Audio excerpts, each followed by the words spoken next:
We're going to get started here. We're going to finish up the Archon quest. Give me a second while I untangle my mic, though.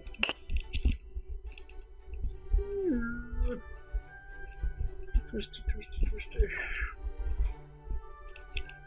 Okay. So we get the end cap to the Archon quest, and I'm gonna immediately go to the that one world quest with the world boss that has Arlecchino stuff. And if we have time, I'm gonna try to do Arlecchino's story quest. You got Wanderer yesterday? Nice. He's good. He's a little shit, but he's good. Anyway. Genshin.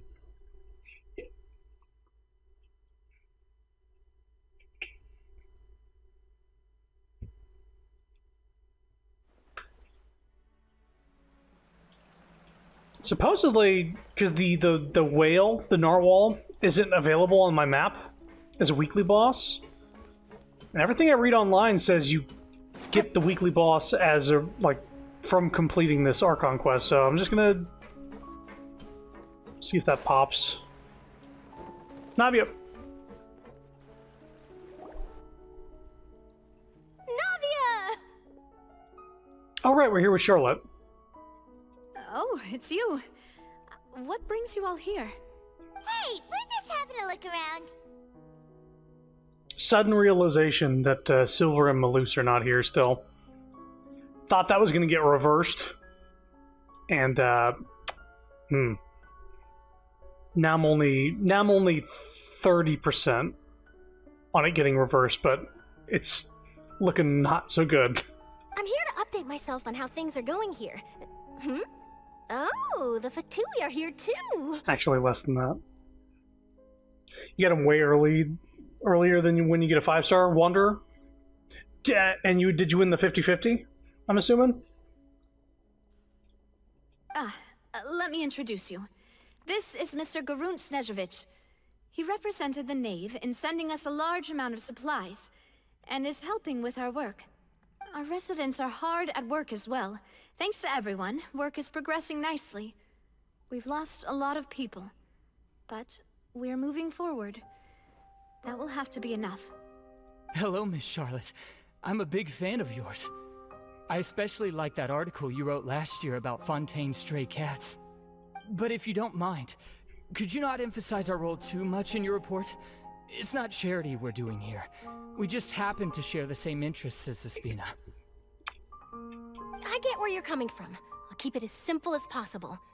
Or would you be willing to feature as friendly neighbors? That would be fine. Thanks. Oh, you're back too. How are things? We finished laying down the construction materials. It'll be another hour before the workers are able to go over there. Huh? You're here too, Clorand? Well, her reputation's greatly risen after that whole duel business with Miss Farina. So she's here in Poisson to wait out the heat. All right. She really came here to help me out. There's too much to consider in the reconstruction of Poisson. The Spina has need of more decision-makers. And, well, I do already happen to be connected to Mr. Callis. I wasn't even sure that Clorand was going to show up. Oh, wait just a moment. Do you mind me asking a few questions? You know, about how you felt before the duel, about what it was like facing down a god. There's lots of exciting material there, I bet. Forget it. I'm sure you can find a better theme than that, Miss Charlotte. I see you're the same as always. Couldn't you do me a favor, for Navia's sake? Well, if we're talking about doing things for my sake, you might as well just take a few more photos of me. Or of the Traveler. It's better than wasting time persuading Clorand, at any rate. Of course I will. I'm not gonna let her off that easy. All right, then everyone who wants to be in the photo, gather up. And smile.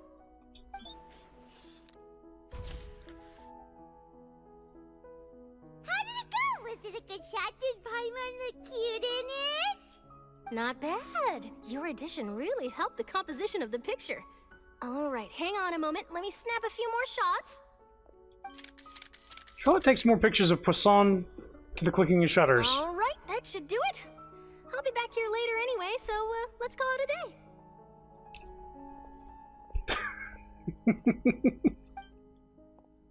day. You're very quick. Wow, she is very quick. Speed is of the essence when it comes to the news, and freshness is the key. Also, not to brag, but I'm pretty good at building connections. Who knows? I might eventually get that interview with you after all, Miss Clarand. Wow, you really do have that never say die spirit. I'm impressed. I'll hazard a guess that this is how you got that interview at the Fortress of Maripede. They got that dog toy going again. You already knew she was going? Whoa, you're well informed. Let me make a guess too. I asked Sijuin, who told Monsieur Nervillette, and he told you, right? That's a very complete information chain. In truth, all Monsieur Neuvillette asked me was, when did the fortress become so friendly towards the media? I told him that it was best not to speak too soon. There's no guarantee that Ridesley will make a personal appearance. Okay, so yeah, there's some skin poking through on above the button. Usually the little ascot covers it up, but it's definitely there. You're right. I've got to treasure every moment I have with them. In which case, I'll be making a move first. Stay safe now, and tell me if you hear anything interesting. I'll treat you to afternoon tea in exchange. Please focus. I'm trying! They're throwing stuff in my way! You seem curious about the fortress. Of course. That Risley. I still remember going down to the fortress to grill him for information on my father's case. Boy, did he take me for a ride. What? Without telling me anything, of course. But he did invite you to tea, didn't he? 2 large pots of it, in fact. It was good tea, though. I have to agree. The tea there is very good. Speaking of that, would you like to have some today? I mean, you've got time, right? Well, I'd be partial to some shortbread. Wow, it's like we've got a menu or something. Sure. Good. What flavor of biscuits would you like, Mr. Snezhevich? This guy's like, oh shit, I'm part of this conversation? Me? I'm fine with anything. But I would prefer chocolate, should you have it. All right. Leave it to me. I'll go over the newly arrived supplies with you later, Mr. Snezhevich. We should be able to finish the preparatory work today.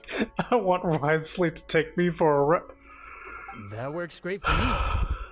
Ridesley, more like. Huh. Is it just me, or did you get a new lipstick? Excuse me? I did. It was a gift from Sijuin.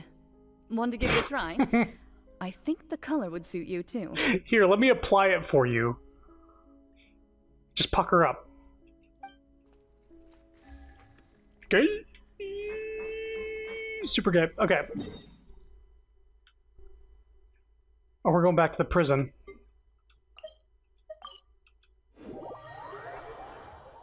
I think, Crota, you should focus. Both of you. Bonk.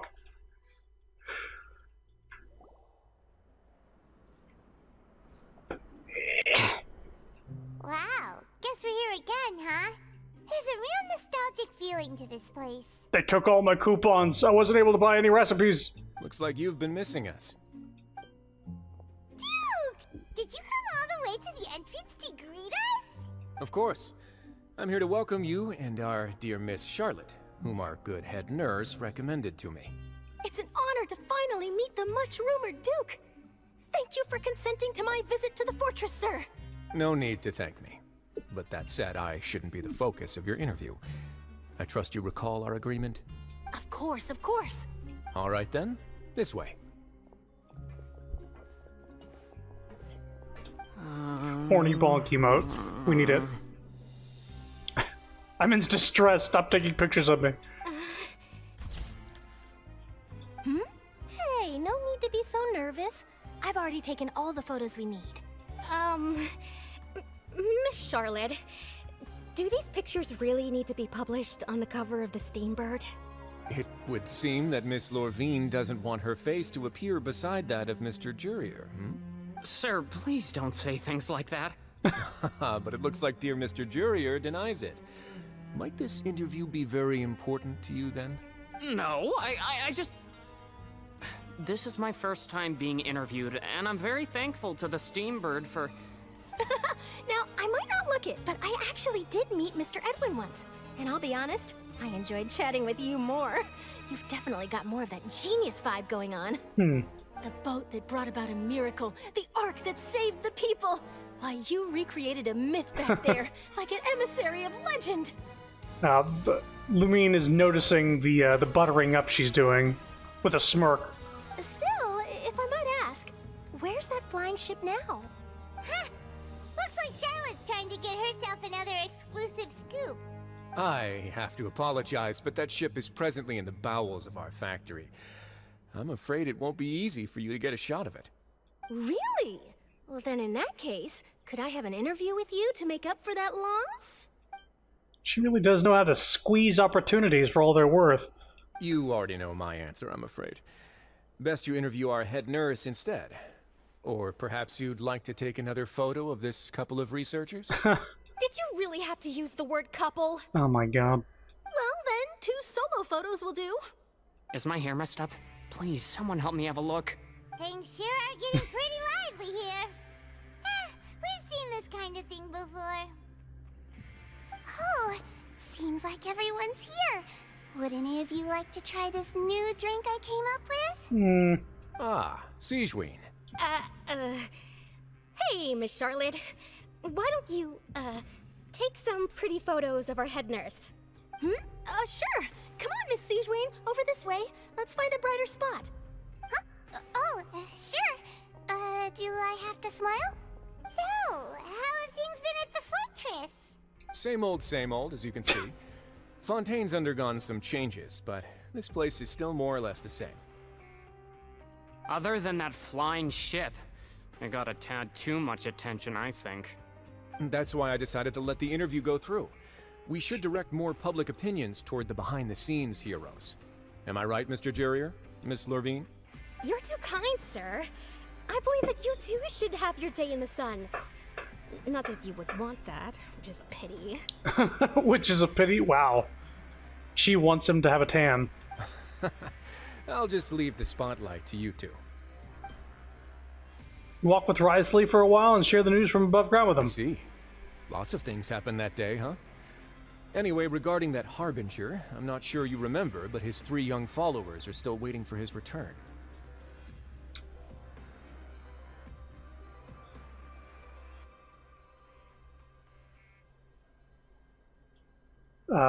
Hold up.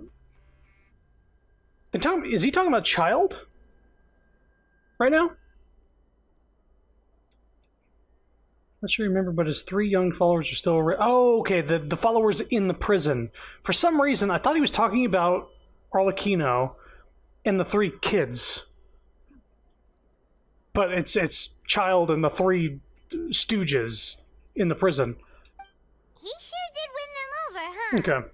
I'll tell them that there's good news and bad news. The good being that their boss seems fine, and the bad being that they must face extended sentences for abetting his escape. I was just wondering if he was taking the father thing to the next level, going like, yeah, there you go. Oh, actually, what about you? Are things gonna change for you too? What change can there be? The fortress will keep chugging along, and so will my duties.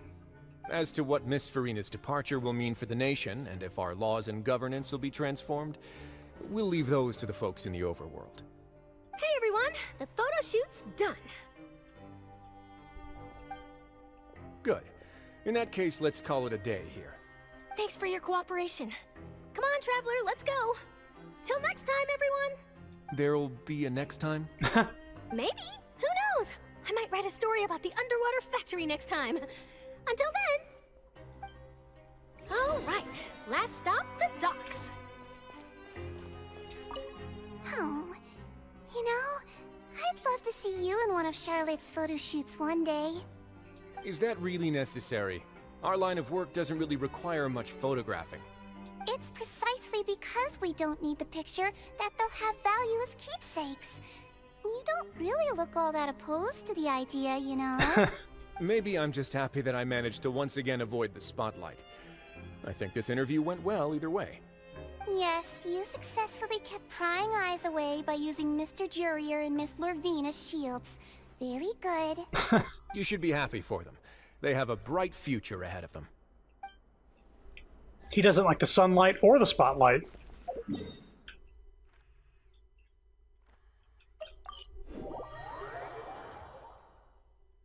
Charlotte gets arrested to get an interview. I'm back, Mr. Wrightsley. They let me keep my camera.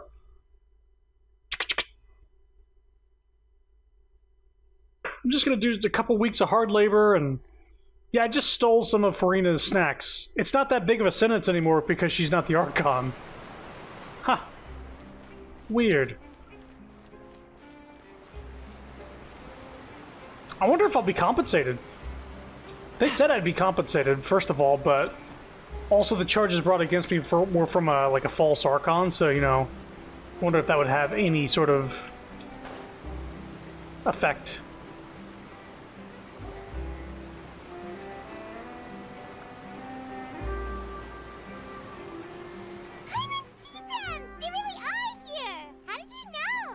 Navia mentioned that she stayed in touch with Linny and the others after working together. Apparently, they've been at the docks distributing these strange pockets the whole time since.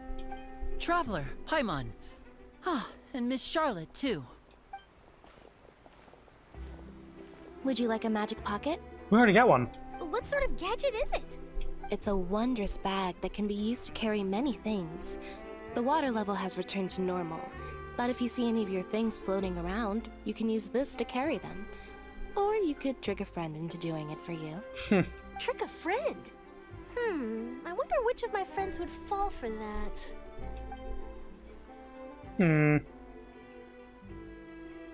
You could just make a friend like Fremine here. Isn't that right, Fremine? Is this what you meant by... I'll help you make some more friends? To be honest, that sounds pretty sweet. Could I have your contact, please? Sure. Please, write down my address. Lynette sure is working hard to help Fremine socialize.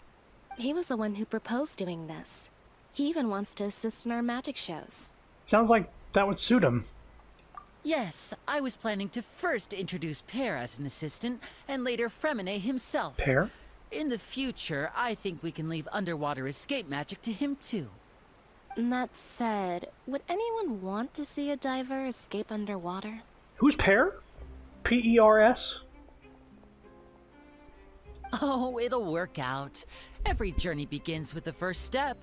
He'll become a part of our show eventually. Lynette, could you come over? Miss Charlotte says she wants to take a picture of us. Got it. My, that Charlotte is rather perceptive. She got rid of everyone the moment she realized I had something to say to you. So, how have things been, Traveler? I'm doing alright. Father says that you did a great deal during the latest events. She's very grateful for your contributions to Fontaine. That's alright. We were more than happy to help. So, what's she doing now? You know, killing, stabbing, maiming, reaping. Oh, I guess you haven't heard. Well, after Lady Farina left, Father and Monsieur Neuvillette opened negotiations, during which he gave Fontaine's gnosis to her as a diplomatic gift. Oh, shit. A diplomatic gift? A gnosis? Oh my god. I was gonna say, how are they gonna get that? How are they gonna pry that from the dragon? It's just a gift. Yes, I was quite surprised at first myself. But when I thought it over, there were actually a number of things going for it.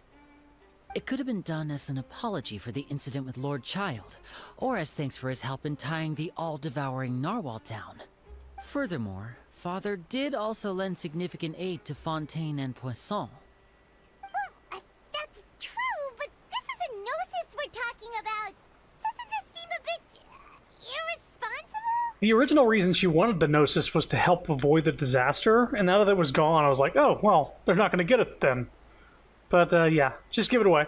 I would agree, But I've also heard that it seems that Monsieur Nervulet has had a significant change of heart regarding the matter.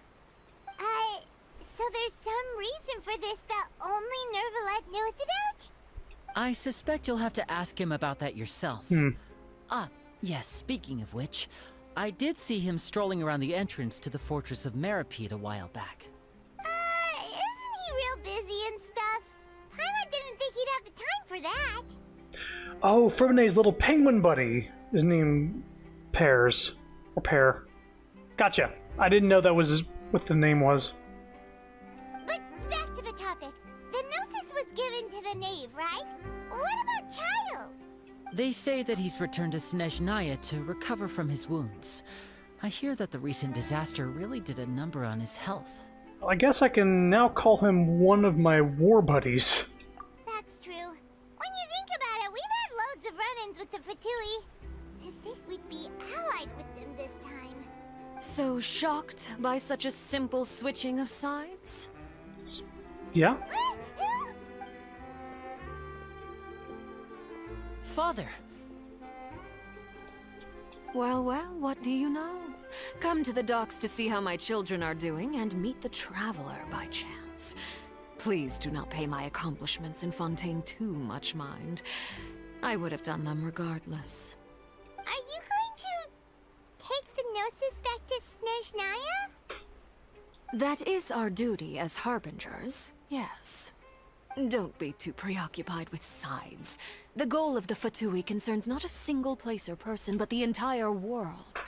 With such a grand goal in mind, it is inevitable that we must wear many masks.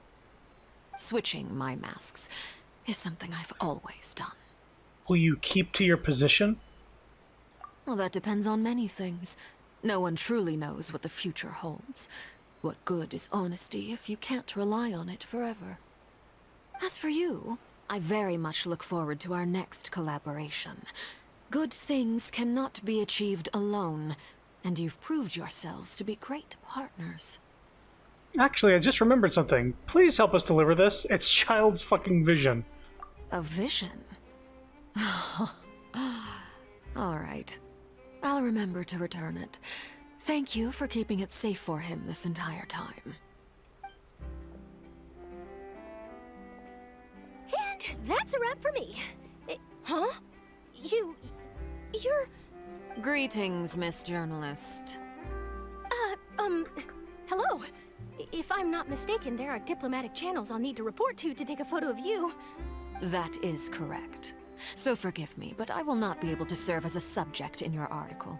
However, feel free to write as much as you'd like about our dear magicians and our upcoming rookie talent. I will. The sea breeze is quite pleasant. I shall continue my walk while the weather remains so agreeable. Farewell. Farewell, Father. Oh, she has such an intimidating presence. I didn't even dare to take a picture. Thankfully, I've already wrapped up all my pre-scheduled interviews. Thank you all. This'll be more than enough for me to write about, I'm sure. Don't be too nervous. Why don't you take a magic pocket before you go? Here, Traveler, Paimon, you take one too. To move things about? That's right. Funny. I was giving out magic pockets when we first met too. And what do you know? I'm doing the exact same thing right now. So many things have happened, but the pockets are still the pockets. I guess this must be life. We will all follow our own paths, and serendipity will lead you to your fated friends. All right then. We'll be handing out pockets in some other districts later, so we'll get going now. Have a good day, you two. Well, guess we sent Charlotte off. Shall we go see how Nervulet's doing? As long as he's not so busy that he doesn't have time to chat anyway. What? This is the problem I have in my Animal Crossing towns, is that you can barely hear anything, especially the music near my house.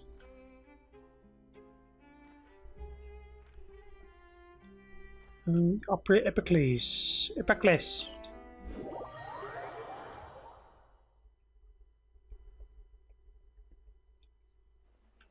From an informant. looks like the situation has changed again.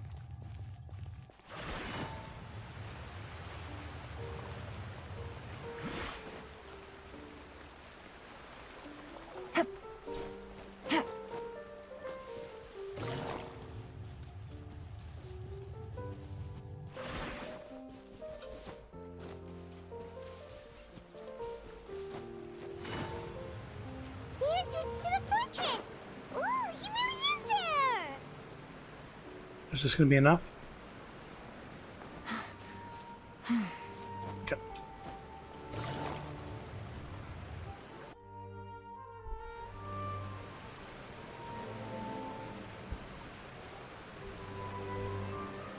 So, you really are here, Neuvillette! Paimon didn't think you were going to have free time this hour of the day. Really? Oh, I suppose you must have met Mr. Linney. He took the time to greet me earlier when he passed this way. In any case, you came at a good time. I was just considering reaching out to you to set up a meeting, so I may explain some things that I haven't had the time to before. Aw, Paimon's glad that you remembered. Thank you for keeping us on your mind, what with you being busy and all. Alright, let's have it then. How was Fontaine actually saved? The whole business is still quite the mystery to us. Yeah, I guess they don't know what really happened. It is strange how words can often leave a bitter taste in the mouth when it finally comes time to say them out loud. Neuvillette sighs softly before telling you the truth concerning what he saw that day. Folklore or Focalor deceived the heavenly principles and used Furina's endless performance to save Fontaine. Whoa. So that's what happened? I only saw Furina's part myself. Focalor destroyed the divine throne of the Hydro Archon and restored your power to you, transforming you into a fully fledged elemental dragon sovereign! And then you gave it away. But Paimon still doesn't quite get what you did to save the Fontanians from dissolving. For me, the authority of the ancient dragons refers to absolute control over the hydro element. Fontanians were incomplete humans born of Egeria's use of the power of the primordial sea, with constitutions similar to that of mimics. But so long as those primordial energies remain within them, I could use the ancient dragon's authority to grant them true blood, after the fashion in which life was first brought into being on this planet. In other words, when I gave my verdict, Fontanians became true humans, and thus would naturally no longer be dissolved by water from the primordial sea. Focalor must have counted on you to make that decision as well.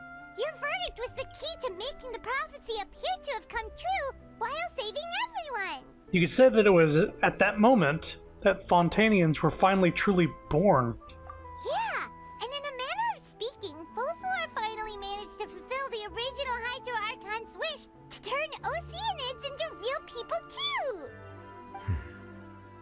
It seems from your expressions that you still have more things you wish to ask. Ask away. I will tell you the truth as I know it. Here we go. About the initial verdict that was passed on Child. I have investigated his case along many avenues, and I have learned that he once fell into an unknown chasm when he was young. There, by chance, he awakened the all-devouring narwhal. But whether it be by sentiment or reason, that should not have been enough to consider him the root cause of the disaster. At most, he would have had tangential liability. As for the judgment passed by the Oratrice during the trial, whether it was due to that liability by association, or Focalor deliberately using him to buy time for us on the assumption that he would be able to hold the creature off, I cannot say. Guess Focalor had Fontanians in mind the whole time. In the end, it was thanks to her that they finally became real humans. Hang on a second. Paimon suddenly got another question. Back when Fontanians hadn't yet become real humans, were the children they had also transformed Oceanids? Yeah. How does that work? Life has always flowed like water. Do you recall how Fontanians would often come to the Fountain of Lucine to pray for children? Yeah! Lynette said the fountain is where all the waters in Fontaine converge. In truth, even those couples did not know that such prayers were no mere custom, but instead a form of ritual. Those Oceanids who were blessed within the spring water would later descend as new humans in the coming months. Paimon sorta gets it now. Either way, it seems like this ritual won't be of any further use. but it'll probably live on as a local custom. Yeah, we can just fuck like normal. We don't need to pray to the waterfall. Ask away. I will tell you the truth as I know it. Fontaine's future. Yeah, about that. Ryza said Farina has already left. What's that all about? Ah, Lady Farina. The people are only aware that her death sentence has not been carried out. She abdicated the post of Hydro Archon and left affairs related to that title to me, before leaving the Opera House. I related Focalor's words to her faithfully and completely. After hearing them, she seemed neither saddened nor comforted. She simply said that she was tired and needed to rest. Fair. Having said that, she then packed her things and moved out of the Opera House, not unlike how an ordinary person might. But she's still got a place to stay, right? You need not worry. I will make arrangements to ensure that she will not want for food, clothing, board, or travel. In truth, I am somewhat happy for her. The wear and tear on her spirit will, of course, take time to heal.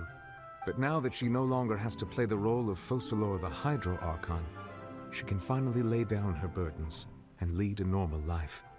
What about you then? What are your plans now that you've regained your full powers as the Hydro Dragon? After Focalor passed on, the Oratrice also ceased to function. This matter will directly affect our trials. After much careful consideration, I've decided to take over its role in our courts. From now on, I shall hear cases and pass verdicts by myself. Looks like you're still considering stuff from the perspective of the Udex, huh? As an elemental dragon, there are indeed many things that I must do. But this power and this duty, in a manner of speaking, you could say that both were granted to me. Music? As such, before I attend to my other responsibilities, I must first and foremost continue to serve Fontaine as its highest judge. The duty of the Hydro Sovereign and the duty of the Udex shall coexist within my person. It's like Nutcracker music playing. There was a little motif there that was very Nutcracker-esque. Additionally, the Hydro Archon's departure has brought about another problem, which is that the Opera House shall no longer produce indemnitium.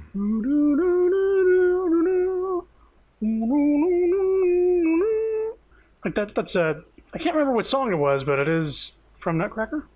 That's true. That power was derived from the people's faith in the Hydro Archon, wasn't it? Wait, but the various mechs and machines in the city are all still okay. Where are they getting their energy from? From me. As I am now, I have full command over New Musia. There we go. And it can serve as a complete substitute. Another reason why I cannot quite leave Fontaine immediately. Wow. This ancient dragon's authority stuff is really quite useful, huh? Ask away. I will tell you the truth as I know it. Fontaine's Gnosis. Oh, that's right! They say you've given it to the knave as a diplomatic gift or something! Leaving aside their intentionality, the two Fatui Harbingers have indeed done much for us during this crisis. Their sole remaining goal in Fontaine, at least at this point, would seem to be the Gnosis. The Oratrice has ceased to function. The Hydro Archon's divine throne is now no more, and I do not need the Gnosis's power. As such, it has lost all meaning for Fontaine.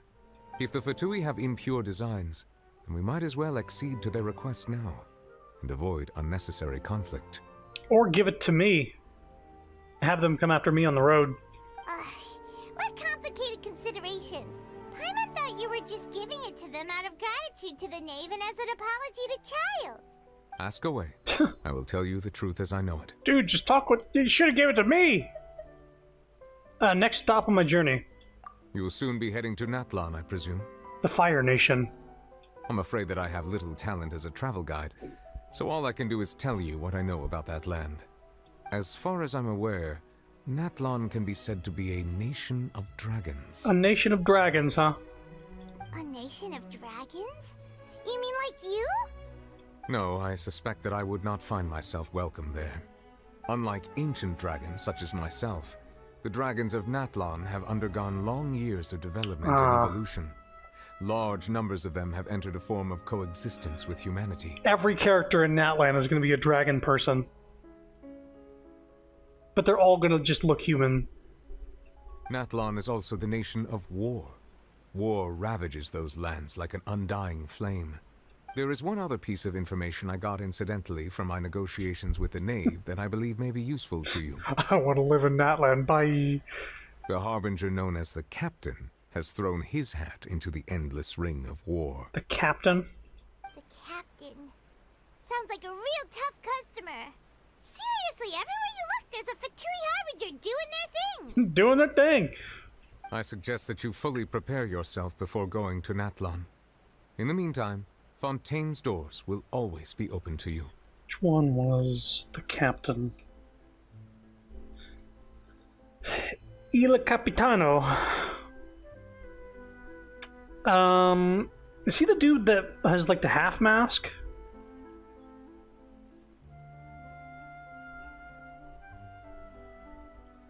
Or has he just got a full mask?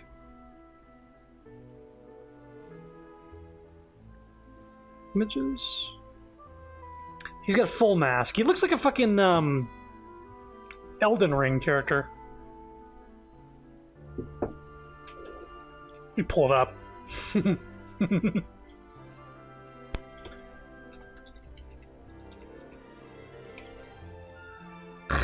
catch, the captain.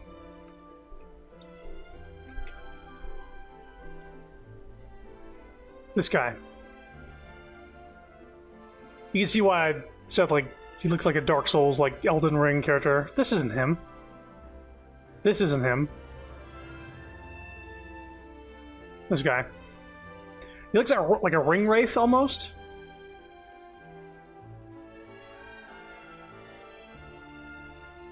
Oh, there you go.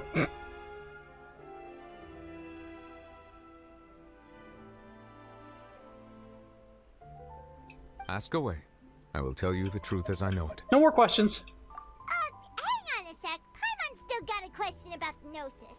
When we spoke to Linny earlier, he mentioned that your attitude towards giving away the Gnosis had clearly changed. We guessed that there might be some reason for it that only you were aware of. No wonder the House of the Hearth is the Fatui's intelligence division. They are certainly sharp. So regarding this specific issue, I was just getting ready to share something with you. What is it? In truth, I exchanged some further words with that lady named Skirk after sending you two back to the surface. Ooh. It went something like this. Skirk time. Flashback.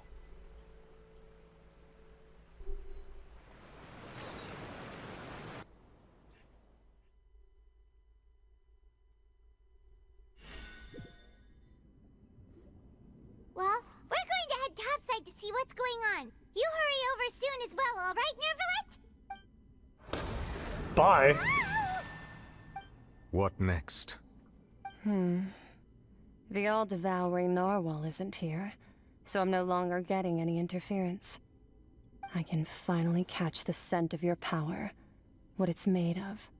It is the authority of the planet's primordial dragons, but with something very similar to a god's curse mixed in. It's quite a novel blend.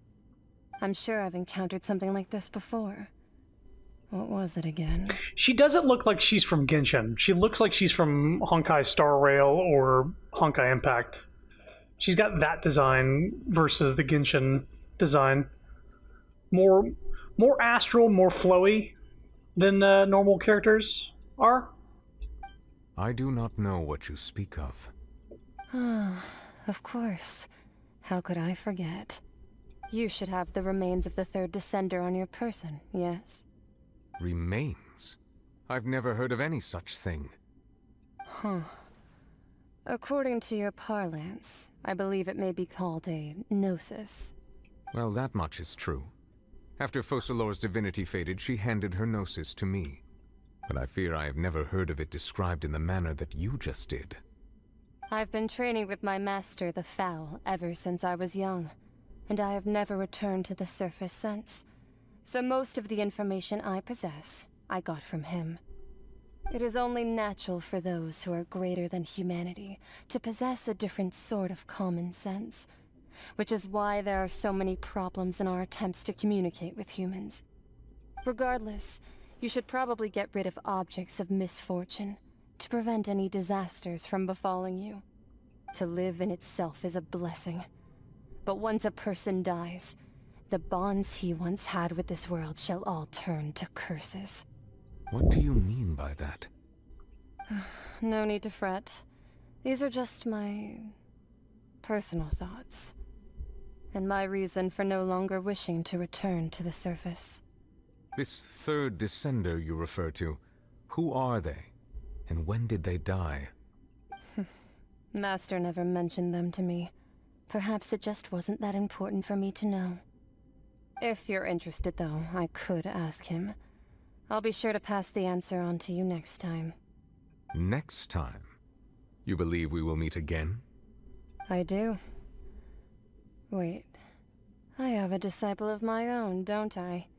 He can be the messenger then? No, you can come back. Shit.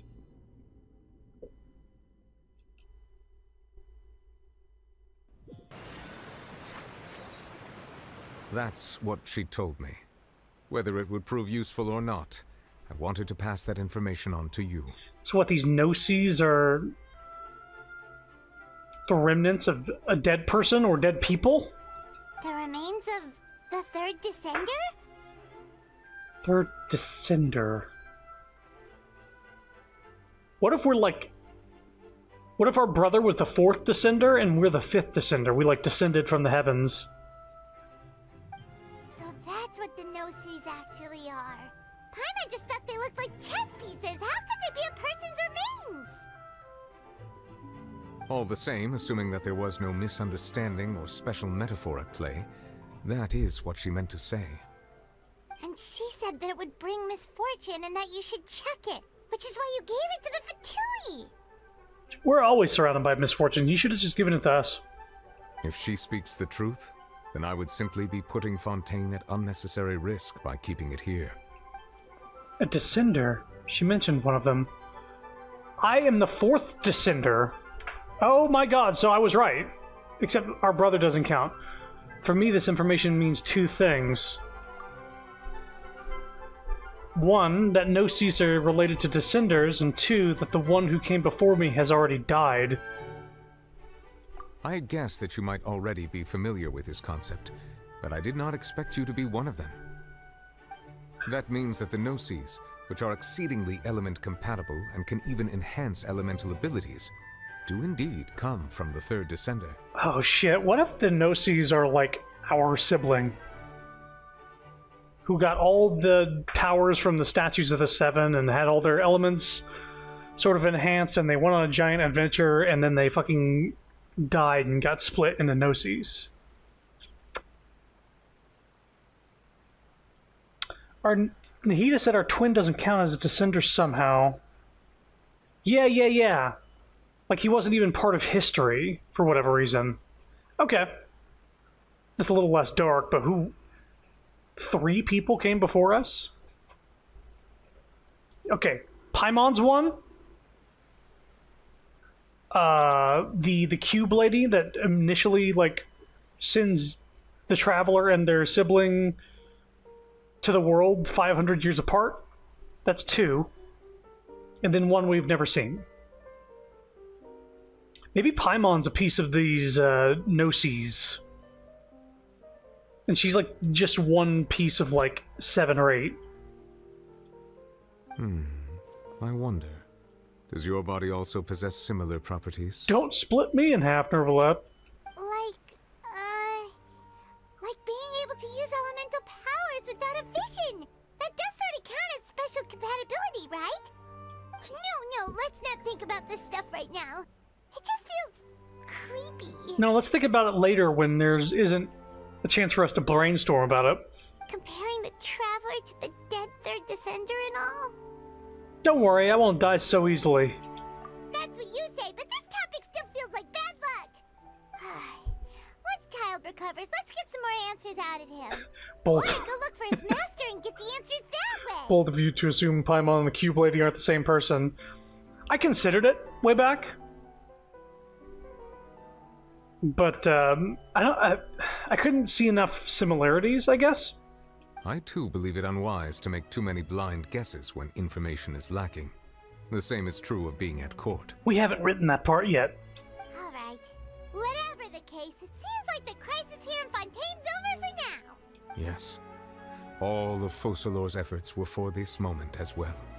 But she sacrificed herself in the end as a god, and she suffered through all those years as a human. Was that really what she wanted? I suppose that would be the mystery of a god's will. Can you understand the will of the gods? I suspect not. But once in a while I too would guess that if wishes were like the clouds in the sky, they will one day return to the earth as raindrops. Life flows like water, and rain is the final answer. The water levels may sometimes tilt one way or another, but the rain falls fairly upon all. And what, ultimately, is the difference between the rains that fall upon all of us? To be continued.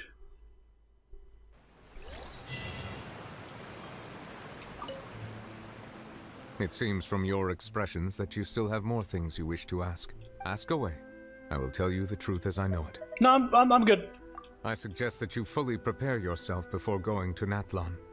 In the meantime, Fontaine's doors will always be open to you. I'm sure Natlan is gonna love hearing about how every nation we've gone to has suffered some form of catastrophe / disaster. Oh yeah, we'd love to have you. Turbulent ripples. I think the other 3 constellations are from the Statues of the Seven.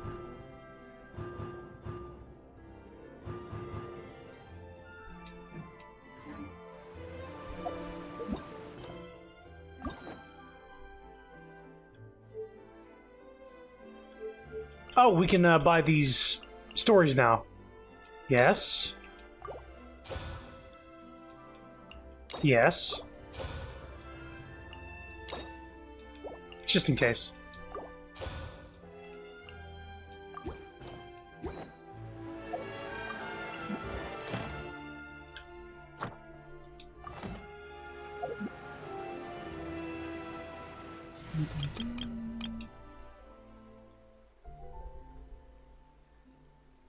Chi-Chi is alone.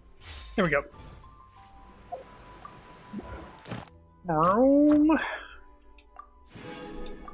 Companionship XP.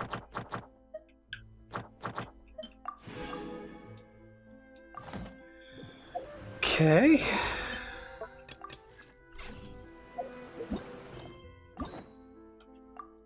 Okay, and we got one more key, and we're using it right there. Bam, we have all the character stories unlocked.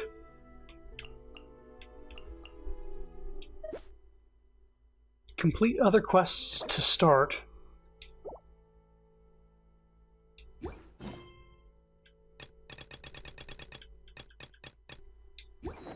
Wait, what?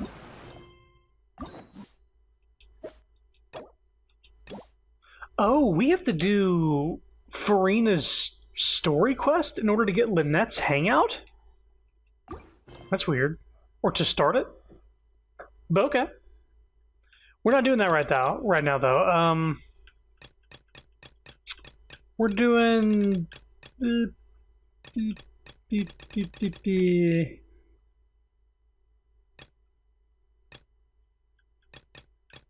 that one. Wait.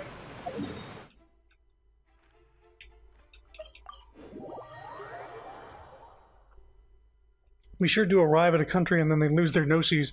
Yeah, we also saved the country usually. Ad Astra And the Fatui are heavily evolved. Thank you for This time they were involved in saving it. But I wouldn't even credit the Fatui for that. That would... It was Arlecchino. Fully.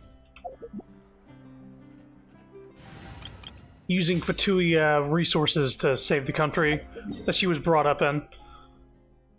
Okay, back down to Petrichor. Not sure how long this is going to take. I'm not going to rush it, but I'm not going to go slow with this. Some water, though. I feel like I'm...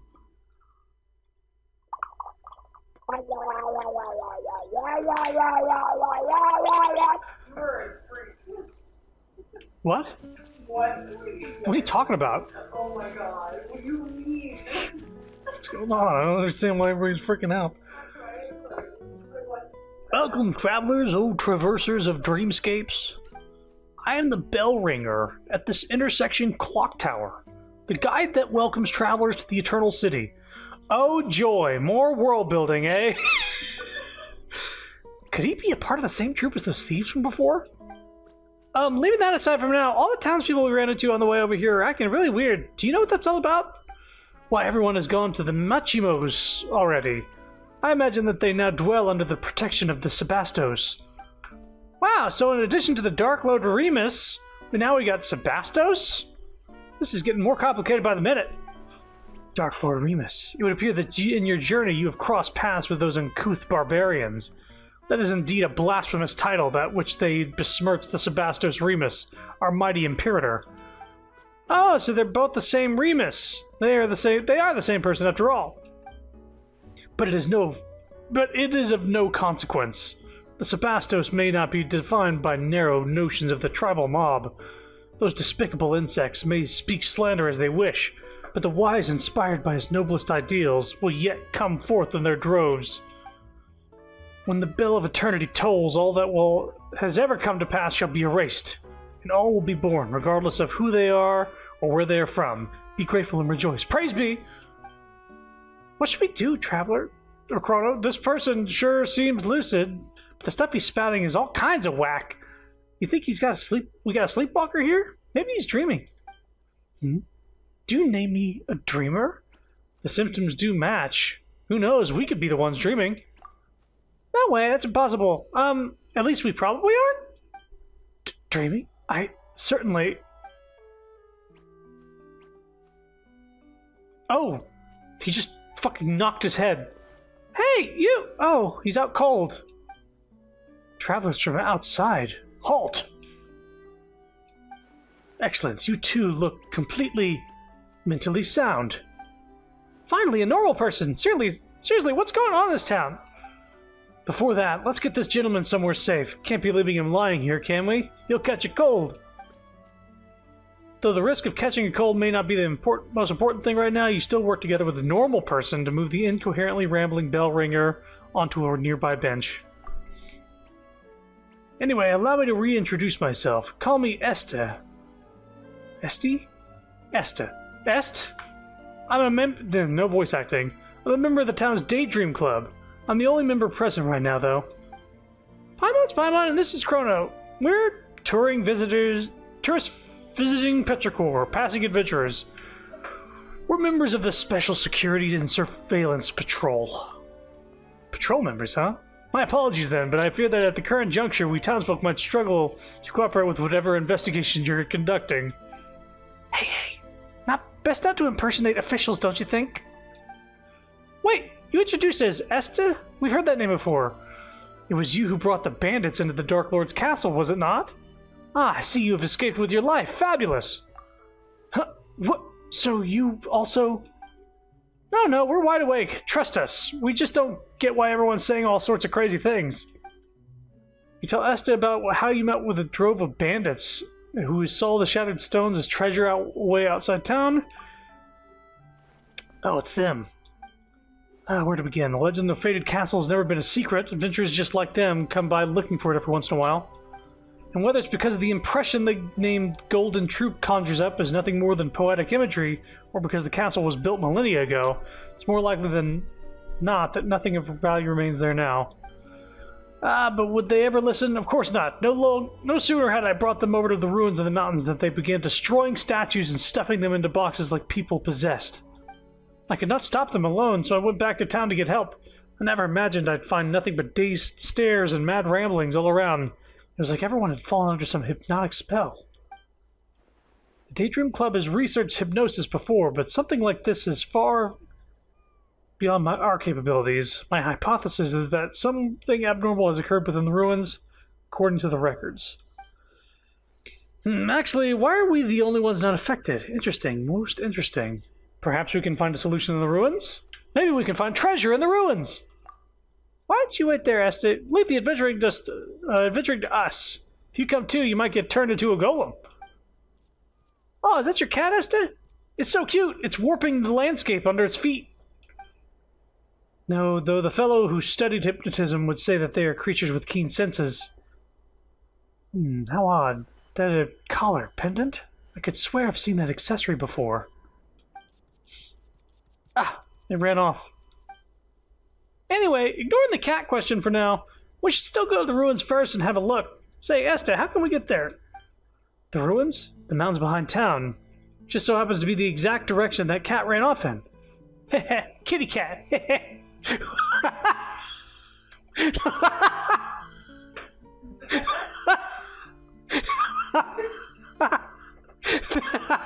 What kind of response is this? This is like a real person. Kitty cat. Chrono, are you sure you're okay? Things are pretty murky right now. Take extra care. You too, alright? We'll be back now. Don't you worry.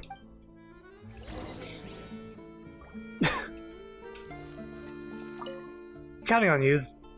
How could something like this happen? I can't just leave everyone else in town to fend for themselves, or I'd be a gander I'd be up a gander back to the ruins to investigate. Still, it's a good thing I ran into you. Please be extra careful. Alright, follow the cat.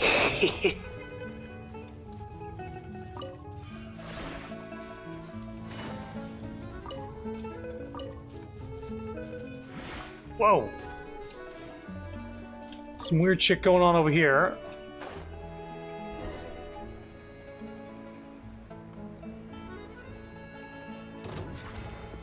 Uh-oh. A foe? Shine down! Everyone's okay? Gotcha. Quietly now.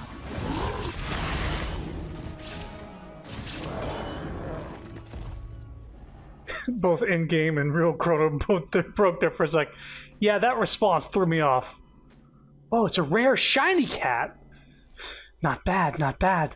Your valor would not know shame, even should it stand in the company of Marshu hunters of old. It's a rare shiny cat. We've seen a whole lot of really strange things on a journey. Even so, a glowing talking cat? Pilot supposes it still makes the rare list. One such as I shall not dwell upon being called a strange thing. O chosen champions, Chrono and Paimon, the time has come for true heroes such as ye to step forth. Come with me unto the ancient kingdom of the deep seas. We must still the chaotic symphony, if we are to save the lost souls. Is this also part of the world building too? Oh right, I'm the hero. Let the journey begin! Seriously, Chrono, can you fall for this stuff so easily? Very well then, O chosen hero, for the sake of Paimon's tummy-tum, stand tall and move with haste to buy her Symphanta. Speaking of, who are you? Must I start from the beginning? Very well. Oranides of Oranopolis, Oranides of Oranopolis is my name, a spirit keeper of the ancient realm. What? Nidus? Of the where now? What a tongue twister. Paimon's just gonna call you Ose for short. Osi. Osa? Shit. That's close enough, right? What do you think? Meow meow?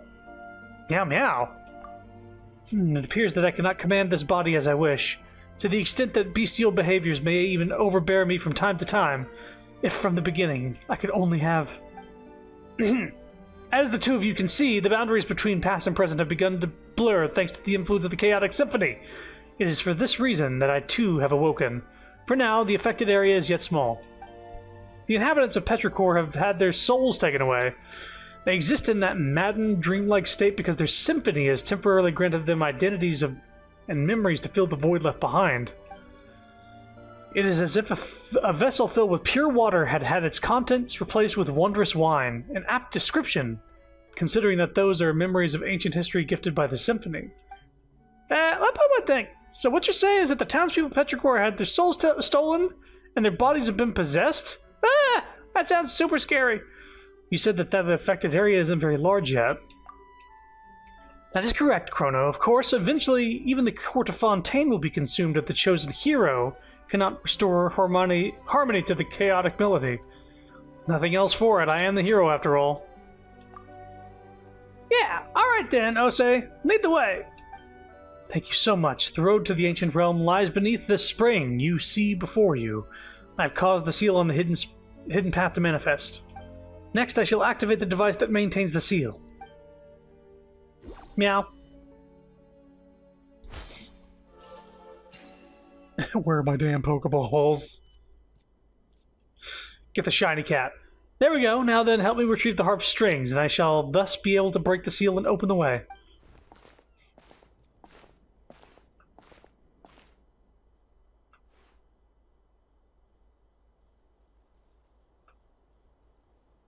Nope.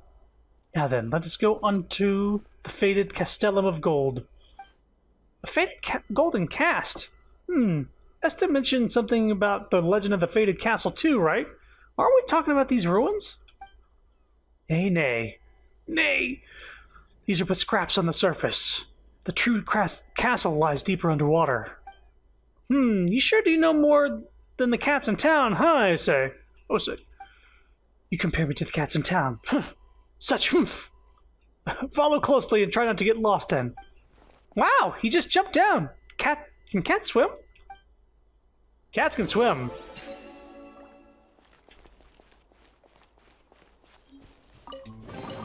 Treasure. One way to draw your target out of hiding. Down we go.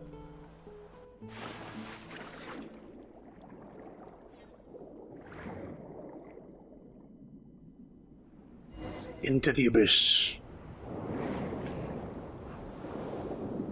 It feels like these statues are staring at us. They won't suddenly attack us, will they?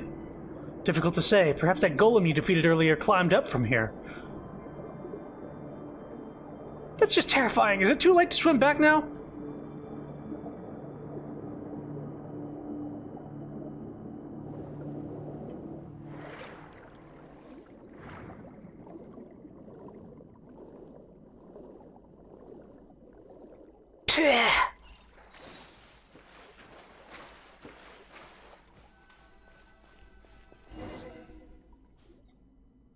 Huh? Paimon didn't think there'd be such a huge space down below.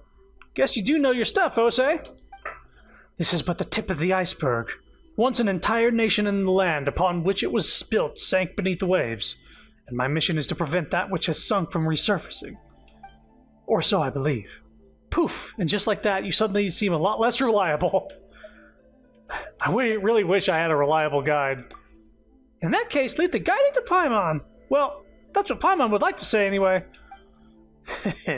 Anyway, we are the sole arbiters of whether the souls of the townsfolk can safely return to their bodies or not. So eyes up now. The fated castle is just through the great gate. Let us continue onward.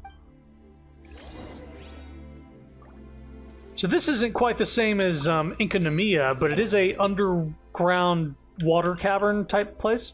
A shining talking cat? Follow Ose and explore the ancient realm that lies beneath the deep waters.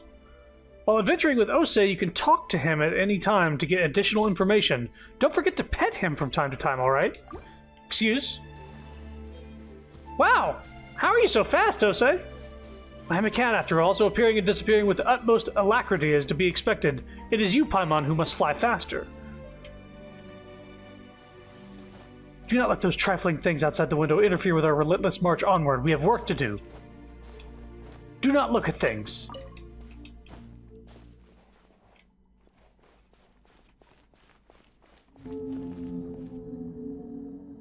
Oh! It's the narwhal. Wait a minute. Hang on. Back up. The narwhal is supposedly right. Oh, there it is. For some reason, the narwhal's quest is right here. Or the quest with the daily, weekly thing. This wasn't on here when I checked last night. So finishing Act 5 just pops this domain from nowhere.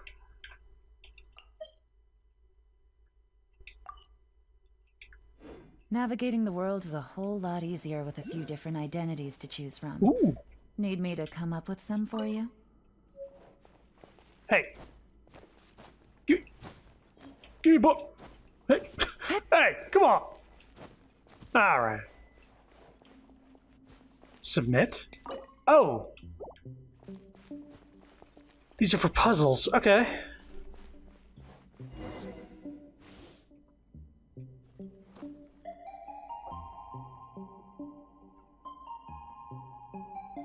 Wow, Paimon bets that a lot of people can live in a huge castle like this. But of course, and not just people either. Hey, there you go saying creepy stuff like that with a straight face.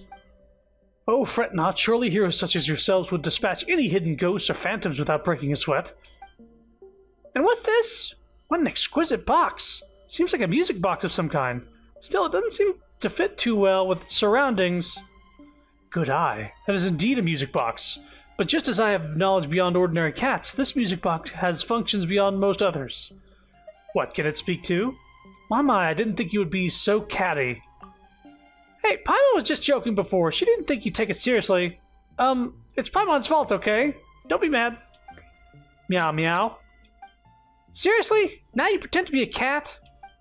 Anyway, even with those who lack any musical knowledge can freely operate the power of the symphony using this box. We'll have to use it later, of course. I'm sure. Not even what it said. Huh? But isn't it because the symphony has gone all wacky that all the townsfolk turned into whatever they are now? So what if Chrono presses the wrong button or something? The symphony here must also be chaotic. Here may also become... Wait. The symphony here may also become chaotic. What sort of clumsy clod do you take before Paimon? Paimon's just thinking about the worst case scenario. Maybe Ose might jump out from a corner to scare you. One of these unmoving statues might start walking around. Or maybe traps might spring out from the ground and the walls. Any of those things can happen, right? Peace now. You need not be so fretful. The symphony was mighty, beautiful, and glorious once. An existence that shouldered golden ideals. Though it sows chaos upon the surface as a mere mishap of misalignment, the result of the evildoers of misusing great, glorious power. But were it Chrono, surely she would just wield its power correctly. That's quite a lot of trust you're putting in us. It might be more accurate to say that I have no other option. I am a mere cat at present, after all. Should I wish to make use of the music box myself, it might prove somewhat difficult. We have spoken this much. Now, to put things to the test, remember the strings we got from the harp in the ruins? Those were, in truth, the scores on which the symphony was recorded. As long as you place the score into the music box, the box shall play its tune all on its own. Collect things, bring them here.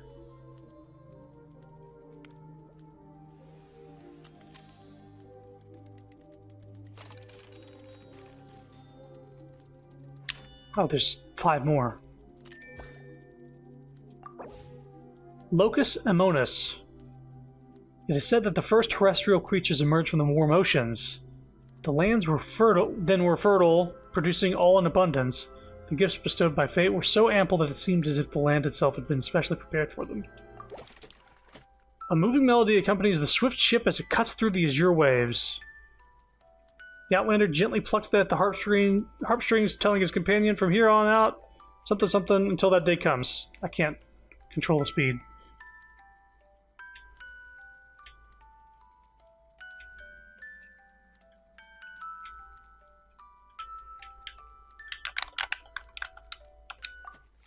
Oh, it's just one part of the story. Gotcha.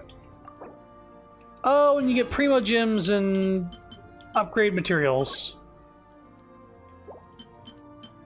Who uses equity? Ancient chords. Ooh, that's a pretty happy tune. Paimon's feeling all fuzzy and warm and fuzzy inside. Seems this box still functions. Well now, are we not safe? Wait, so you weren't even sure if it would work or not? Not completely. One cannot judge a box by its cover, do you not concur? Paimon gets the feeling that you're not talking about the box at all, but never mind that. What should we do now? The chaotic symphony must be here. If we can locate it, we can retrieve the souls that have been taken from the townsfolk. Then let's have a look around for starters. A reasonable judgment. If memory serves, the castle has a great many strange rooms. Perhaps they are worth investigating first. Also, the castle's central hall plays a host to a mysterious stage, though no more plays shall ever be performed there. It was once an interest to the place deeper underwater still, where the power of the symphony yet lingers. We must go back and check for further anomalies there. Deeper still? I'm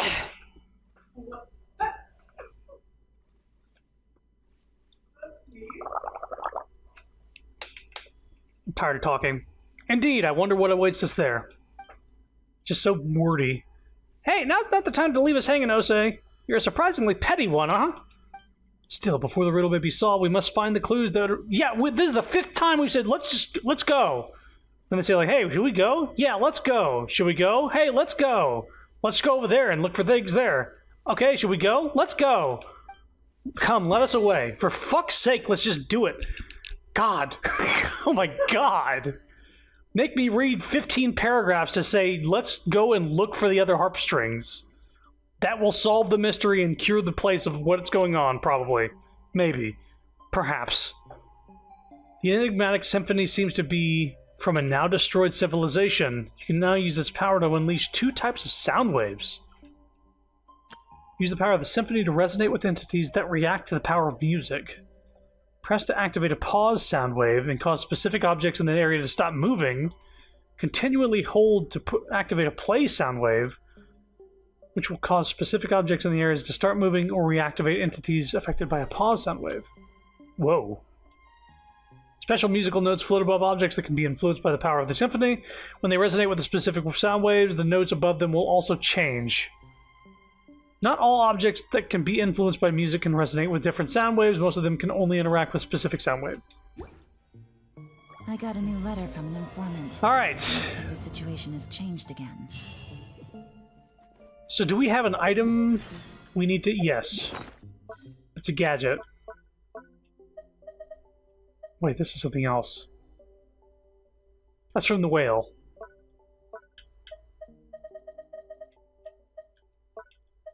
What?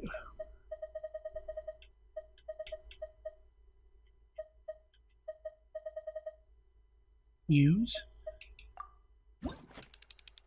Oh, you can just bring this up at any point. Good roll.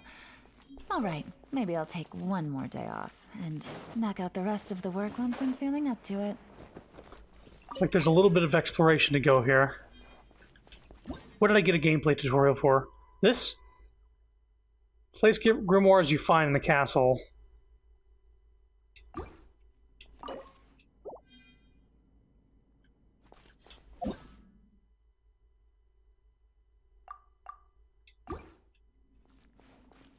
Well, I assumed. There's a chest here.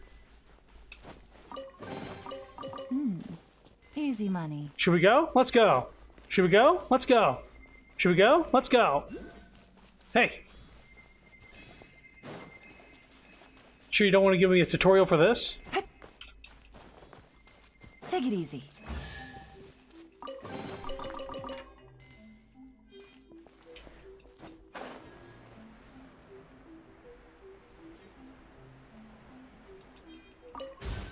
What are you doing? Yeah. Grimoires that have left their bookshelf and appear out of nowhere in the castle due to the discordant melody's influence.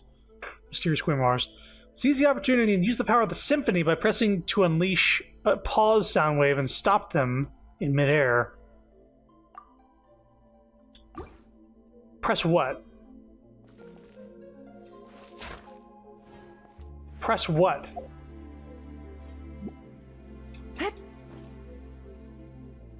I'm not getting a prompt, and they didn't give me a gadget. I don't think.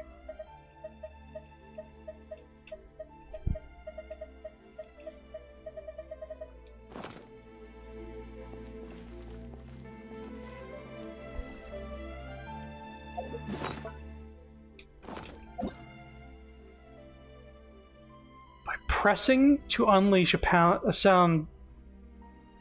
sound wave.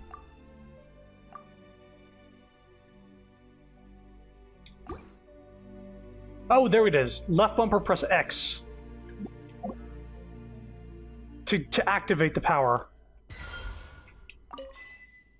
I have to look at all the fucking buttons at the bottom.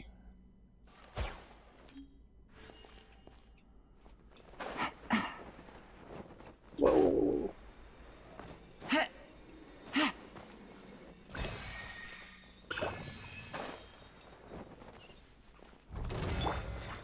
Gather! There is no escape! Hey! Gotcha!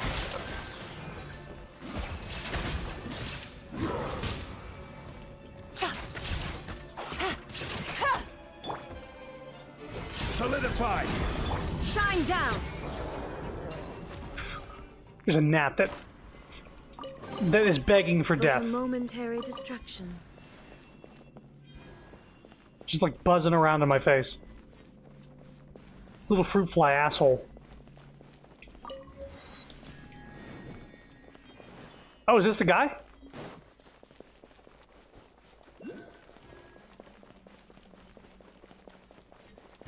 Oh, right there. Legatus Golem. This ancient Legatus Golem uses its sturdy marble body to defend against attack while using music and searing flames to obliterate its foes. Use methods suited to dealing with Geo to break through its defenses. Apart from this, it will also set up resonators in combat that will assist in its attacks. Destroy these resonators to deplete its shielding effectively. Gather! Order guide you. Make yourselves a move. I see everything. Here comes the catch. Quietly now. Inazuma shines eternal!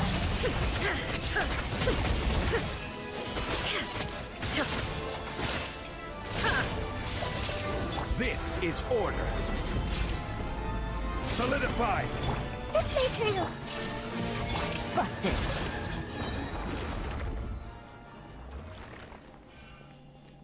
This guy I need a lot of materials for Arlecchino. So we got to it. How many of these do I need? Oh Lord, give me a sec. I need 46 of them. 46 of these. Oh Lord. Navigating the world is a whole lot easier with a few different identities to choose from. Need me to come up with some for you? Can't climb this. Yeah.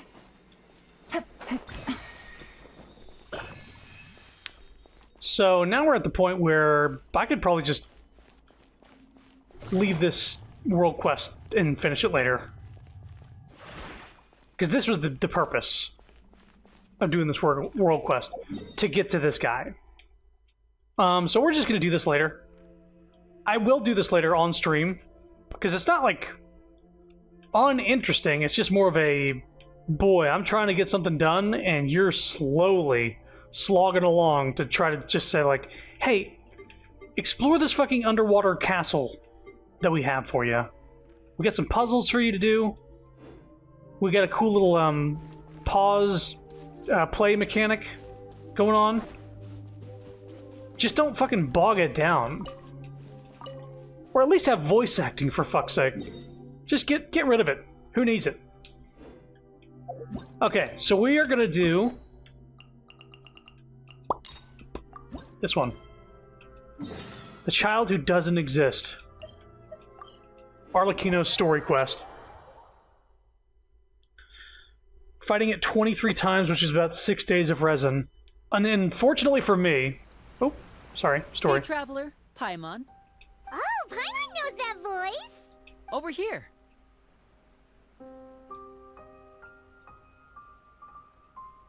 Lenny, it's been too long. It's been about 30 minutes since we've seen him, ish. To borrow one of the more popular turns of phrase at the moment, this appears to be quite the fated reunion. Running into you two out of the blue like this has really made my day. You can say that again. What brings you to Poisson? You can say that again, interrupting him. Wait, Paimon's got it! You must be here for one of your magic shows, right? Actually, we've run into a bit of trouble on the home front, so Father arranged for us to stay in Poisson for the time being. Oh, are Lynette and Fremine here too? Yep, along with most of the other members of the House of the Hearth. You may have noticed Poisson seems a bit more crowded than usual. So you're saying nearly the entire organization has moved to Poisson? Sounds like you've run into way more than just a bit of trouble. What's really going on? Paimon doesn't seem like she's reading differently, but she does sound like she has a better mic. Well... Since the two of you are so curious, perhaps I can fill in the gaps. Paimon's about to screech. You scared Paimon half to death! Father, you're here. You know... On second thought, maybe we don't need to know? It's all probably super confidential House of the Hearth stuff, right? We totally weren't trying to pry or anything. No need to be nervous. I could sense your genuine concern from your conversation just now. The Ito event, she sounded like a different character. This just sounds like she has a different mic. Of course. I can also understand your confusion. Sending so many Fatui here to Poisson, it's only natural that some might suspect an ulterior motive to be involved. Well, we are a little curious. I understand.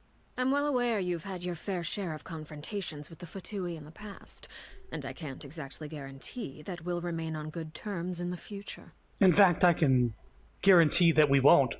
As for right now, however, I would say we have little reason to be at odds, wouldn't you agree? The House of the Hearth could stand to be more open with those who have worked so closely with us in the past. As for the issue at hand, well, it hardly relates to any ulterior motive. To be frank, it all stems from a certain rumor circulating around the House of the Hearth. It's an internal matter. What sort of rumor? Rumor. A rumor that a certain phantom child is hiding away in the House of the Hearth. Some sort of ghost story, maybe? I feel like I'm getting chills already. A phantom child? Ooh, just hearing the name is giving Paimon the creeps. To be frank, that's not my name.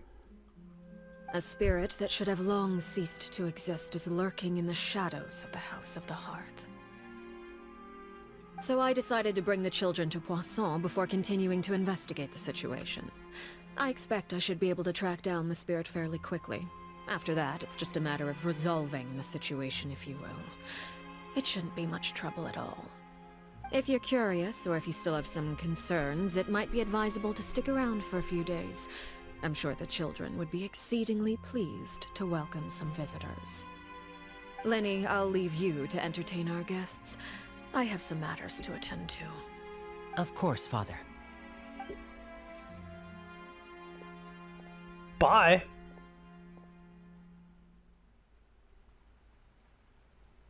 I couldn't help but feel intimidated during that conversation with the knave. Now that she's gone, it feels like I can finally breathe again. She also suggested that we stick around for a few days. But why? It has long been a dream of mine to invite you to our home and introduce you to my other siblings. You're quite well known in the organization already. A lot of people have been talking about you, especially after everything with the prophecy. If you're willing, why don't you stay a while and have a little chat with us? Alright. We don't have anything else to do right now anyway. But let's be clear, we're just gonna be there as guests, okay? Don't get any funny... Oh, wait a second. If we're your guests, that probably means we'll be treated to lots of yummy food, right? Of course. During our stay in Poisson, we've been helping out the locals with some fishing. We bring in quite the bounty every day. In fact, today's the perfect chance for me to show you what I can do in the kitchen. I've changed my mind. Paimon is doing different line reads. She's reading different than before. Not in a bad way, but just in a different way. Let's go. I'll take you to where we're staying. I think recent Paimon, there's like 3 eras of Paimon. There's initial, like, subdued Paimon, there's high and squeaky Paimon, and then there's this new one that's kind of like shouty, goofy, but not quite as squeaky. Are you okay, bud? Do you need help, lady? Mind you don't get hit. Tools aren't living people. They don't know where they're going. How do you do? Oh, youngster with manners. Looks like you aren't one of those blockheaded Spina newbies. I work with those clumsy idiots way too often to maintain a good temper. Of course not that my temper was ever all that good. May I ask who you are? I can't see you. I'm literally looking at a block of wood right now. Right, forgot to introduce myself. I'm a piece of wood, woo, or a metal. It's metal. It's a big sheet metal. I'm the technical advisor of the Speed to I might be old, but my hands and brain still work fine. Now, don't let the headaches I get with greenhorns who keep breaking the rules, breaking things for you. I very much enjoy my work here at the Spina. Back when I was at the Fontaine Research Institute, I quit on my own. Too hard working with people with my crappy temper.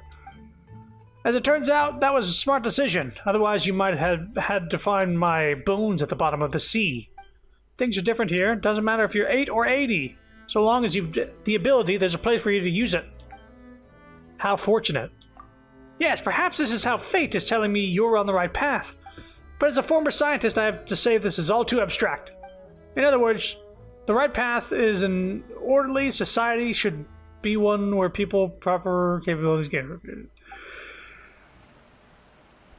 Wow, we got the teachings of order times 3. Wow, wow, wow. Let's not talk to any old ladies that are standing underneath stairs for no reason. Why is she there? Watch where you're going. You get hit by my wrench. It's your own darn fault. It seems like she's not supposed to be there.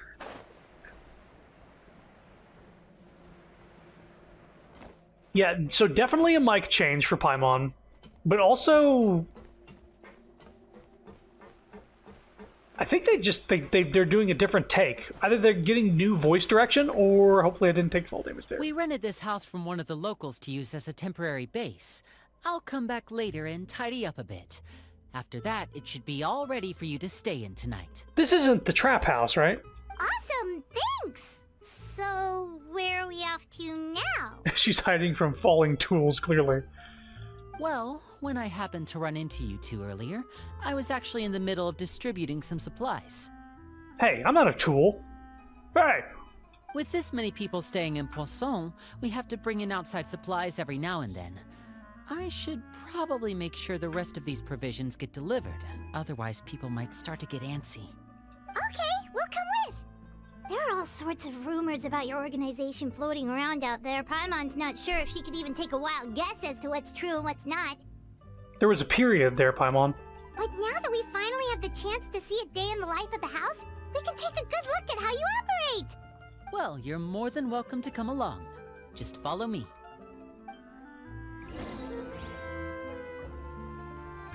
Well, I did not take damage from the fall, thank goodness.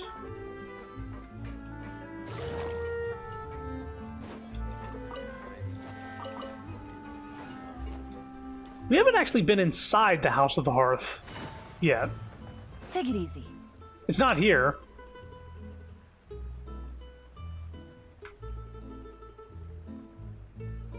Linny! You're finally here. The supplies. I'm assuming you've... Brought them with me? Yep, here you go. Couple of pebbles. Hello? Something caught your eye? It's the Traveler in Paimon! No way! Come here, everyone! Hurry! The Traveler and Paimon are here!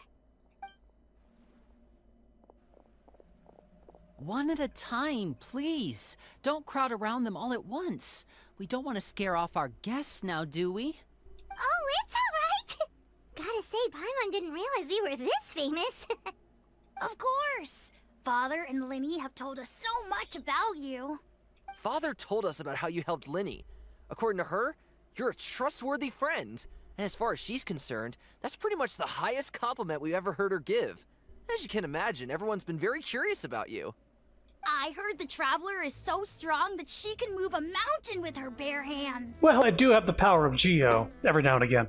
I heard Paimon eats so much that she can clean out the entire pantry at Hotel Tabor in just 3 days! Minutes. Wait a second! That's the rumor you heard about Paimon? Oh, not cool at all! Mine's also a bit of a stretch. Oh, wait! When guests visit, you're supposed to give them gifts and stuff, right? Oh, we don't need something like that. Besides, we don't have anything to give to you. Come on, we insist. I can give you some of my new potions. Just pick your poison. And by that, I mean medicine or actual poison. I've got both. Give me the poison.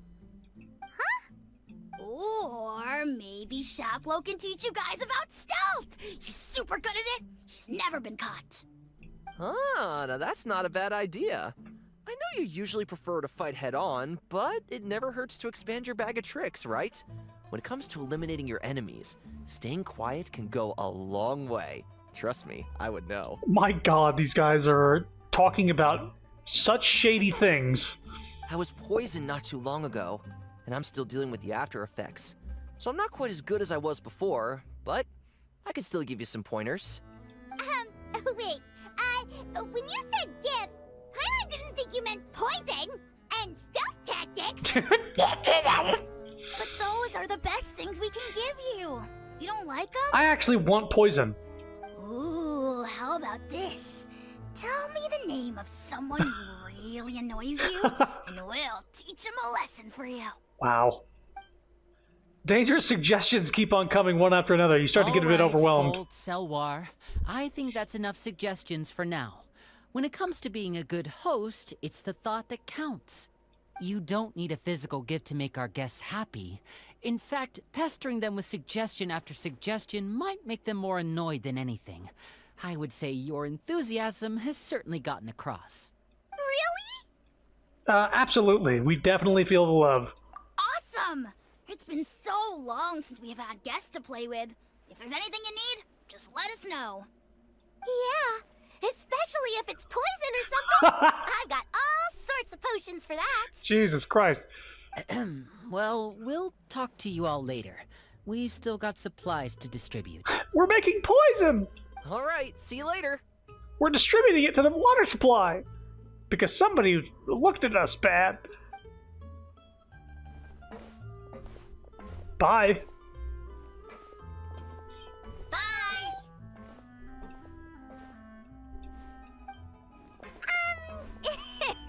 Lenny, about all that poison and stealth tactics talk just now. Scared you, did it? That kind of talk comes with being part of the House of the Hearth. When Foltz was really young, he strangled all of his family pets, just out of curiosity. He was labeled a dangerous problem child and was abandoned by his family. Ooh, my god.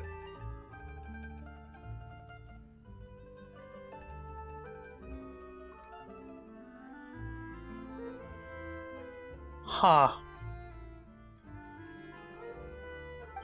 Elwar has an unnatural obsession with potions. Father has forbidden her from trying all the different concoctions she comes up with, but she still tries to test them in secret. You really have to keep an eye on that one. Chaplot is around my age. While I'm mainly responsible for collecting intelligence, he handles surveillance. He's very passionate about his work and has no reservations about taking on some very difficult missions. He's your age? Oh, now I'm confused. Guess more like a murderer in the making. Yeah, curiosity. Okay, I understand one animal, right? But once you find out that strangling a pet kills it, and you do it again, Mm-mm. Mm-mm. No. There has to be some form of discipline at that point to tell them that that's not okay. Jesus Christ. I know you two probably aren't used to that kind of talk, but I can promise you they only had the best of intentions. Things like stealth tactics and developing different poisons, they really mean a lot to them. They were just trying to share the best of what they could offer, that's all.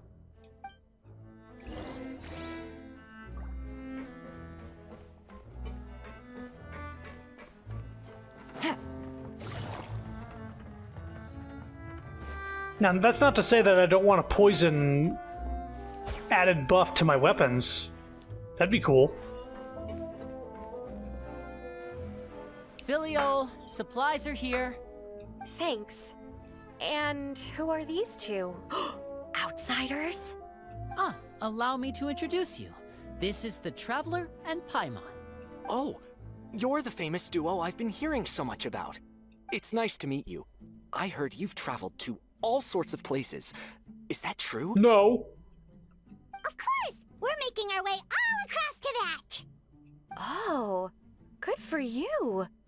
You must be pretty familiar with Fontaine by now, then. Have you seen the new opera that started running recently? I think it's called... The 4,000 Thieves? Nope. Oh, this is the first we've heard of it. It seems like it's going to be fantastic. From what I've been able to tell from the posters, anyway. You should definitely check it out if you have the time. Oh, and there's The Blind Maiden, too. That one is supposed to have audience interaction. Seems pretty interesting. As you spend some time talking about the popular culture, After as the your submission changes. is over, I think I'll go get a manicure. Oh, maybe I should dye my hair. Wonder how much it'll cost. Is it just Paimon, or do these two seem much easier to get along with than the others? Looks like the House of the Hearth has some normal members after all. Oh, let's go kill someone after this. Yes, I need to do my manicure after that, though. I don't want to break a nail while strangling the life out of somebody. I heard that. Oops. By the way, purposely killing animals is linked to future sociopathic behavior, so even one animal is a huge red flag in my eyes. Yeah. Yep. I'm guessing you're referring to Foltz and the others? Yeah, we're definitely not all like them. There's a difference between being, like, 6 years old and not understanding life and death, and you doing that, and you doing it multiple times when you're, like, in junior high, sort of thing. I bet those crazies are practically foaming at the mouth right now. I'm sure they just can't wait to get back to Snezhnaya to carry out the plan. That's enough, Filial. Don't talk about family members behind their back, right? Whatever. Let's go. Guess this is goodbye then. If you ever have some time, we should go see the opera together. I'm looking forward to a new hair color from you. That would be good, like, continuity, if he actually came back with a different hair color. Well, that's it for the supplies. We should probably head back as well. Also a difference between burning ants and killing a family pet. Well, they didn't seem too happy with each other. Seems like there could be something more going on here. That you have an emotional connection to. Yeah.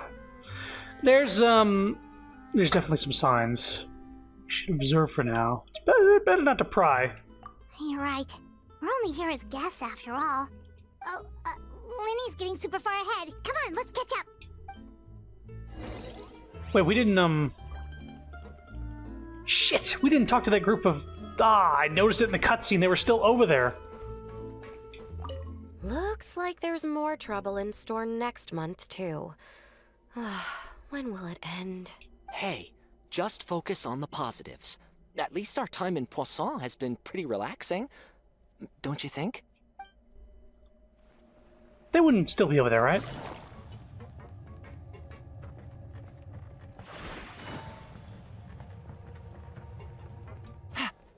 I missed some flavor text. Shit. Okay. My bad. I forget that it's worth talking to people multiple times. So, what do you think of the members you've met so far? They've certainly got a lot of personality. Sorry, Nat. I'm gonna break my monitor trying to fucking kill this thing. Well, Father is always encouraging us to be strong-willed and independent.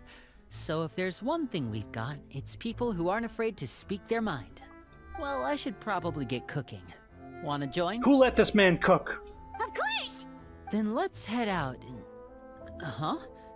Fremine? What are you doing here? Fremine! Nice to see you again! You too. I heard you're here as guests of House of the Hearth. Welcome. We were just going to make some food. Why don't you come along? I could use some help in the kitchen, and I seem to remember you mentioning you wanted to make seafood soup for the traveler in Paimon. Seafood soup? Oh, Paimon's drooling already. Not me. Were you looking for something just now, Fremine? Maybe I can help. It's nothing. I just wanted to see if there were any extra supplies. Yeah, we've got some left over. What do you need? Some food and water. And some clean cloth, if possible. No problem. Give me a second here. Food, water... Wait a minute. What do you need all of those for? You're not on any missions as far as I'm aware, and you were just going to come eat with us. So what's this all about? I thought I'd grab an extra portion because I get hungry at night. Could be because I'm growing, you know, and... Fremine, you remember what I told you? You're not like me. Your lying skills still need some work. Tell me what's going on. Is it really bad enough that you have to keep it from your own brother? Maybe it'll be better if we gave them some space.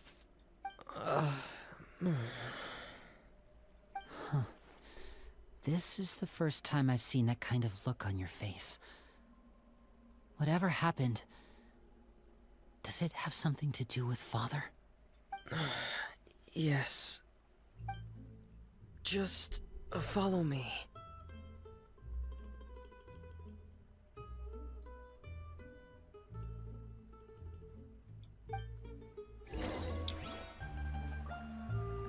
Hello, Marika.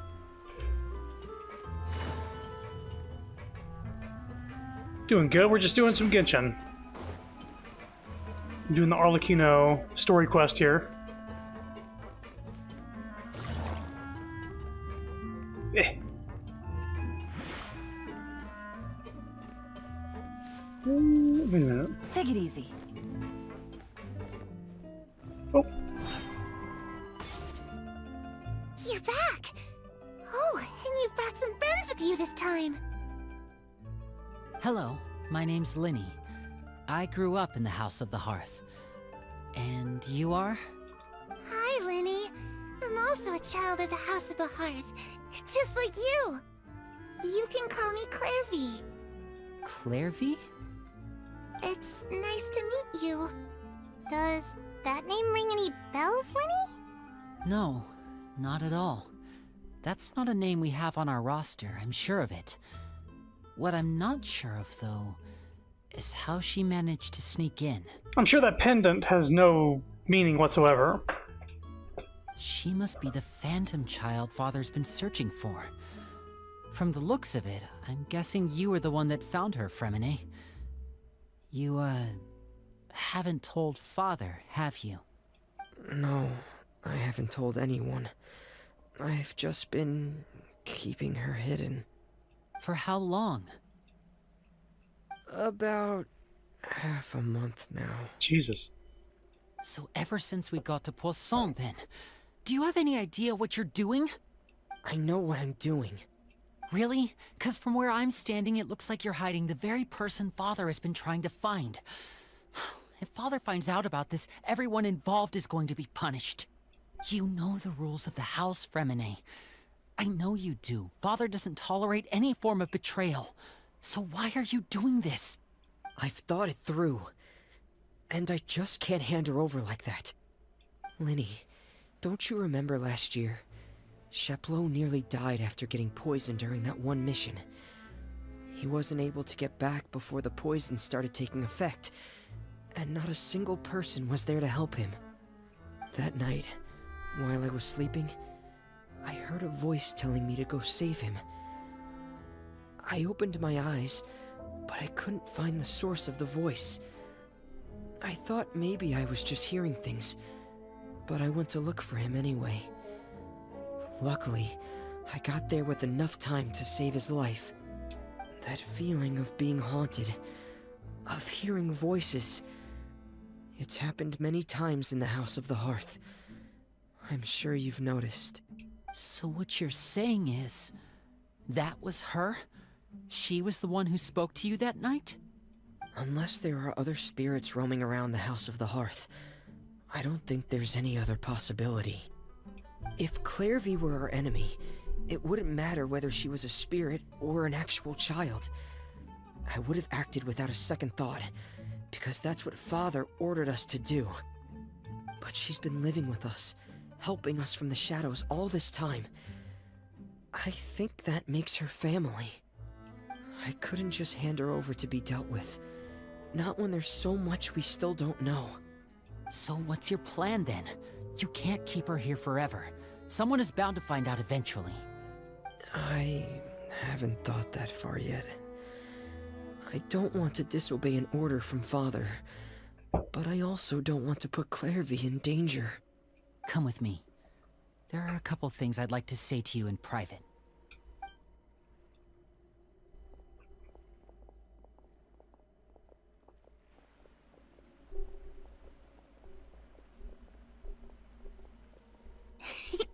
Those two sure care a lot about each other.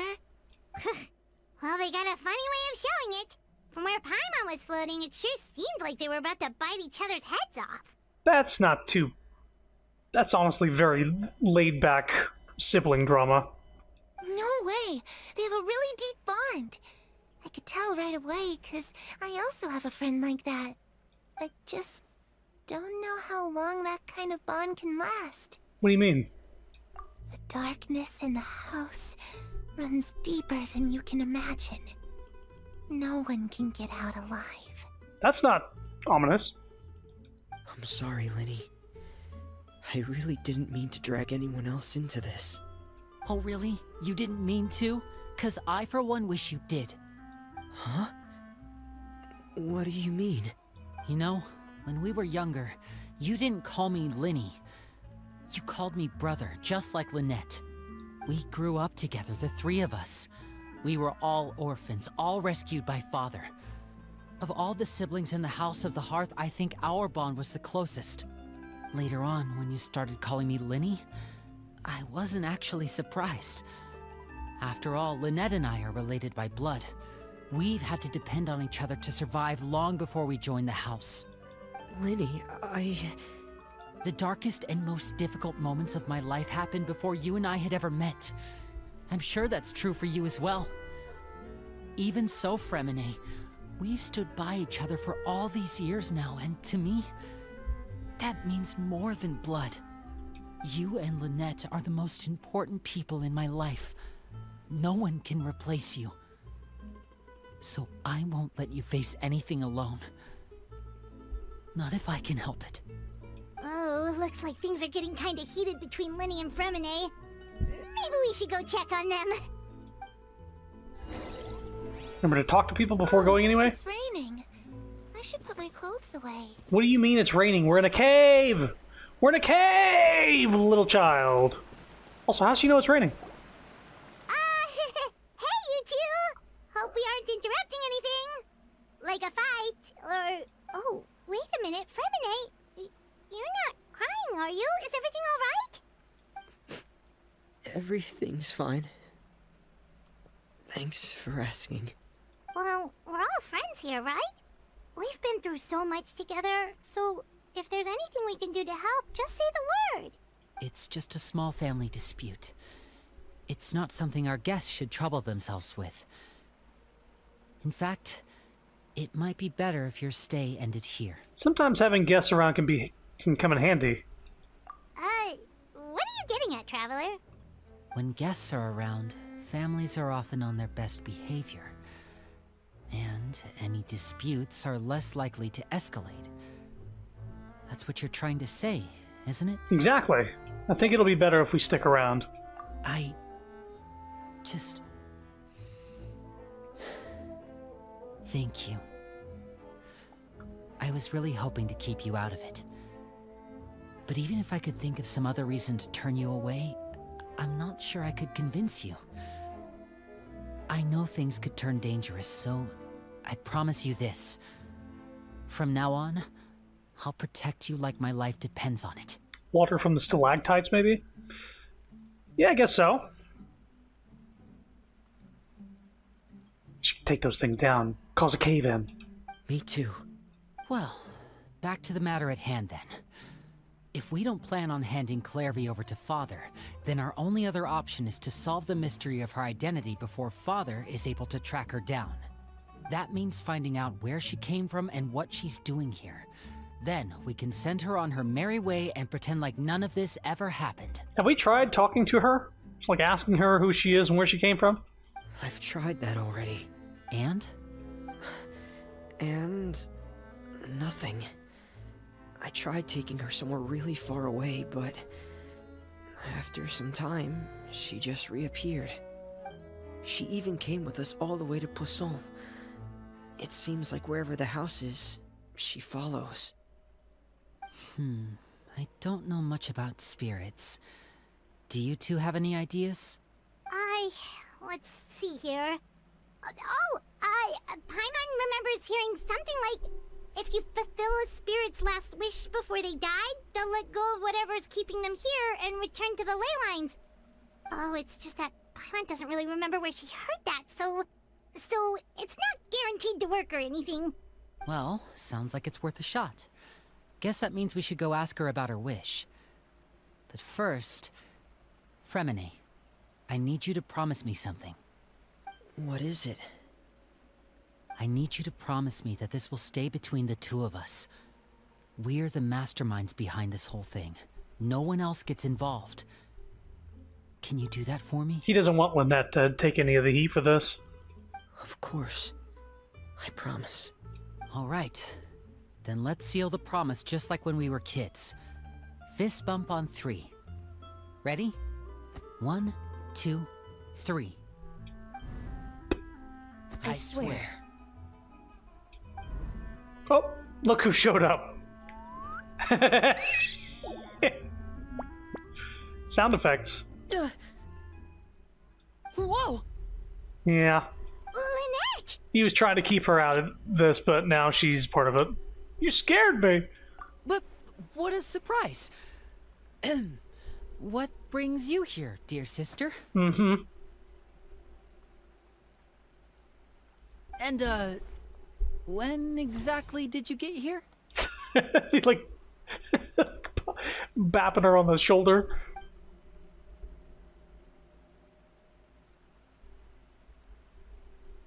You're an idiot, brother. And you too, Fremine. You 3, Traveler. And you 4, Paimon. Oh no. We're being disciplined. Wait, what did we do? I've seen Clairvy around the House of the Hearth before. I hadn't seen her in Poisson, so I figured she must not have come with us. But it turns out, you were just hiding her. I heard you talking about your plan. Rather than steering clear of the situation, I'd rather fully join in.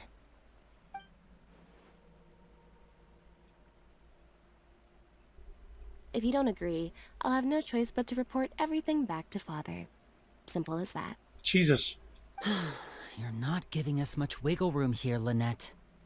Well, I guess we're all in this together then. After we talk to Clairvy, we'll figure out our next move. There's no time to lose. Let's go. Child who doesn't exist. Was she ever there to begin with? Is that lasagna? I'm full. Jesus. Thank you for bringing me this food, you guys. She said she's full, but the food doesn't look like it's even been touched. Well, she's a spirit. She can't actually eat. That's right. Based on what I've been able to observe, it doesn't seem like Clairvy can interact with the physical world at all. Still, when she's presented with food, she'll always linger around it for a good little while. Maybe, in her mind, she really is eating those things. Does she know that she has already passed away? I've tried to ask her, but she didn't answer. My guess is that she's just as confused as we are. Or... maybe she couldn't understand the question at all. Clairvy, if you've got some time, I'd like to ask you a few questions. Sure. Oh, another new friend. Hi, I'm Clairvy. Hello. Clairvy, how did you join the House of the Hearth? Huh? Isn't it the same for everybody? The knave brings you here and then you can't leave. Can't leave. It's just that your name, it's not on the roster. And I've never seen you before. The roster? Oh, I get it now. I think there might be some things you don't know about this place. The people in charge, they're not as nice as they look. They say they keep a roster, but it's not complete. There are a lot of people who aren't on it, and never will be. In this house, some people are family, and other people are just test subjects. Those kinds of people aren't ever going to get a place on the roster, unless it's the roster of people who've been executed. Wait, does that mean the knave... she... Is there anyone that can vouch for you? Perry. She's my best friend. She's the only one I trust in this place. Have either of you heard of that name before? No. Me neither. Clairvy, Perry. Neither of those names are on the roster. But it seems like she's telling the truth. Either that, or this kid's already got a bag of tricks bigger than mine. She's got a knack for lying, you mean? Maybe we should try a different approach. Clairvy, do you have a wish? A wish? It can be anything you want. Just imagine. It's your birthday, you're blowing out the candles, and your wish is...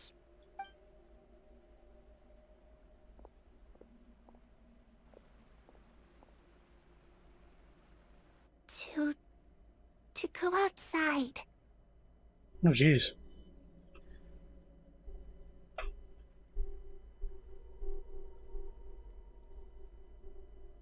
Do you like sub badges? No, I'm good. We're good on that for now. Where the sun can find me. That's it?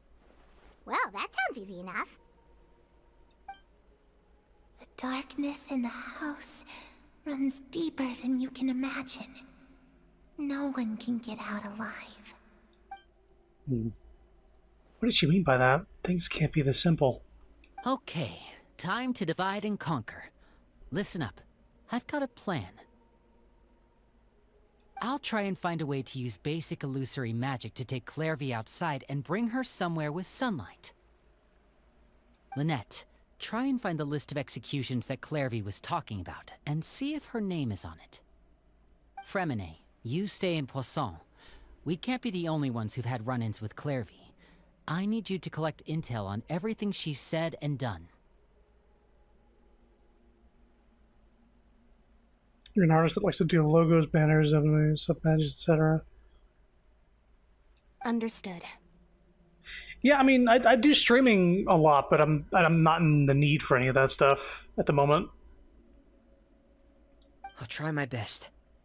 What about us? What should we do? I really appreciate your willingness to help, but this is a family matter. I don't want to drag you in too deep. It's too risky. Let me think. Since Father considers you to be guests, maybe you could stick by her side for a little while. You don't need to do anything except keep up some nice, casual conversation. Ah, Paimon gets it. You want us to distract her. How should we contact you?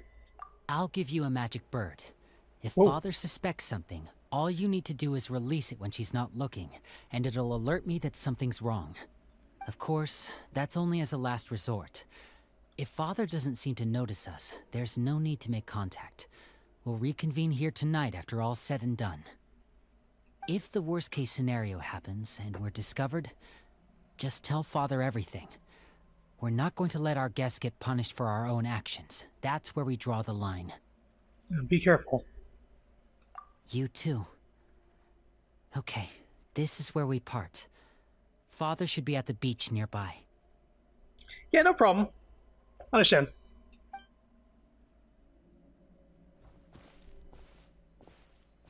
really hope this goes well.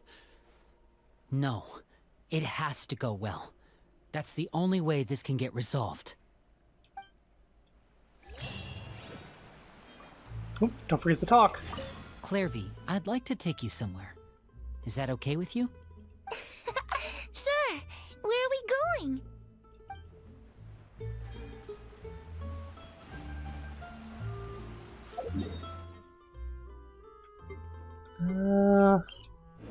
Yeah, we can think out this way.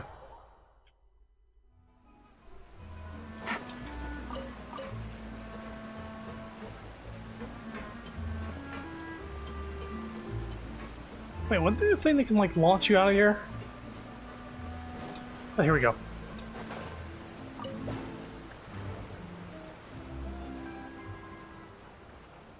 Birds. Okay.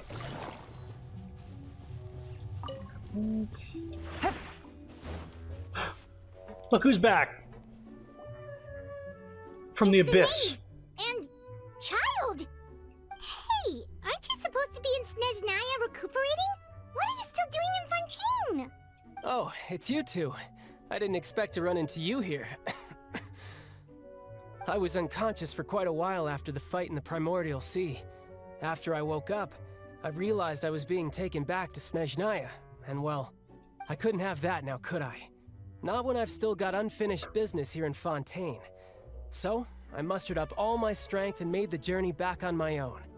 What sort of unfinished business are we talking here? It has to do with Skirk, my master. I really wanted to meet up with her, but by the time I got back, she'd already left. I still have so many questions for her. Without any other leads, all I could do was ask the Knave to help me track her down. She must have left behind some traces from her time in Fontaine. I don't think she ever was really truly in the world. She was like in the Primordial Sea.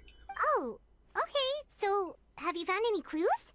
Unfortunately, no. While the House of the Hearth is adept at collecting all manner of intelligence, certain existences can still manage to escape our purview. Basically, unless Master feels there's a need to meet with me, she's not going to be found. But that problem has an easy fix. I just need to become stronger, and then... At least he covers his mouth. Paimon thinks you should focus on getting better first. The worst of it is over. It's all thanks to that one kid from the House of the Hearth. Elwar, I think her name was. She gave me a bunch of random potions to drink. They didn't go down easy, let me tell you. Pain and chills all over. But they really did help speed up my recovery. None of them were poison, right? And that's good, because it looks like I really do have to head back this time. The old man's been putting the pressure on me. He sent someone to tell me I'm needed for some sort of project. Project Stuja? Yeah, that's the one. I heard Regrader's involved too. I'm not looking forward to having to listen to all his monologuing, that's for sure. Hey, maybe you could think of a way for me to stay in Fontaine for a little longer. Helping Lyney and the others brush up on their fighting skills would be far more interesting. If you and I could spar, that would be even better. I've been waiting for a chance to see you go all out. This is Goku-ass personality. And what a sweet little daydream that is. But I also have a role to play in all this. I'll be leaving Fontaine shortly as well.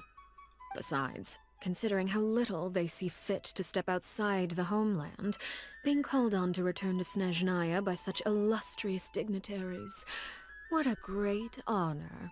Wouldn't you agree?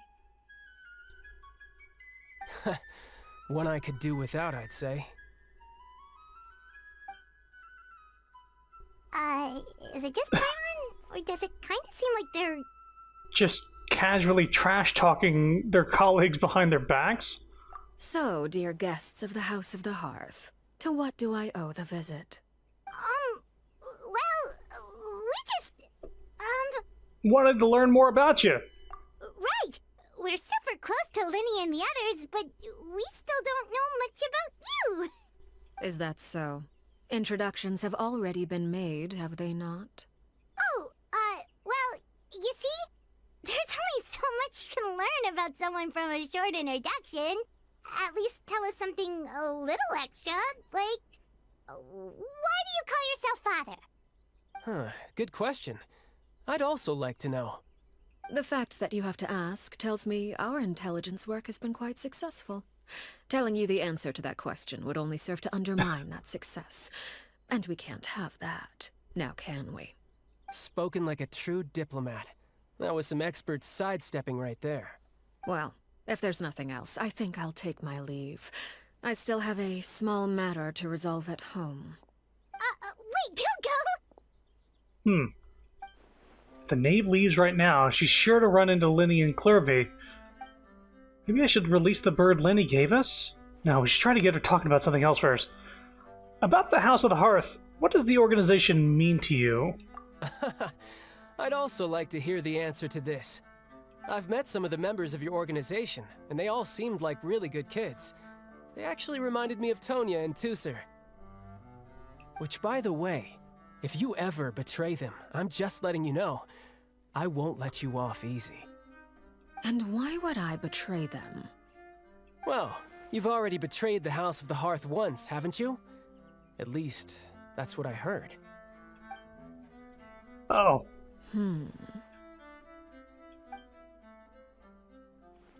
Okay, I admit.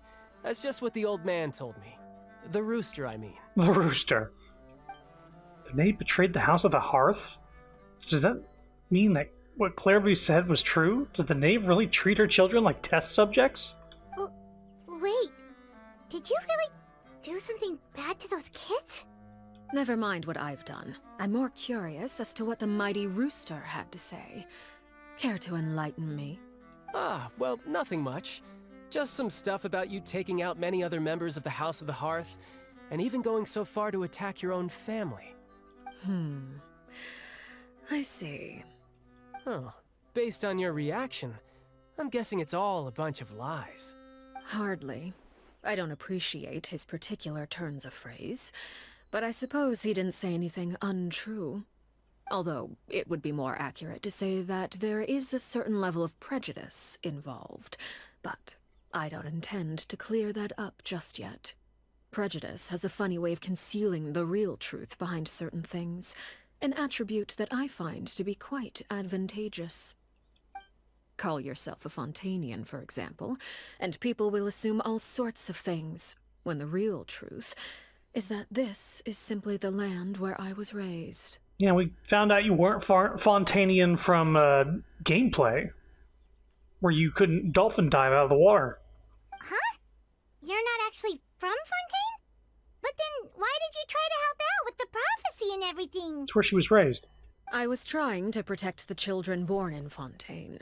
Claiming that I myself was a Fontanian simply made it easier to operate. People would hardly suspect a fellow Fontanian of having any ulterior motives. Who wouldn't want to save their homeland, after all? The primordial sea wouldn't have any effect on me, but it would have caused great harm to the House of the Hearth. Well, you wanted extra information, didn't you? There you go. I hope that satisfied your curiosity. So much for learning anything else about her betrayal. She probably only revealed that other secret in order to change the subject. Seems like she's trying to avoid talking about her terrible secret past. So, you stayed in Fontaine for the kids. I guess I was wrong to believe you'd betray them. Apologies. Looks like I was holding on to some prejudices myself. Good. Like I said, I like it when others have misconceptions of me. Actually, while I was recuperating at the House of the Hearth, there was something else that really caught my attention. I heard that members always resolve disputes and arguments with a friendly spar, and the loser has to back down. Seems pretty cool if you ask me. Would also give them plenty of opportunities to hone their skills. Also seems like the strong ones get to make all the rules. Well, that's only a recent development. In the past, such spars weren't nearly so friendly. The losing party would lose everything, including their life. They were that high stakes? Whew, at least that's not a thing anymore. Well, the current atmosphere's not half bad. I'm a bit jealous, actually. You've got so many family members around you, and you even get to live with them. Having a lot of family around means dealing with a considerable amount of bickering and scheming. Once Tonya and Tusser enter their rebellious phase, I'm sure you'll understand. Just imagine. Tusser becomes obsessed with plucking out strands from the rooster's mustache, or Tonya decides to dye her hair 42 different colors. Okay. I get the picture. As the conversation shifts to the topic of Tonya and Tusser, Child begins to share story after story. It's the type of conversation that would usually leave you falling asleep. You find yourself listening to him. Would you look at the time? I should probably get going. And more text that I couldn't read fast enough. Child just wants to beat... just wants to be beat within an inch of his life. It's his fetish. That's what those weekly child abuse sessions are about. The weekly boss grind. Traveler, Paimon, I'm not sure where our paths will cross next, but the next time we run into each other, we should definitely try and find some time to spar. Yeah, just get killed in 30 seconds. Every week. Again, maybe this is a conversation we can have when you look less like you're gonna kill over. I'm gonna be fine. Coughs up blood and falls over in one frame. All right. Well, thanks for everything, Arlecchino. No thanks necessary. You also played a part in obtaining the Gnosis. I would say we can call ourselves even. I like the sound of that. Well, I'm off. See you all some other time. We should probably get going too. Do you want to head back with us? Oh? You want me to leave so soon? Oh, well, you see, I'm rather enjoying the evening breeze. If you don't mind, I think I'll stick around for a bit. I have some things to think about. Apologies for not attending to you like a proper host. Please forgive this slight. I do hope you'll have a pleasant stay. She's got an interesting... Okay, because I'm not getting a ton of time to look at her design usually, but she's got this like back lighting that seems to be a part of like her undersuit, but then she's got this overcoat that's like split. The white coat is like split, but maybe joins at the top. It's like some weird layering stuff going on. It's crazy. We managed to keep her distracted until nightfall. Good thing Child was there to keep the conversation going. You don't think she suspected anything, do you?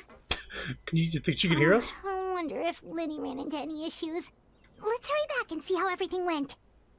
Oh? You decided to stay a little longer? Let's take in the ocean view together, then. Oh.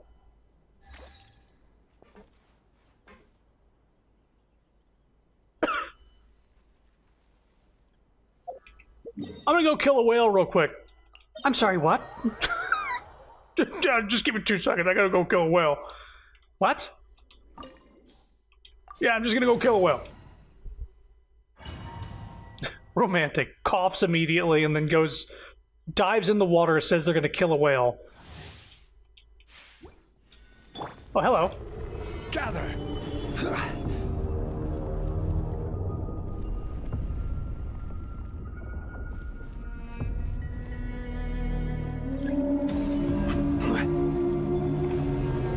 Stabilize! Use attacks to rile up the narwhal.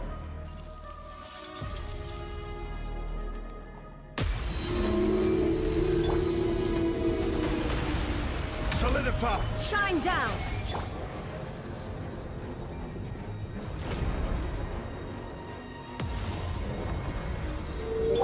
Everyone hold hands! Gotcha. Quietly now.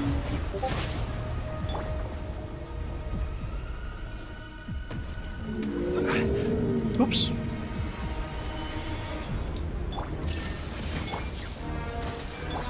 Gotcha. Order guide you. Gather. Oi, oi, oi.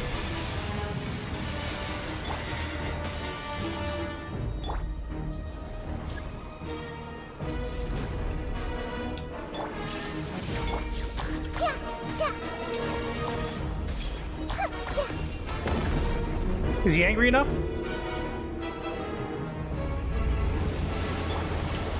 Solidify!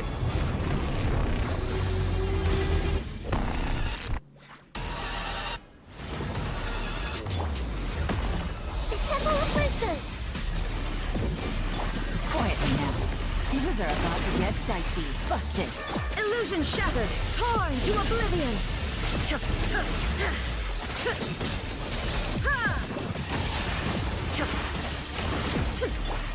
This is order.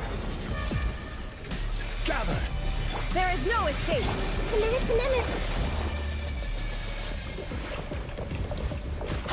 Take it easy. Stabilize. Hey, Quietly now. Busted. make yourselves at home. Okay. This guy's lasting longer than he was before.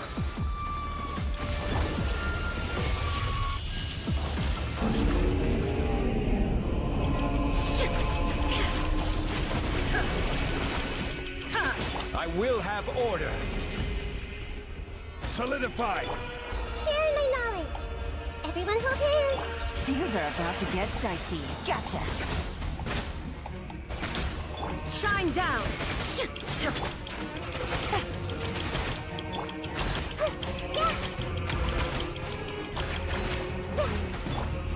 Stabilize.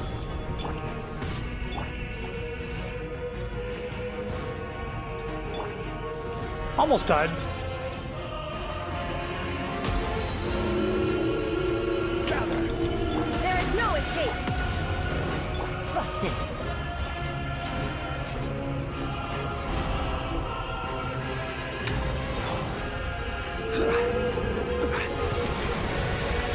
Shine down. Quietly now.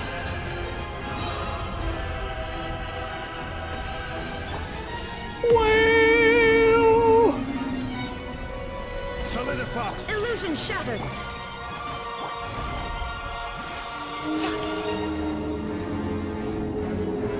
Hello.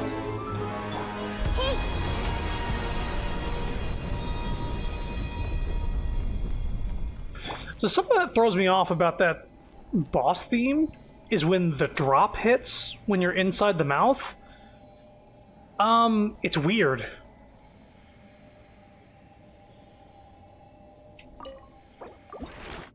Like, the music sounds good until it hits that point, and then it sort of, like, doesn't really fit. Does that make sense? Usually these boss fights have some banger music.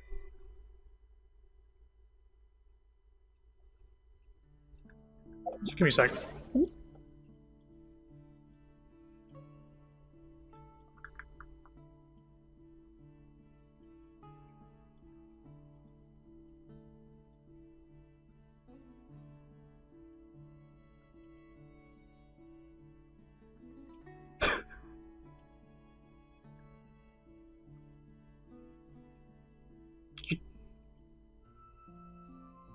Okay.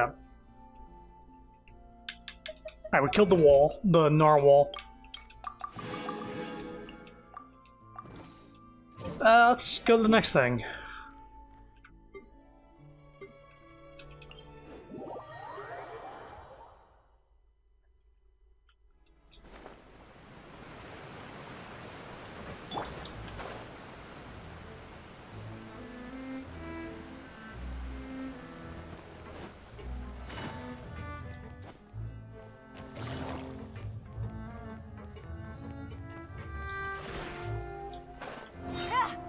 Gotta do that just in case they kill me with fall damage.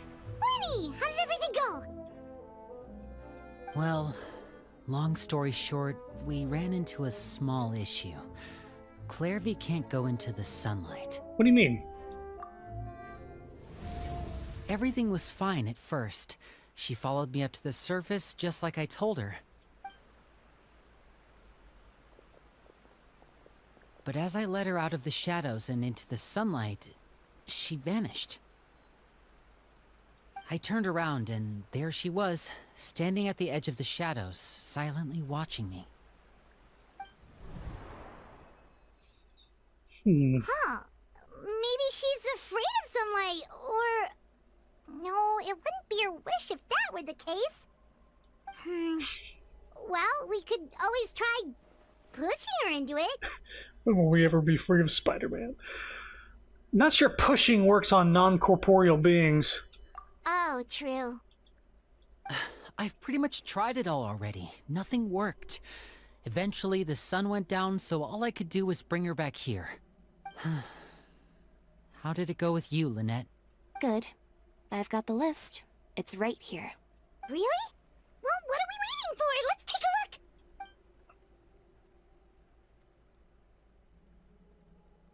Oh, that's a lot of pages.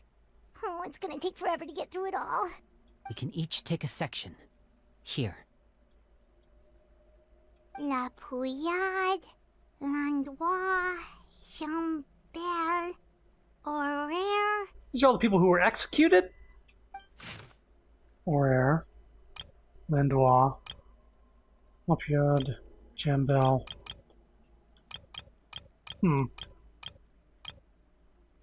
Oh, yikes. That Horaire guy has a huge scar on his face.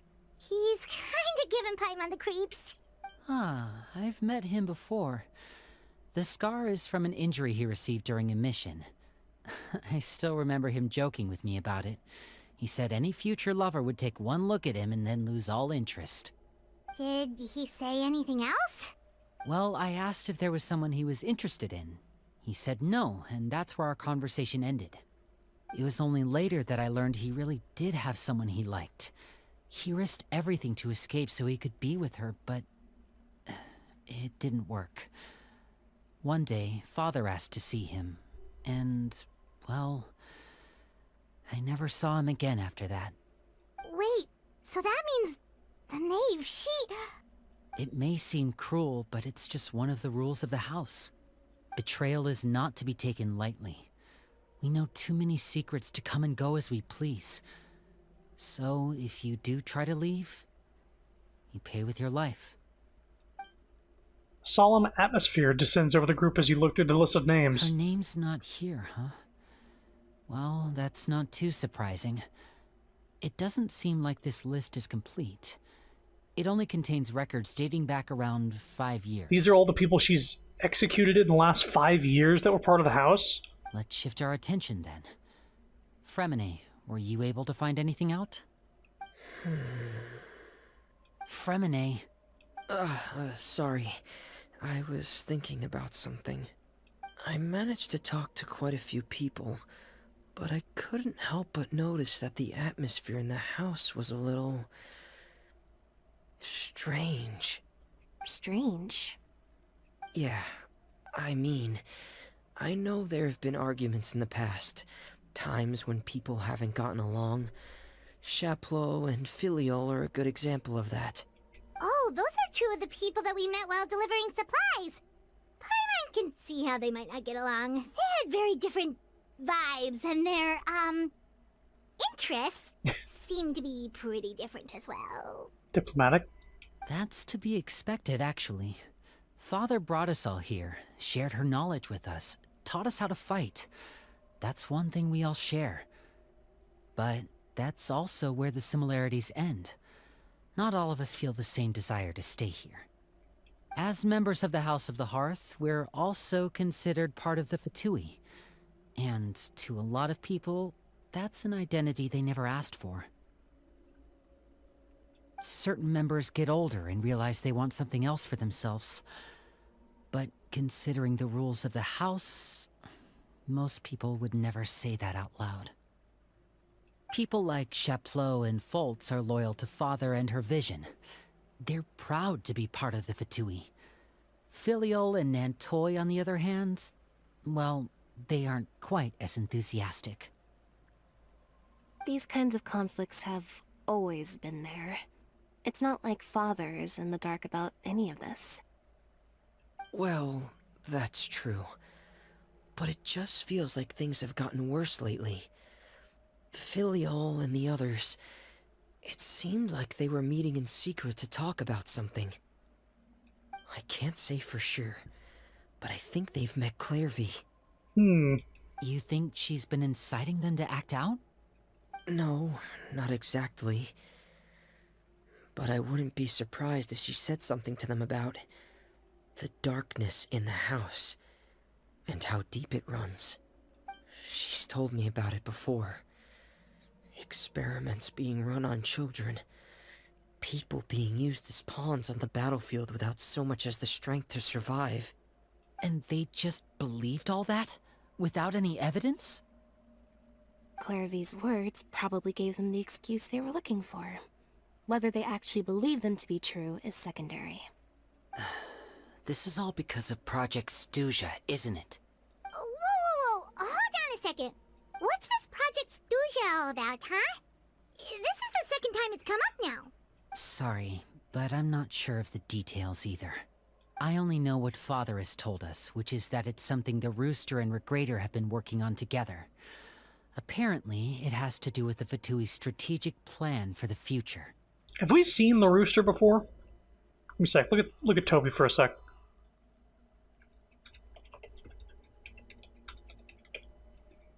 Oh, he's the Penguin.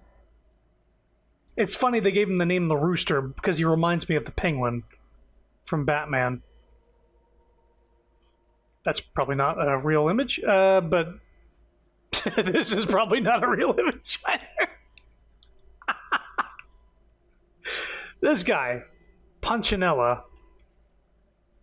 Okay, who's the other one? Regretor? Or Greator? We're just getting names thrown at us. I want to put a name to him. Oh, this guy. Pretty man, probably the most evil out of all of them. Probably serial killer sort of situation. Like Baiju, but turned up to a million on the evil scale. Because the House of the Hearth was so successful in obtaining the Gnosis, we now have the honor of playing a key role in Project Stuja. The Rooster. I like that fucking muscle-ass image of him. That's great. Wait, but isn't that a good thing? Key role is just another way of saying dangerous role. To us, the whole thing is an inconvenience. Father thinks so too, but she's in no position to refuse. Their plan isn't exactly unreasonable, and they've been funneling the house a lot of funding. It's just that we'll lose a lot of members in the process. Participating in the plan, it's an honor in name only. What they're really trying to do is subdue us. The existence of an intelligence organization outside their control makes them feel uneasy. Looks like the Fatui are plotting something big, but given how little Lenny and the others seem to know about it, I probably won't be able to learn much. I should keep a sharp eye out during my future dealings with the Fatui to see if I can learn what I can learn. Okay, super complicated top secret Fatui business aside, what does all of this have to do with the conflicts you were talking about earlier? Paimon doesn't get the connection. External pressure has a way of exacerbating internal strife. You can't overlook the power of fear either. People are afraid of dying, and that fear is often the impetus for a lot of stupid decisions. I thought resolving the Clairvy situation would make everything go back to normal, but it looks like things are more complicated than I thought. If we leave Filiol and the others to their own devices, sooner or later, Father will be forced to take action. We can only focus on one situation at a time, brother. You're right. Even if we confront Filial and the others, it won't do any good. It might even make matters worse. We should focus on Clairvy for now. Well, it's getting late. We should head back and get some rest. We'll try again first thing tomorrow. Lynette, you stick with me this time. Fremine, keep a close eye on Filial and the others. Make sure they don't do anything they'll regret. Good work today, everyone. Have a good night, and I'll see you tomorrow. Rest at the temporary accommodations. The droopy-ass metal shack. Your mind races with all sorts of thoughts. You try to fall asleep. Oh, Paimon was looking forward to an early night, but she can't sleep at all. Hey, you don't think the Knave will be too angry with Lenny and everyone if she finds out about all this, do you? Any form of betrayal is bad, and the only punishment is execution, yeah?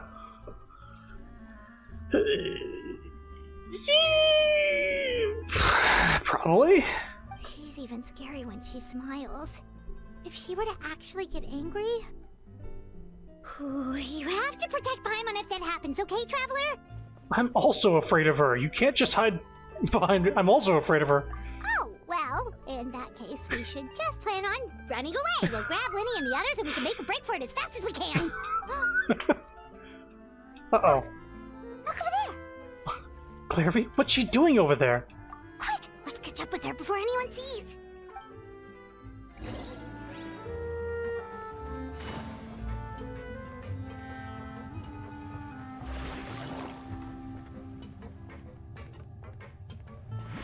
Over there! Whoa. Just popping in and out. Hey!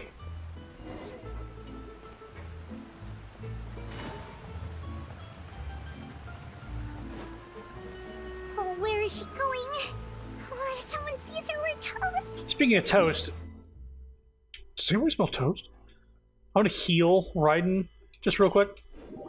Apparently she got hit during that narwhal fight. I don't even remember that happening. Zhongli took a little bit of damage. Yeah, she took like 7,000 damage at some point. I was waiting until the ghost got to the next to the teleport point.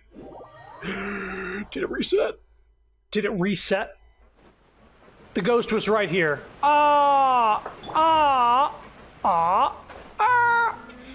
Fuck. Alright.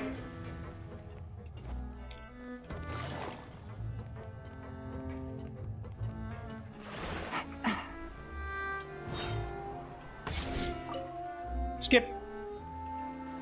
You just can't seem to fall asleep. Yeah. Oh my eye. She's even scary when she smiles. If she were to actually get angry... Ooh, you have to protect Paimon if that happens, okay, Traveler? You can just hide behind me.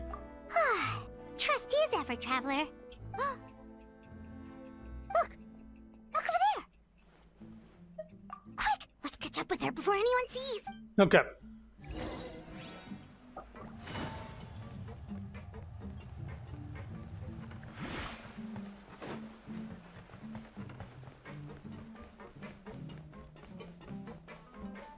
Over there! A dog appeared at the same time.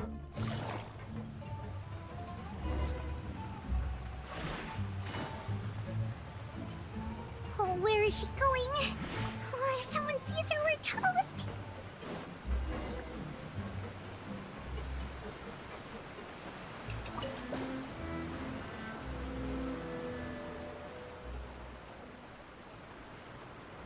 Don't reset the fucking quest. Oh, look! She stopped! She's able to go out in the moonlight. Clairvy! Shh! I opened the window while no one was looking. Look how pretty the outside is. Window? If only I could have more than this. You probably think I'm being silly, huh? All this hopeless resisting? It's better to dream of what I could have than try to make it a reality, right? Please, help us get on the same page here, Clary. We need you to tell us what you know. Can you do that? Sure. Although, after you hear all this, I think you might regret that decision. Everyone in this family is nothing more than a tool. Something to be used and exploited. We're all expendable. Including me. As long as you're useful, you get to stick around. Lose your value, and you're handed over to the doctor, experimented on, and given a fate worse than death. I've seen it happen again and again, and I've had enough. You're saying the knave did all that? It's just, that doesn't seem like something she would do. She's scary and all, but it seems like even she has lines she wouldn't cross. I knew you wouldn't believe me. Everyone thinks she's a good person. They all think of her like a real mother. Mother? But she doesn't deserve that title. She's disgraced it and tarnished it. And if I had things my way, I'd never see her again. How long did this ghost die ago? I'm thinking this was a different Knave. If only Perry were here. She'd understand. Especially since we're not seeing records within the last 5 years. Perry. There's that name again. Also, Paimon's getting a strange feeling. It almost feels like she's not really here with us. Paimon can't tell if she's actually talking to us or if she's mistaken us for someone else. Not sure either. She's a spirit. It could be anything. Well, in any case, it seems like she really needs someone to talk to. We should keep her company for a little longer. She's got a reflection. That's interesting. She looks so young. But it seems like she's been through a lot. It's getting windy. I should close the window. Ooh, look at the moon. Isn't it pretty? Hey, wanna hear a secret? I heard that if you look up at the night sky in Snezhnaya, you can see the aurora. It's supposed to be super pretty. Even prettier than the moon tonight. Are we getting Aurora Borealis in Snezhnaya? I'd love to see it. Also, she said Snezhnaya. Is it twice, or is it Snezhnaya? With Snezhnaya. Is it two sh or one sh? Because I think I've heard both from this game right now. It's kind of like how nobody knew how to pronounce Liyue back in the day. Everyone was like, Liyue, Liyue, Liyue. And it was all over the place. Even Paimon was having, like, different pronunciations. Perry and I promised each other that once we're older, we're gonna go see it together. Perry, Phineas and Ferb jokes. But I can't find her. I'm worried she's also been... No, that wouldn't happen to her. She's special. Mother likes her a lot. I should really go talk to Mother, but we just fought. She doesn't want to see me, and I'm too scared to face her.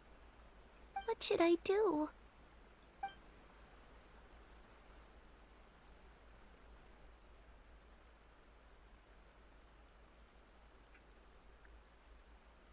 After some time, Clarabee seems to come back to herself. She gives a weak smile and leaves the town. Paimon really doesn't understand what's going on with her. It is interesting that we got an Aurora Borealis not too long ago. Because of those solar beams. Sorry. The solar rays. Were they bursts?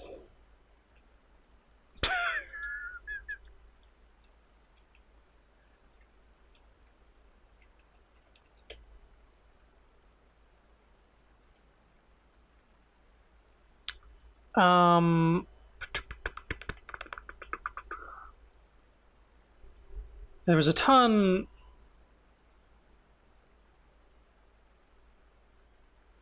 Yeah, what was that caused by? There's a specific word. Solar cycle. Every 11 years. Geomagnetic storms.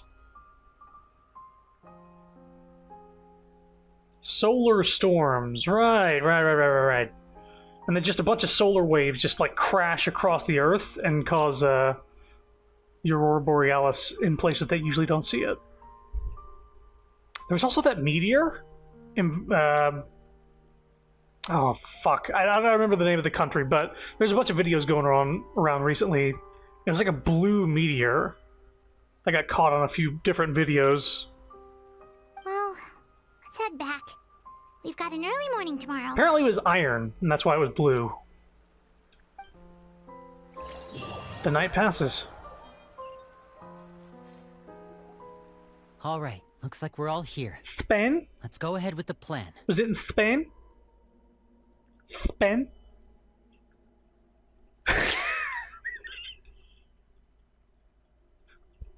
I can hear furiously typing over there. Yes, and I knew you would fucking say it like that. Before we do that, I have a question. Oh? What is it? Have the Knave and the Doctor ever worked together? What makes you ask that? Well, we kinda ran into Clarabee last night, and that's what she told us. We met the doctor back in Sumeru. He's super dangerous, and he's done all sorts of bad things. It's possible that Father and the Doctor have had certain dealings, but I don't think Father would work with him. We're not really on the same side, so there's not a lot of trust between them. That doesn't exactly set the stage for a successful partnership. I did hear, though, that when Father first became a Harbinger, the Doctor offered to work with the House of the Hearth. Father rejected most of his proposals, except for one. It had to do with some sort of secret experiment. Secret experiment? Could that be what Clairvy was talking about? When did she take over as a Harbinger? I don't think so. I don't know any details about the experiment itself, but I do know it's an entirely independent operation. The Doctor only proposed a direction for the research. That was the extent of his involvement. I still don't think that counts as working together. The details of the experiment are confidential, but complete records are kept on all participants. That doesn't seem to be the case with the situation Clairvy referred to.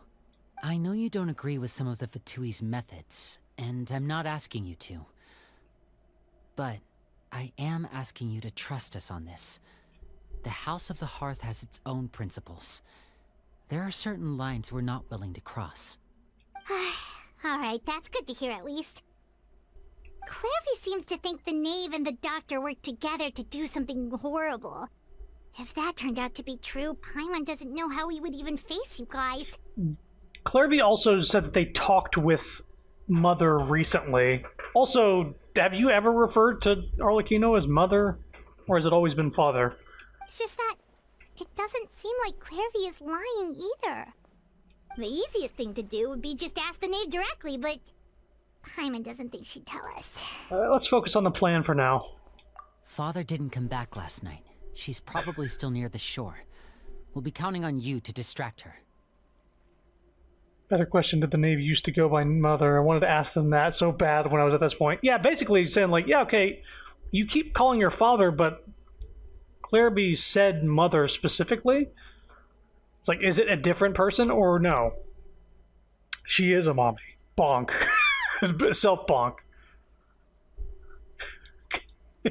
Lynette, you're with me. Fremine, you know what to do. Be on your guard, everyone. All right, let's get to it. Yep. Where are we going today? Let's try somewhere further away this time. Go to the seaside to look for the Knave. She's still out there looking at the water?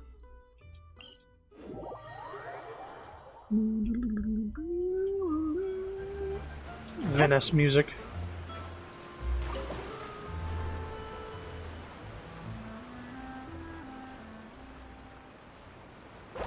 Yep, she's still there.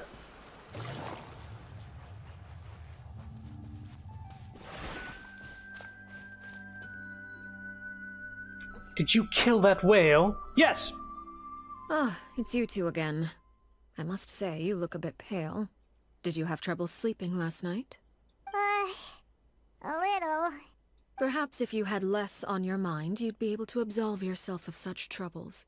So what are you planning to do now? Catch up on some sleep? Or should I give you some time to rack your brain for a topic to discuss before I ask any questions? Although I must profess to being curious. Without child here, how do you plan on distracting me? Uh-oh. Us? Distract you? Good one. But no, we were just here for a chat. Looks like you could have used some extra time to think. No matter. If you don't have any other plans, why don't you accompany me somewhere? Don't worry. I'll be sure to steer clear of any scheming children. Uh-oh. Uh-oh. The ocean breeze is sure nice today. Anyway, so you know everything then? Children always think they can hide things from the grown-ups. But nothing gets past me. Least of all a little scheming. I think I'll let them have at it for a little longer. I can be very patient. Well, I'll leave you to think things over. If you're so inclined, meet me outside the Palais Mermonia. Oh boy. Good things come to children who do as they're told. So I do hope you decide to tag along. If only for your friends' sakes. What should we do? What do we do? She clearly knows about everything we've been doing, and Paimon doesn't think it'd be a stretch to say she was threatening us just now. We should release the pigeon that Liddy gave us. When she's not looking. She's not 2 steps away. Oh, good idea. Hopefully he sees it in time. Well, we should probably head to the Palais Mermonia. Paimon doesn't want to find out what happens if we don't show up. Based on what the knave was saying just now, it sure didn't seem like it'd be anything good. We really don't have any other options. Guess all we can do is take 1 step at a time. Okay, then we probably shouldn't keep her waiting. It seems like Lynn and the others are on thin ice, so let's do our best to not get them in any more trouble. She had moved. She must have done the clock thing where she just passes 2 days standing completely still. Also, was that an idle threat?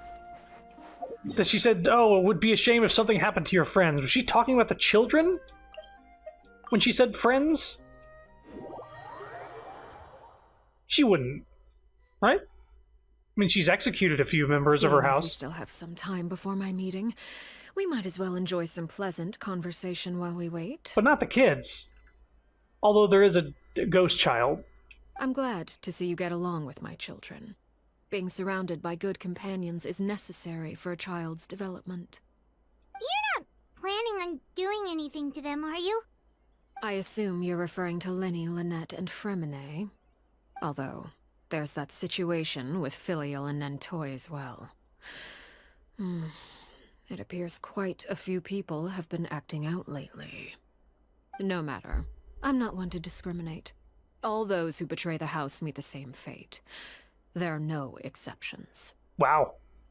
Does that mean you're going to kill them? Oh, are you here to beg for their lives? I'm sorry to disappoint, but the rules of the house change for no one. In my organization, everyone is responsible for their own actions. So, orphan children who haven't developed mentally as an adult are responsible for a decision that takes up the rest of their lives? Right?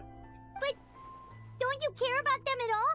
They really respect you. They even call you father. You must feel something for them. Any organization in which feelings come before principles is one destined for ruin. The House of the Hearth is hardly an exception. You could say our principles are more stringent than most. Perhaps I can offer you this consolation at least. As our guests, you two will not be held accountable along with them. There's really no other way to solve the issue?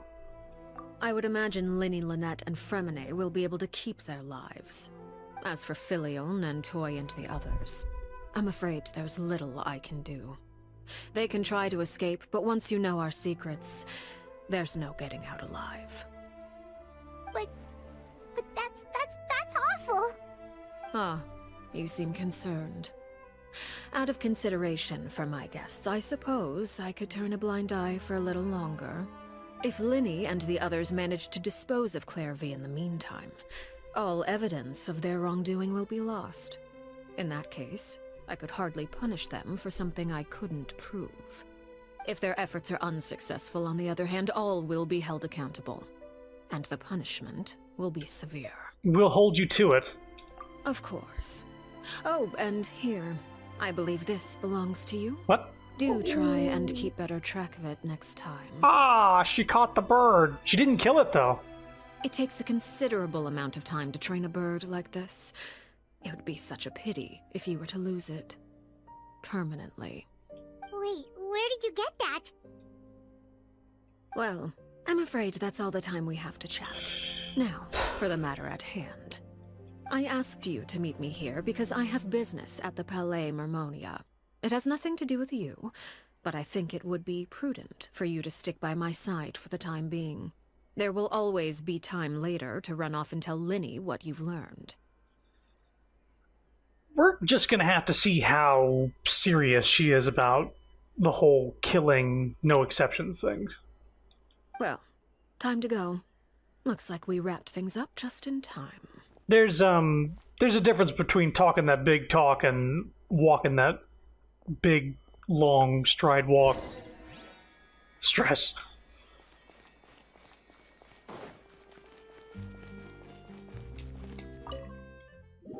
Hey, is the big crack in space-time still in here? That got fixed, right? Wait, no, this isn't the same place. That's the Opera House. This is Nervalet's office.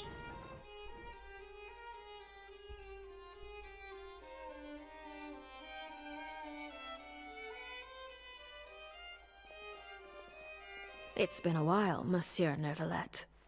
I must say, I wasn't expecting my meeting request to be approved quite so quickly. The Palais Mermonia operates with an efficiency worthy of admiration. It is only right that an esteemed diplomat such as yourself should be afforded the proper level of respect. Although, if I may speak plainly, I must confess that I did not anticipate we would have the occasion to meet again after presenting you with the Gnosis. I thought you'd fuck off. I see you brought the Traveler and Paimon with you as well.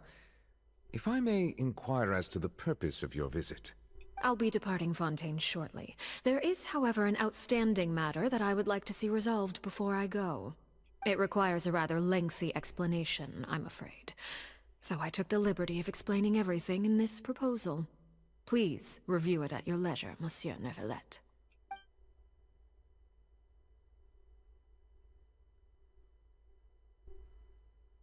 We don't want to have paper in hands. That requires animation. We don't do that. Not unless there's a cutscene. And we go crazy on that shit.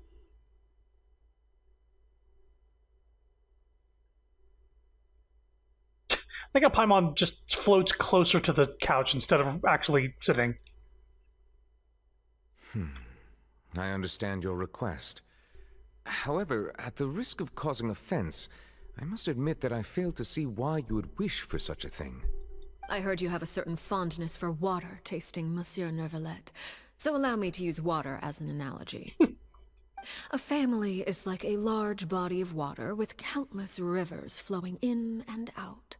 As someone who watches over this system, I would hope that each river that flows from the source will eventually reach the ocean. Of course, objectively speaking, I know this is impossible. Most of the rivers will dry up along the way, disappearing into the ground and leaving nothing but a barren riverbed behind. Not all rivers are destined to reach the ocean, but I would not see their existence rendered meaningless. I believe the water that flows within them is simply meant for a different destination, like a field in need of irrigation. Or perhaps the glass of a certain water-tasting enthusiast. Alright, we're getting caught up in the metaphors again. I love me some confusing metaphors. The problem with the metaphor is that we don't have what it's being compared to. She's just using a metaphor to explain something on the paper we haven't read yet. Did you get any of that, Traveler? Kind of. Your words paint an optimistic picture indeed. Allow me to remind you, however, few among us are willing to sip from a glass filled with tainted water. It may have been tainted at one point in time, but not to worry. I'll make sure it's strained of all impurities and returned to its cleanest form. I seem to recall there being a transactional aspect to your proposal. Perhaps you could expound on that? If you accept my proposal, Monsieur Nervalet, I will gradually withdraw my forces from Fontaine. Forces? And, unless absolutely necessary, I will no longer carry out any special missions within Fontaine. I presume I can take your words to mean that, in the future, cases similar to the Tartuffe assassination will cease to cross my desk? Tartuffe? Tartuffe? Ah, that thief who embezzled funds from all those charities, you mean? My deepest condolences to his family, but without any evidence, I cannot imagine how the House of the Hearth might have been involved in his passing. Oh, she definitely killed this guy. Of course, if you accept my proposal, Monsieur Nervalet, I'm sure certain measures could be taken to reduce the frequency of such troubles. You choose your words carefully indeed. In that case, I am inclined to accept your proposal. My thanks for your generosity, Monsieur Nervalet. Well, With that settled, we should be going now. I took the liberty of bringing along 2 bottles of spring water from Snezhnaya for you to enjoy. Yep. I do hope I get the chance to hear your impressions. Perhaps at our next meeting, yes? She said Snezhnaya with the one sh on there. Snezhnaya. Snezhnaya. Not Snezhnaya. Indeed. I trust you would not overlook your commitment in the meantime. All right, Traveler Paimon. Time to go. Why were we here? Was it to keep things civil? Let's talk to the dragon. Oh, he's not. Oh, there he is. I believe I've told you before that my emotions easily resonate with those of others. Yet in the few meetings I've had with that Harbinger, I haven't been able to sense any aspect of her emotional state. Her mind is like a still body of water. Who knows what darkness lies in its depths, and the lack of ripples on the surface gives nothing away. It's unclear whether this is her natural state of being, or whether it's an incredible strength of will that gives her the ability to master her emotions. Either scenario, however, suggests she is a very dangerous individual. I do not expect an explanation as to why you two are by her side. Whatever your reasoning, I would only advise you to take caution.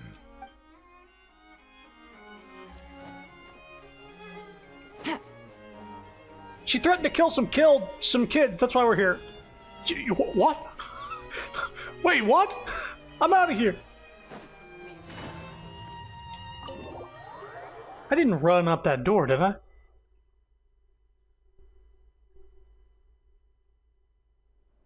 Oh, she didn't want me to go warn Lyney.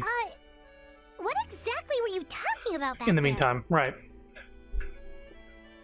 Paimon only heard you mention some rivers, a large body of water, and then some kind of irrigation scheme. You really want to know? I would imagine there might be more pressing concerns at the moment. Lyney, Paimon really hopes everything's going okay. Oh, Paimon recognizes that look. You've got your thinking cap on, don't you, Traveler? The knave may seem relaxed, but she didn't seem to be joking earlier when she said, "Those who betray the organization must pay with their lives." I think she's serious about punishing those kids. How should we stop her? No, there's nothing else we should...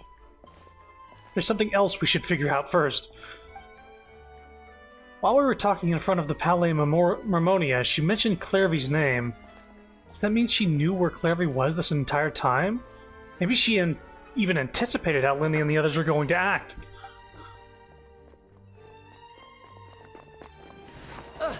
Hold up. This dude had the scar on his face. Oh, shoot. Are you alright?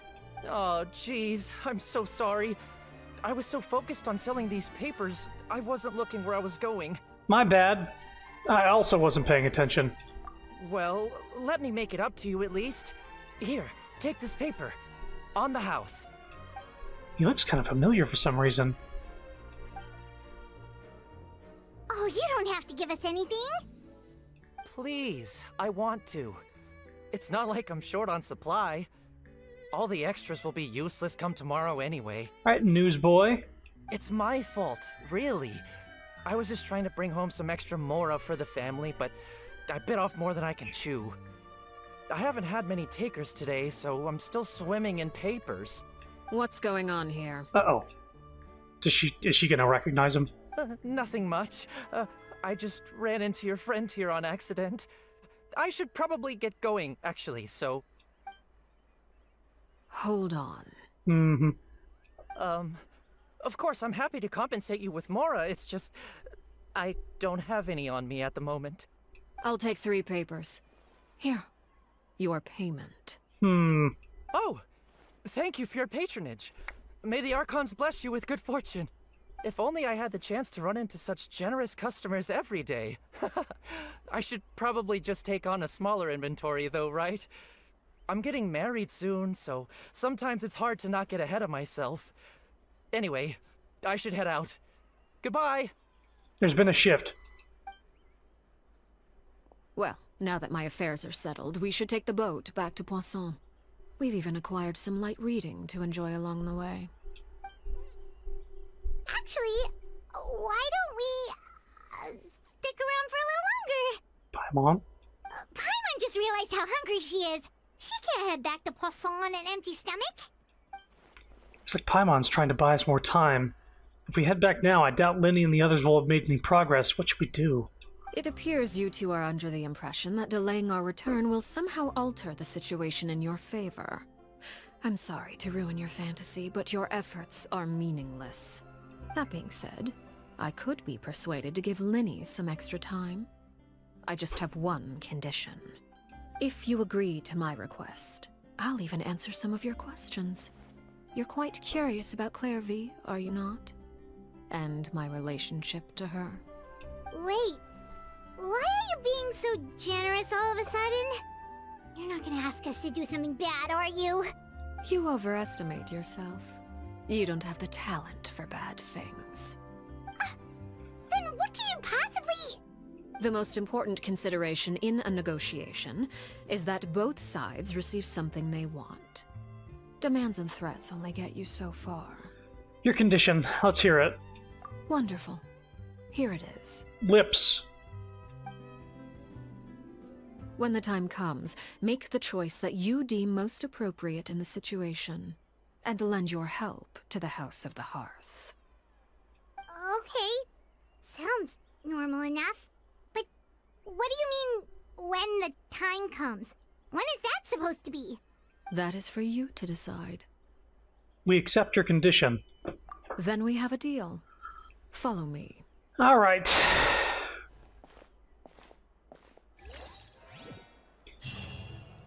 I think she's putting on an act. For the most part. We ran into Scarface. Can't remember his name off the top of my head. But it was one of the guys who was quote-unquote executed. Was in the list of execution people. She definitely recognized him. Saw that he... Heard that he didn't have any money. And decided to buy 3 papers from him. Like, on the spot. That shows that she probably let him have his life. And also was feeling generous to him at that moment. But... Stabilize. I don't have enough info for all the other stuff that's come around.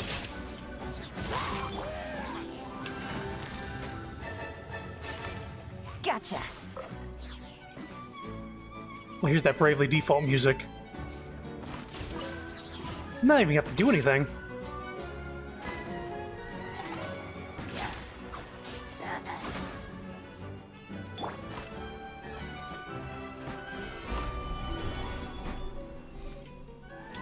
All right. Shine down.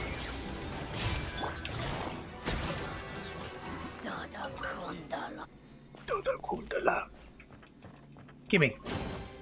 A chest full of valuable. Rise. Did we just get a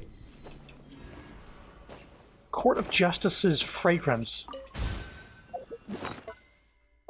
We get a recipe for a fucking building? Jesus Christ. And also a recipe for food. Hold up, before we get distracted, there was a, yeah, that thing right there. Before we get distracted by one thing, let's get distracted by this other thing first.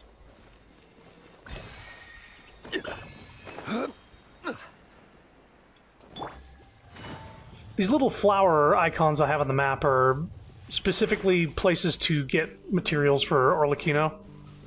I have them marked at the moment. They're... these things. Rainbow roses, which I need 168 of! So, as many marked as I can. I'm sorry, am I near the edge of the map? Why is it glowing red like this? Oh, because this is not a path, this is the edge of the map. Oh my god. How about we explore the area ahead of us later? Paimon, I'm trying. I'm trying. How about we go later? This is kind of a thing we gotta do right now, though? They didn't need to put this here, right? They could have done this. Me. Right? That would have been better. This is a weird place to do a cutoff.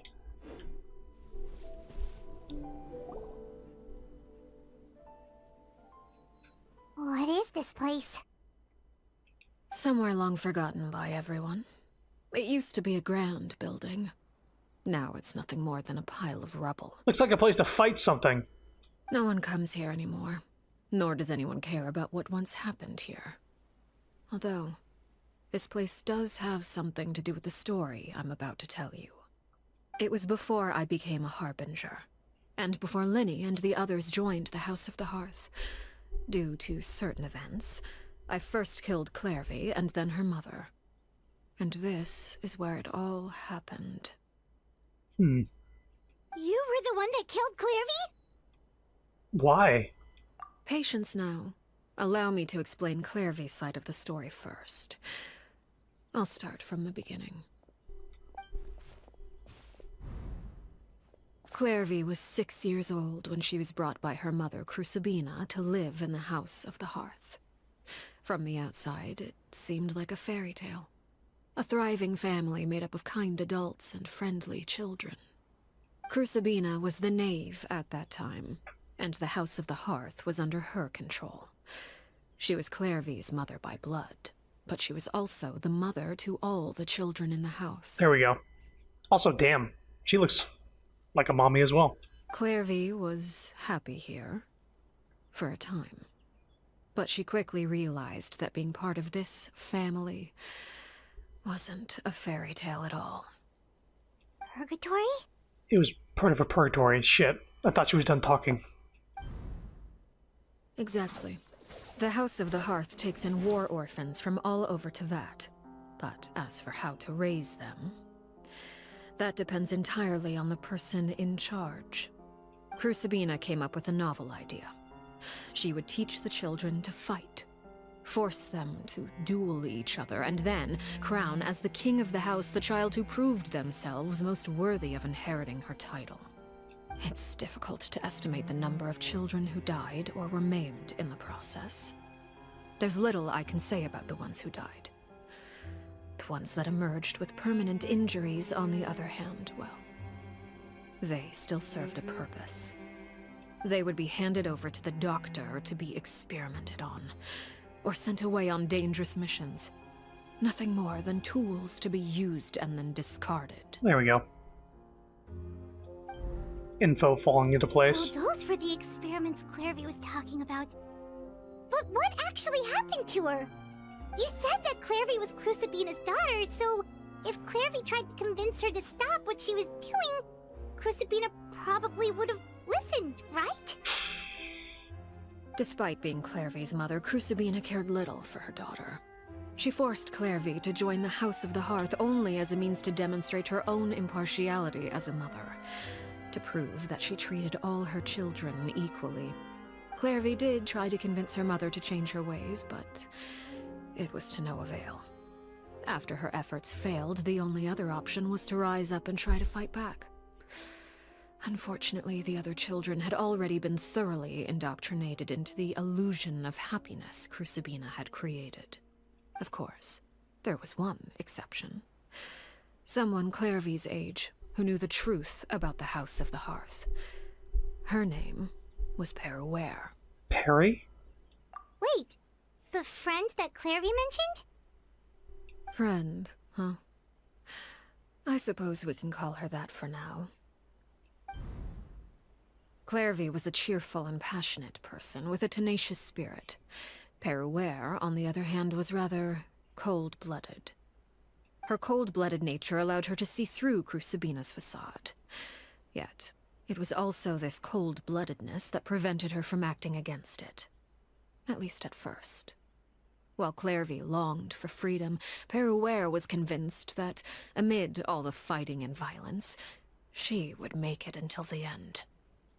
Despite their differences, the two became fast friends, united by their knowledge of the truth. Clairvy told Peruere that she hoped to create a real family, where no one would be killed or sacrificed. There may have been a certain naivete to her ideas, but Clairvy proved her determination many times over. She tried countless times to run away, ask for help, or expose the truth. But her efforts only earned her beating after beating. The only thing that kept her going was her strength of will. Even with her body racked with pain, she would still stand on her tiptoes and open the window at night. She and Perouer would look out at the moon together, a fierce longing for freedom shining in her eyes. But one day that light simply vanished. Oh no. What happened? Her hopelessness resulted from a culmination of things. 10 years had passed. 10 years worth of failure after failure. She and Perouer weren't children anymore, but finding any chance to escape still seemed as hopeless as ever. It was during this time that Perouer suggested a new plan. If escaping was out of the question, why not take down the very person sitting on top of this throne of lies? Mother herself. Clairvy rejected that proposal. She claimed that, as a famous harbinger, Crucibina possessed an unimaginable amount of power. Trying to kill her would have an incredibly low chance of success. Clairvy never gave another reason, but Perouer could see it written all over her face. Clairvy still thought of Crucibina as her mother. Killing her own flesh and blood was a line she couldn't bring herself to cross. If she couldn't escape and fight back, then only one option remained. Death. Precisely. Death was the only way that she felt she could be free. It happened during a duel. When she arrived at the dueling ring that day, her partner turned out to be none other than Perouer, the very person that had stood by her side all those years. It was a fierce battle. But ultimately, Clairvy decided to let Perouer end her life.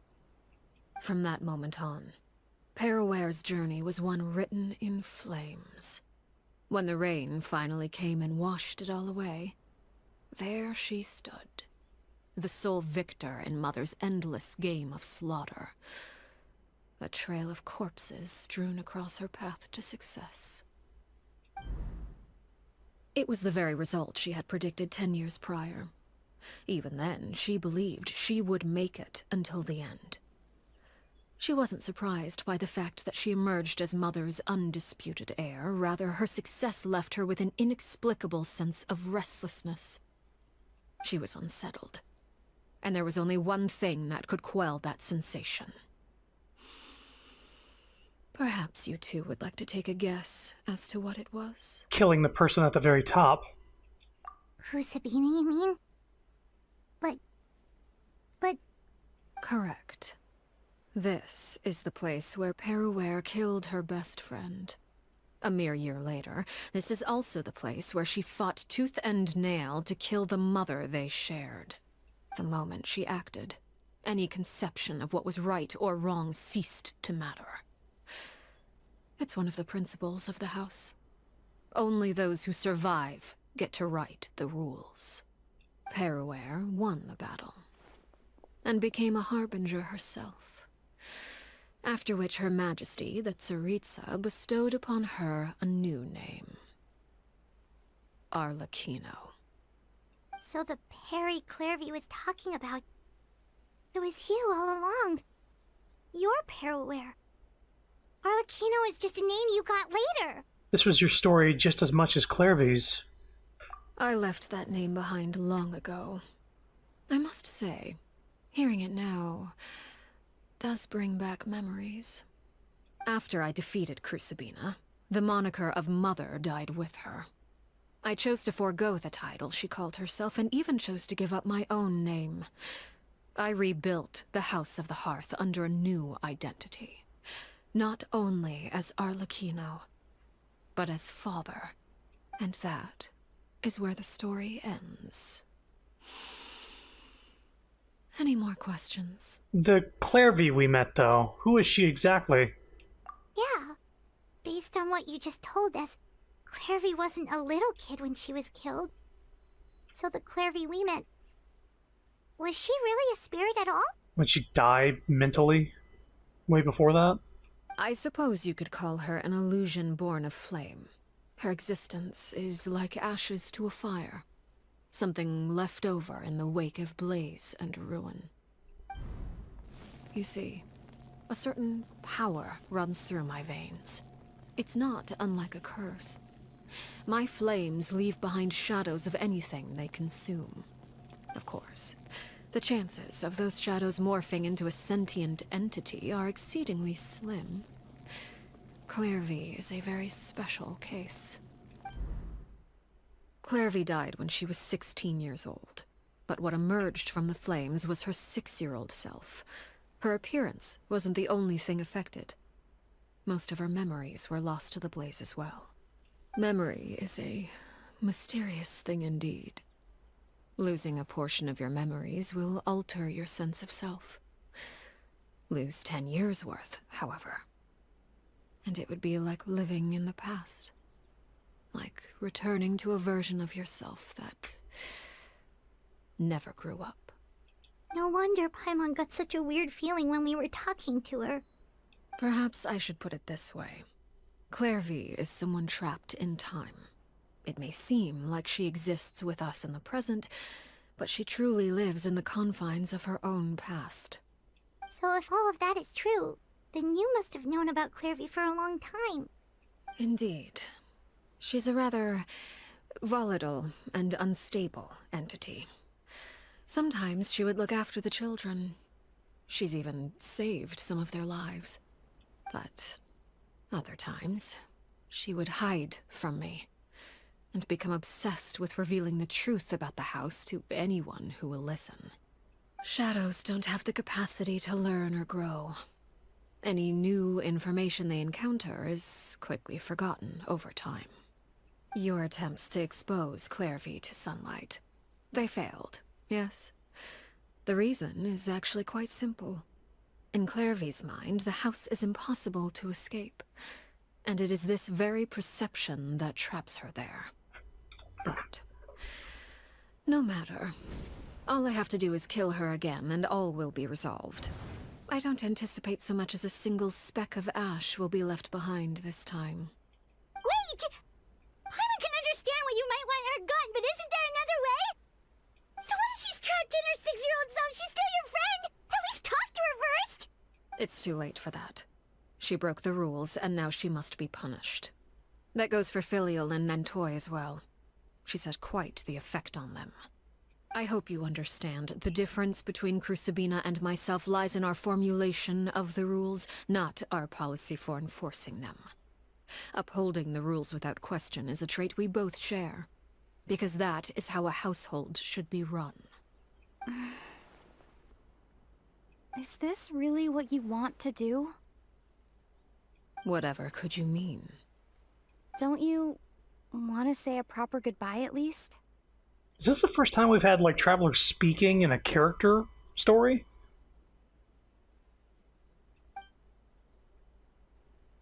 Whether as a killer or as a father, there are two things that must be avoided at all costs. Anger and sorrow. Anger makes you impulsive. Sorrow causes you to waver. Well, it appears it's about time to proceed. Before we arrived, I told some of my well-behaved children to bring our troublemakers here by nightfall. I do believe I've kept my end of the deal. I gave your friends quite a bit more time. As for what happens now, we'll just have to wait and see. Oh, hey, a little mechanical bug. Look at that! Be distracted by that. Here they are, Father. Oh, you gonna execute him? Seeing something like that would actually be a first for me. Oh boy. Lenny! Clairvy. She's in the shadow. Sorry. I heard about how you helped buy us more time, but I still failed. I couldn't find a way to fulfill her wish. Huh? Are you... Perry? Indeed. It's been a while, Clairvy. Perry! Shh. Stay right there. I'm sorry to postpone our reunion, but first I believe certain scores need settling. Uh-oh. Father, let me explain. Out of my way. Father! You chose to conceal a threat to the house. And for that, you must be punished.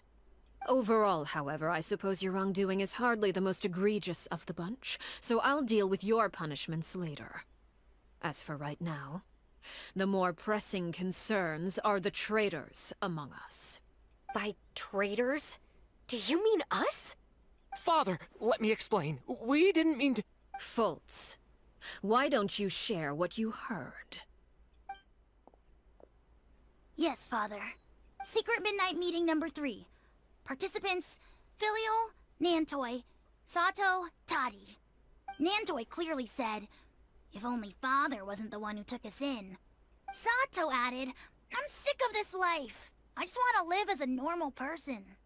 Filial was the worst of them all. She called us crazies and said a bunch of mean things about Father. I did not! You're lying! Fultz is trying to frame us. It's not like I'm the only one who heard those things. After that, you and Toddy and a bunch of other people started talking about Clairvy. You were using all those things Clairvy brought up as an excuse to question Father. We're birds locked in a cage. The only way out is to destroy it. That's what you said, wasn't it? You little...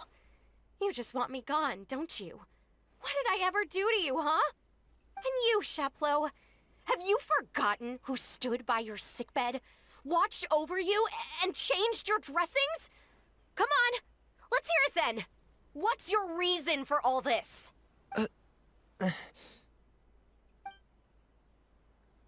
You're wrong, Filial. We don't want you to die. You're our family. Liar. You wouldn't be doing this if that were the case. So why? Why have you backed us into a corner? We all live in the House of the Hearth.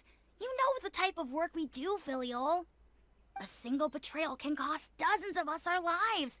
It's not like it's never happened before. That kind of thing is hard to forget.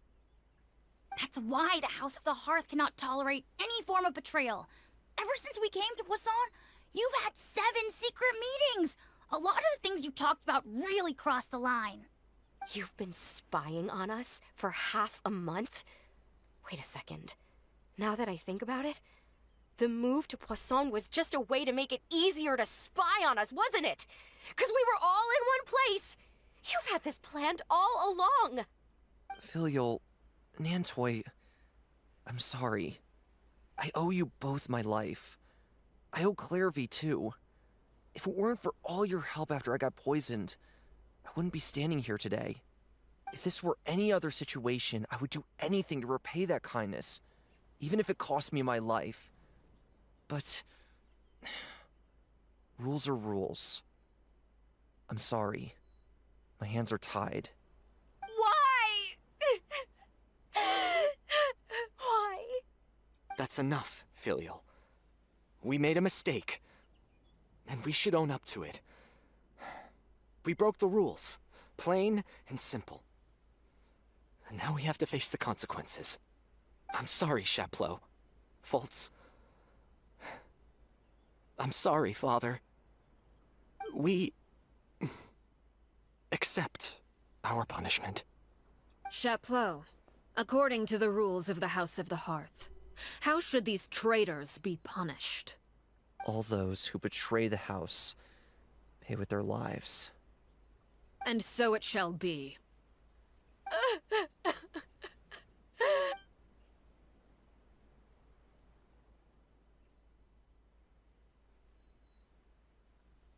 Father, please wait! Something you want to say, Linny? Please reconsider, Father. What Filial and the others did, does it really count as betrayal? We all come from broken families. From the very first day we joined the House of the Hearth, we wanted nothing more than to make it a real home. But the truth is, none of us know what a real home should look like. I'm not saying I have all the answers. All I know is this. Killing Filial and the others may uphold the rules, but doing so will only bring us further away from being a real family than we've ever been. So please, Father, please reconsider. I agree with Linny. Father, please. Linny, you... I also agree with Linny. An order once given cannot be rescinded. However, given the extent of your determination, I suppose we shall have to go about this a different way. Draw your weapons and face me. Our weapons? Father, are you referring to a duel? Precisely. The rules of the house will not be altered. Traitors must be punished. However, resolving disputes with a duel is also one of our rules, one that also applies to me. Demonstrate a sufficient showing of strength, and I shall offer a concession. Wait. Beat Father in a duel? Impossible. Father is way too strong, even for Lenny.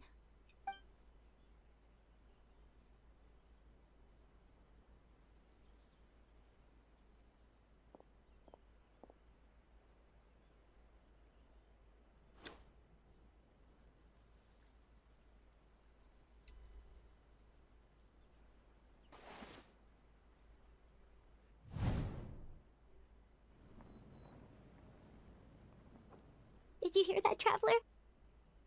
Lenny and the others have to duel the knave. What should we do? Can they really win something like that? If they lose, those people from the house are really gonna be executed. Hey, are you listening? Is executing them really what she wants? Don't you want to say a proper goodbye at least? Anger makes you impulsive. Sorrow causes you to waver. Back then, she never actually answered my question. But that makes the answer pretty obvious, doesn't it? Oh, looking at that expression on her face, she seems really serious about this. Guess that means there's no chance she's throwing the duel on purpose, huh? There's no way the knave will lose on purpose, although... When guests are around, families are often on their best behavior. And any disputes are less likely to escalate. When the time comes, make the choice that you deem most appropriate in the situation, and lend your help to the House of the Hearth. Yeah, she wanted me to help. What's wrong, Traveler? Hey, where are you going? Traveler? I'd like to see for myself what the fourth of the Fatui Harbingers can do. You're asking to join the duel against the knave? If that's okay. I'll allow it. We do have a ready-made dueling ring at our disposal, after all. All I would advise is this. Keep a firm grasp on your weapon, and give it your all. Any less, and you may just lose your life. Like how the music started kicking in, and it's immediately going away.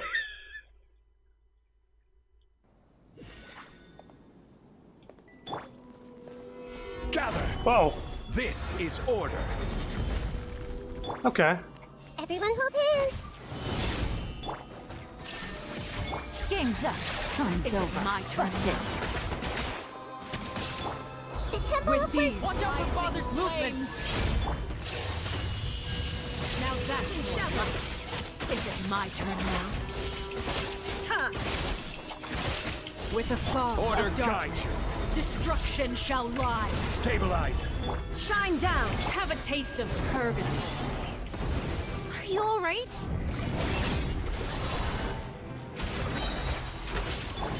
Share my knowledge. Everyone hold hands. Here comes the catch. Gotcha. Inazuma shines eternal! Get in gear! Not bad. You've proven to be a worthy opponent after all. I will have order. Oh yeah, you damage locked me. Oh.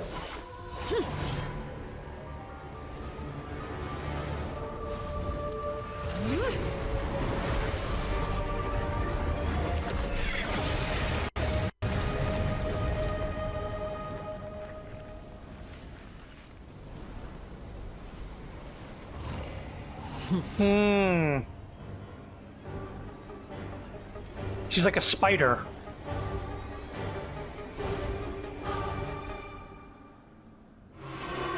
Oh, that's fair. My blade is all that remains. The Bayonetta ass cutscene. Gotcha. Make yourselves a room. Everyone hold it. Now's our chance. Over here.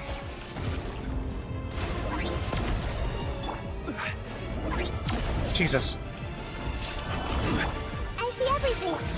Busted. Things are about to get dicey. Now you shall perish. Watch out for Father's movements. Look out! Lenny? The sun and moon have set. Only ruin remains. Oof. Struggle in vain. Everyone hold in. There is no escape. Gotcha. This is order. Now's our chance. Over here. It's only the beginning. Shine down.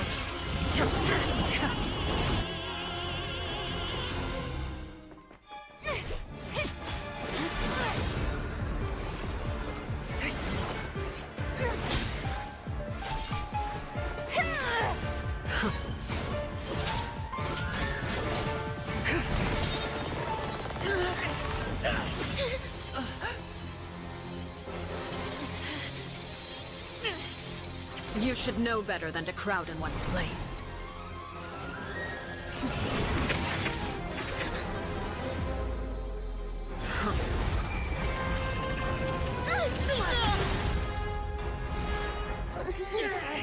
Oh, I know.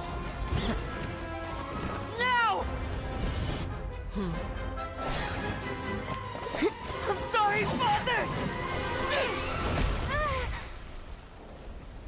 Did you turn the blade to the side so it wouldn't cut? Sorry for what? This pitiful excuse for an attack.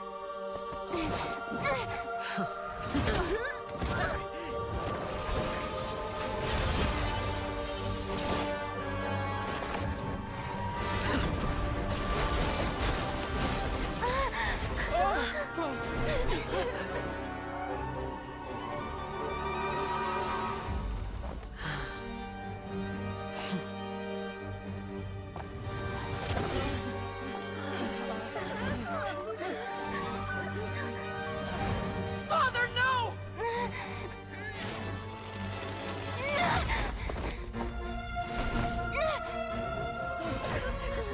Made it out, did you? You're stronger than I expected.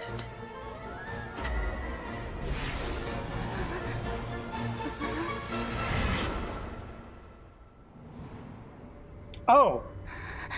A crimson moon. I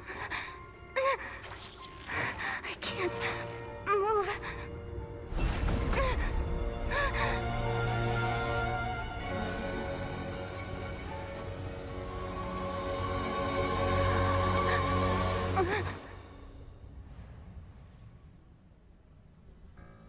Still, not strong enough to beat me.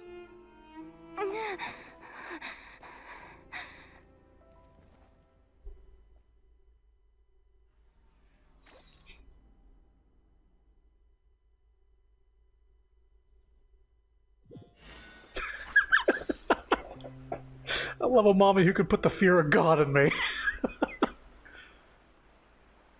Put the fear of God with 3 gods in the party. I believe we can end things here. It's not often that we get to enjoy the company of guests, after all. We wouldn't want things to get too out of hand. Brother, are you all right? Lenny. Given that I am the victor of this duel, as agreed, the punishment stands. No! I never thought things would end like this. However, everyone involved in the duel demonstrated a remarkable level of strength and determination. In light of this, I'm prepared to change the method of execution. Elwar, The bottled flames I gave you for safekeeping. Do you still have them? Yes? I wasn't sure what they were for, but I've kept them super safe. I didn't lose a single one. Wonderful. Then, in just a moment, I'll have you administer them. Bottled flames? Indeed. They're the product of a secret experiment. Under certain special circumstances, flames can be extracted from my person and preserved. Once ingested, searing pain will spread across every inch of your body. No harm will come to you physically, but your memories will be burned away. If you can withstand the pain. When you awake, you'll have forgotten everything you know about the House of the Hearth, and will be expelled from the organization. In other words, administering this concoction will kill the version of you that grew up in the house, and give you a new identity. So that means the young man that I thought looked familiar, the one selling newspapers outside the Palais Memoria, he must have been the same horror we saw on the list of executions. He wasn't killed at all. Yeah, it already... Memory is a mysterious thing indeed. Losing a portion of your memories will alter your sense of self. No, if my understanding of the knave is right, she really thinks of that as killing him. The horror that lived in the House of the Hearth is dead. The one that remains is simply a normal person living out his life with his beloved. Even so, it's much better than actually ending their lives. So, you're just letting us go, Father? You misunderstand. Memories are extremely important. Once consumed by flame, the version of you standing before me will die, and our secrets will die with you. So no, I don't intend to just let you go, because the person who survives will be nothing but a stranger. Even so, I won't have to live in fear anymore. I'm sorry, Father. I'm sorry I let you down. But I really... Don't cry, Filial. You haven't left the house yet, so there are still rules to be followed, yes. Remember what I taught you. Anger makes you impulsive, sorrow causes you to waver. Don't let yourself be controlled by your emotions. Of course. I'll remember. Dry your tears, and go pursue the life you really want. Yes, Father. Chaplot, Fultz, Elwar, take them back to Poisson. And bring Linny and the others as well. I prepared 3 extra vials of bottled flames. As for whether to take them, the choice is yours. Goodbye, children. The next time we meet, I will no longer be your father. Thank you for all you've done for the house. I hope you have bright futures ahead of you.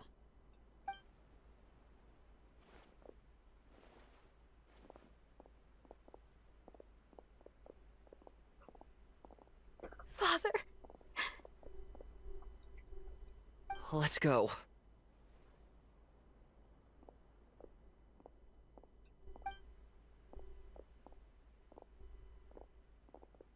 Here, grab my arm, Linny.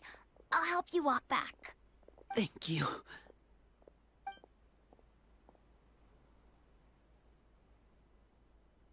Clairvy.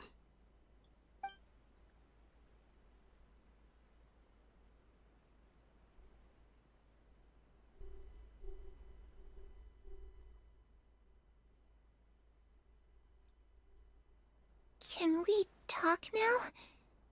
I've been waiting for a super long time. You really are Perry, aren't you? I haven't seen you in so long. How come you're all grown up? Wait, did I somehow travel to the future on accident? Or am I dreaming? What a long dream. Neither. You died, Clairvy. That's what happened. You could have at least sugarcoated it a little.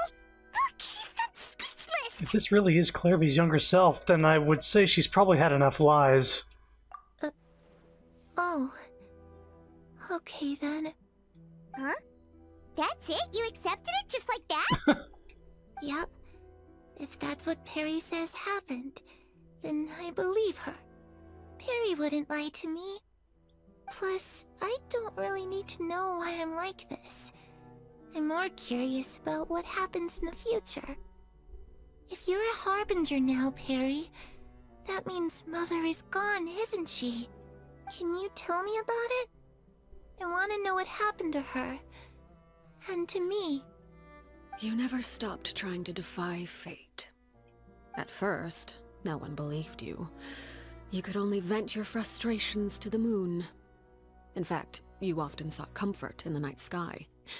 You wanted to see the aurora, so one night we promised each other we would go to Snezhnaya to see it together. Were those cube islands always there? I don't remember seeing those.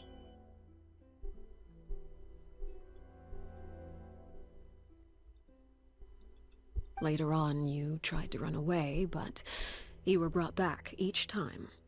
Mother spared your life, but it wasn't out of kindness. Instead, she decided to make an example of you by slowly torturing you over time. That way, the other children would know what happens to traitors. Still, you never gave up. Mother hoped that through ruthless duel after ruthless duel, she would be able to crown an ultimate victor among the children she raised. But you called on everyone to unite, to fight to a draw in order to reduce casualties. Your efforts may have only delayed the inevitable, but still. You gave them hope. You tried everything you could think of, but every attempt ended in failure. Still, you never turned your sword on Crucibina, and you never turned it on me. On that gloomy day, you told me, "For the last 16 years of my life, I've done everything I can to fight for freedom. But now, I realize that the only freedom I truly possess is the freedom to choose to die." I never imagined I would say something like that. I must have been feeling really worn down. But somehow, I still think I understand. According to Mother's plan, only one of us was going to make it until the end. And I always hoped that person would be you. If I could do it all over again, I still don't think I would make a different choice. Even when I first met you, I knew you'd be able to do what I couldn't. Is that so? Even now, I'm not sure I truly understand what kind of freedom you were trying to pursue. But as the head of the House of the Hearth, and as the children's father, I've tried to give them the most basic of freedoms. The freedom to choose their own fate. It's something I discussed with the Eudex of Fontaine. The children who want to leave the house will have their memories wiped clean of all secrets pertaining to the organization. In return, they will be allowed to live a normal life in Fontaine without being prosecuted for their past. Of course, I won't simply hand freedom to them on a silver platter. They have to fight for it and prove themselves worthy of it. Only freedom that is earned has true value. That's more than enough. That's exactly the kind of life I was fighting for. You know, Perry, I think you're a pretty amazing king, and a really great father, too. I'm really happy that you're the one who took over the house. I guess I do have one regret, though. I still haven't seen the outside world. Well, it just so happens that our dear guests over here have been to many nations and traveled to countless places. Perhaps they would be willing to tell you what the outside world is like. Really? Of course! We've traveled all over the place. We've got so many stories, we could probably talk your ears off for 3 days straight! Talk about the land of Animo, nation of freedom, Geo, nation of contracts, land of Electro, nation of eternity, Dendro, nation of wisdom. Let's talk about this one. Maybe they'll like the idea of freedom. You know, I used to dream of being a bard. Playing the lute while singing into the winds of freedom. Even if there was no one there to listen, I would have continued to sing no matter what.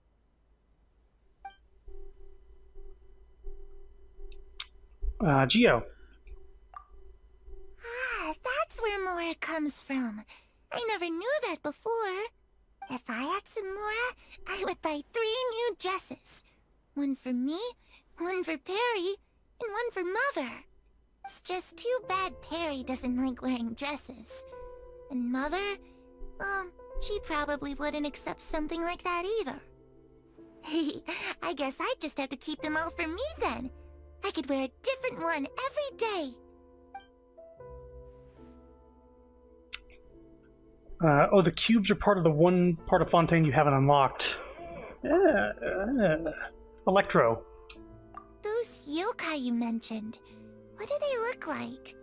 I once saw a drawing of this one guy with horns on his head and a super scary face. Are there any yokai like that? There's only one in Oni. Oh, sounds like you're talking about an Oni. Yep, we've met one, and let Paimon tell you, they're not nearly as scary as they look. Land of Dendro. I was always too afraid to skip Mother's fighting lessons. But at the academia, I bet you could do all sorts of secret things in class. Things that have nothing to do with studying. I'm just kidding. Being able to study whatever you want without having to fear for your life actually sounds pretty great. Tell Clairby about all the various nations you visited, and eventually the conversation returned to Fontaine. The situation was super dangerous. Lenny and Lynette were accused of committing a crime, and they were going to have to stand trial at the Opera Epicles. Oh no! That must have been hard for all of you. What happened next? Don't worry, we were able to turn the situation around super quickly. All thanks to Detective Paimon, of course. How'd you do that? Come on, tell me. Okay, so it was like this. After the failed magic show, we rushed to the scene and... Clairby is listening really intently to Paimon's story about her time in Fontaine. She seems really happy, like all her troubles have been forgotten. Maybe this is the first time she's ever been able to truly relax, but I'm not sure how long this moment can last. Shadows don't have the capacity to learn or grow. Any new information they encounter is quickly forgotten over time. As time passes, she'll probably forget everything we've told her, and go back to being that scared little girl who could only hide in the shadows. And I was so busy thinking I almost didn't notice. The sun has risen.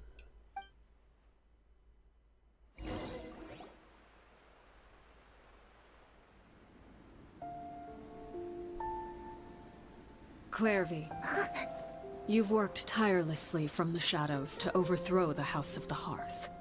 Now, by my authority as the Knave, I shall announce how this matter ends. You are hereby expelled from the House of the Hearth. You are no longer tied to this place, nor are you bound by its rules.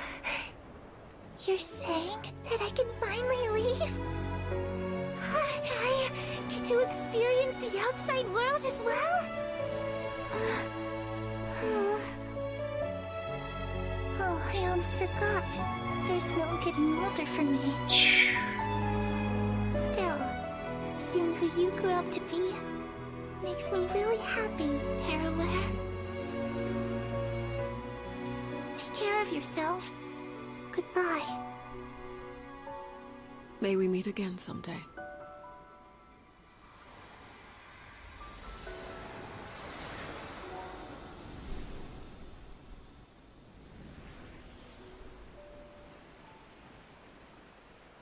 Clairvy.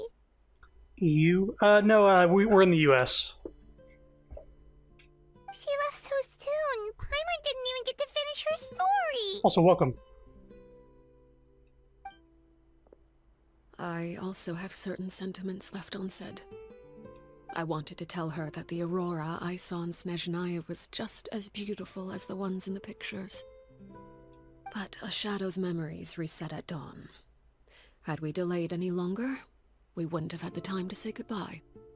Whatever regrets may linger, let them be lost to the coming of a new day. Father?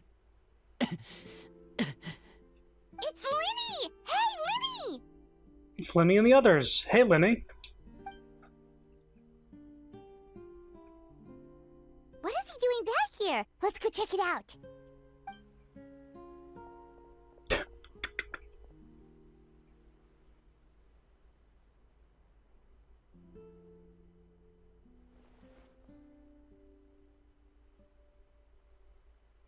Father, the bottled flames have been administered.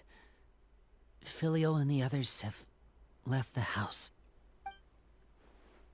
And you? What have you decided? Thank you for giving us that choice, Father. But we never wanted to leave the house. It's the only home we've ever known. Lynette and Fremine feel the same way. They're recuperating back at the Hotel Bouffe d'été. But I decided to come back and tell you where we stood. I'm sure you're well aware of the expectations I have for you.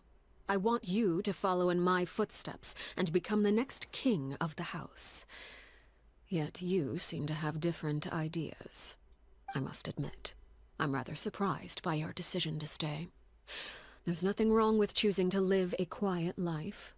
Leading this organization is a heavy responsibility, one not so easily carried by someone forced onto the throne. I just never understood what you saw in me. What made you believe I was deserving of that throne? You're brave, talented, and, most importantly, you cherish your family. You would do anything to protect them, even if it costs you your life.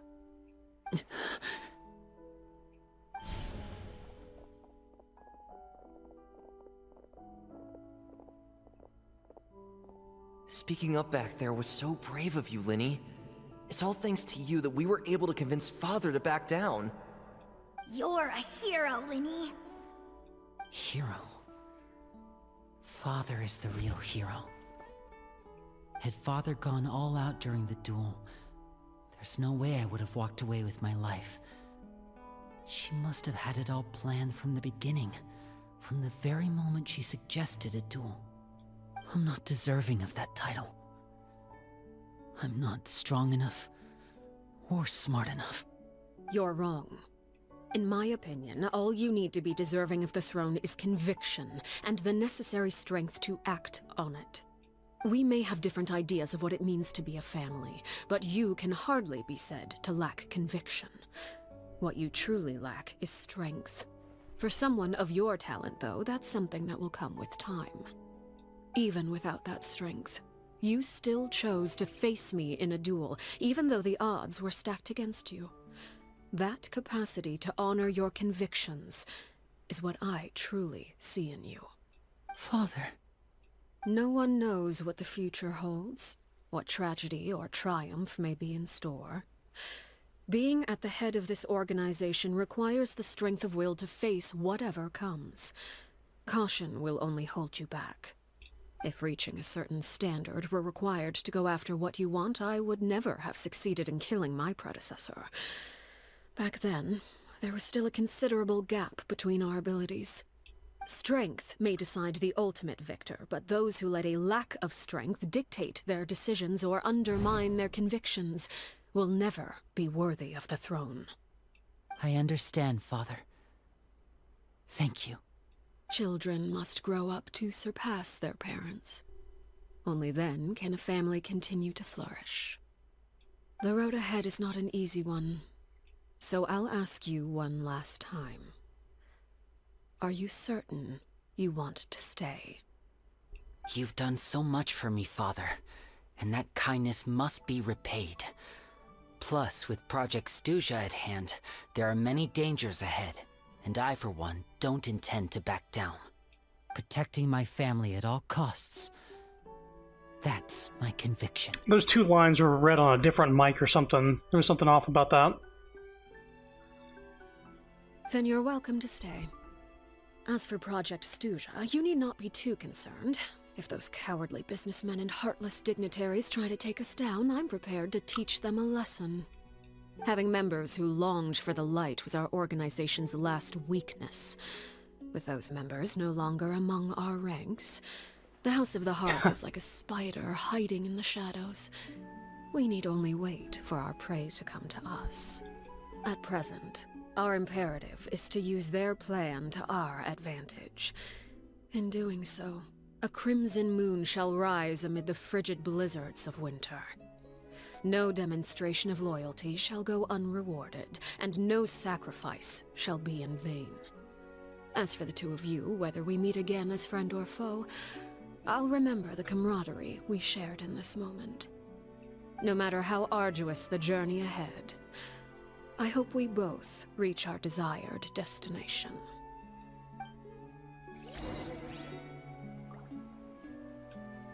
Took some damage in that fight. She's still over there? Wait until 2 days later. Well, you know what this means.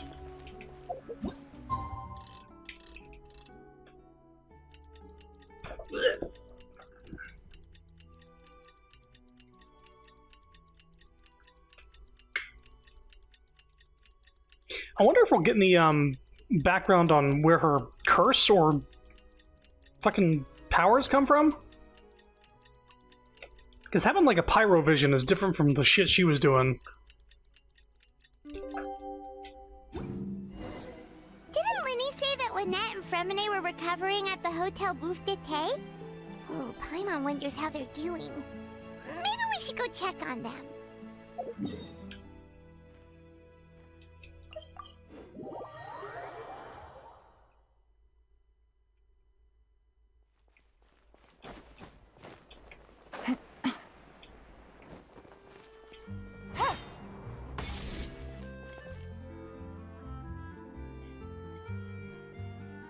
Lynette?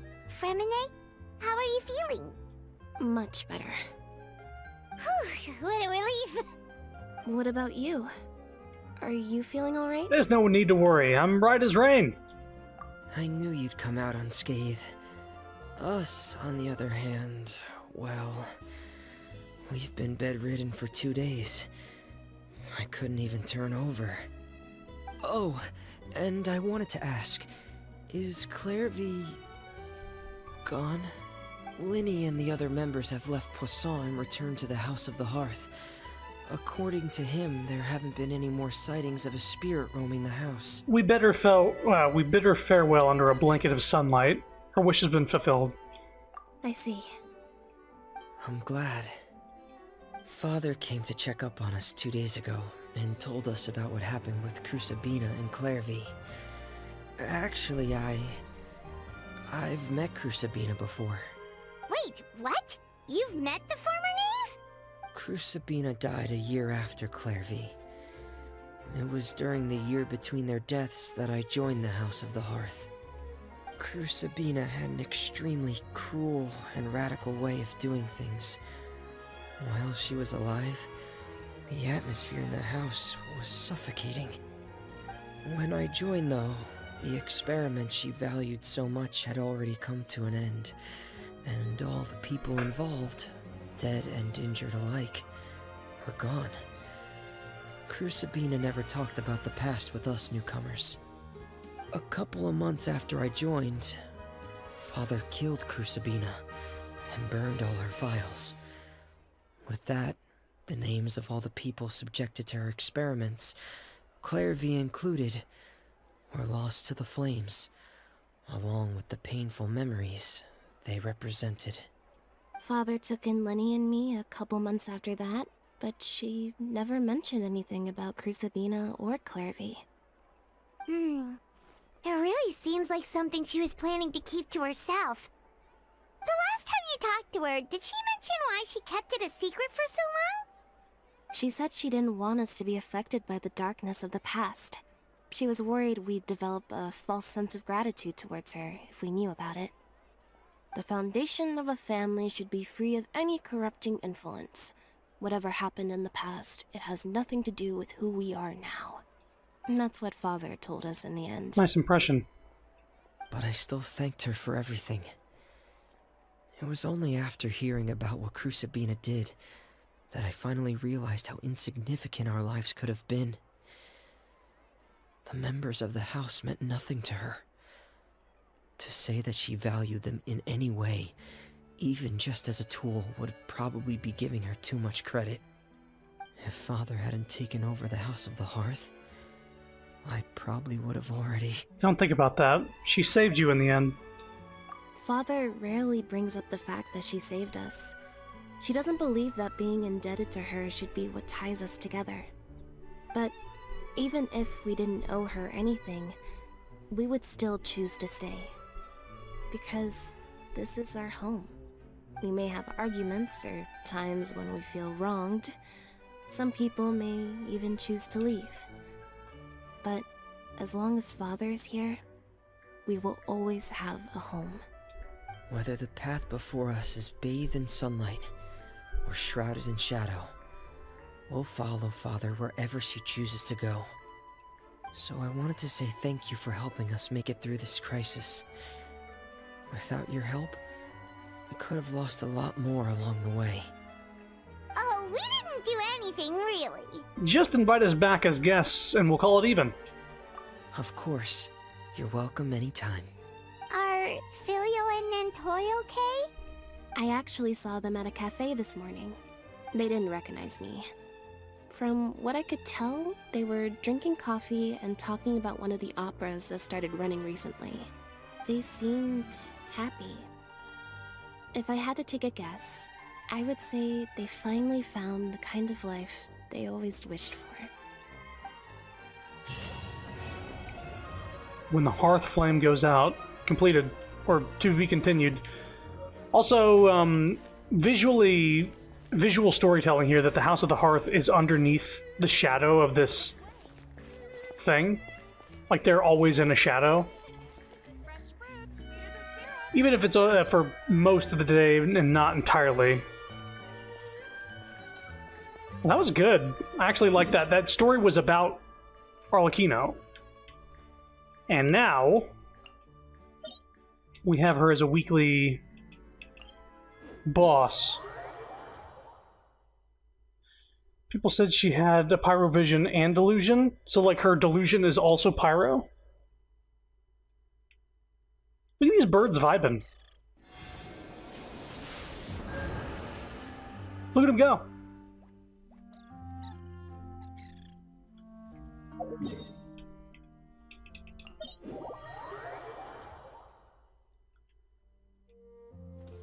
Scattered ruins.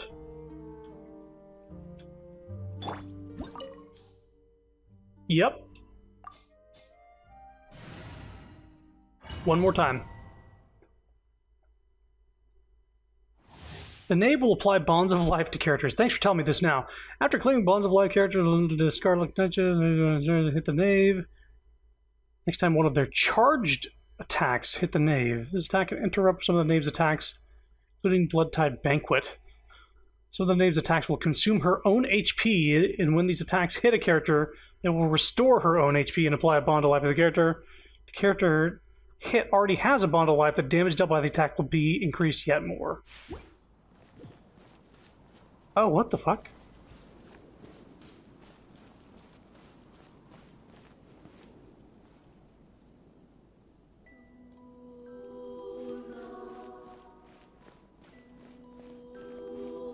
It's a little scary.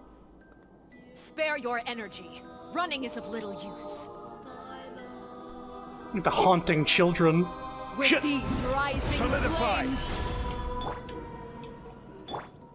Sound effects are gone. See if we can't fix them.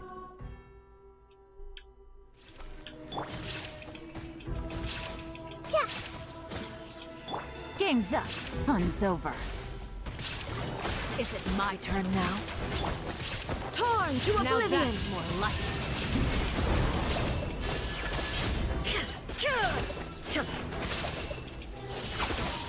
I will have order. Running is a little.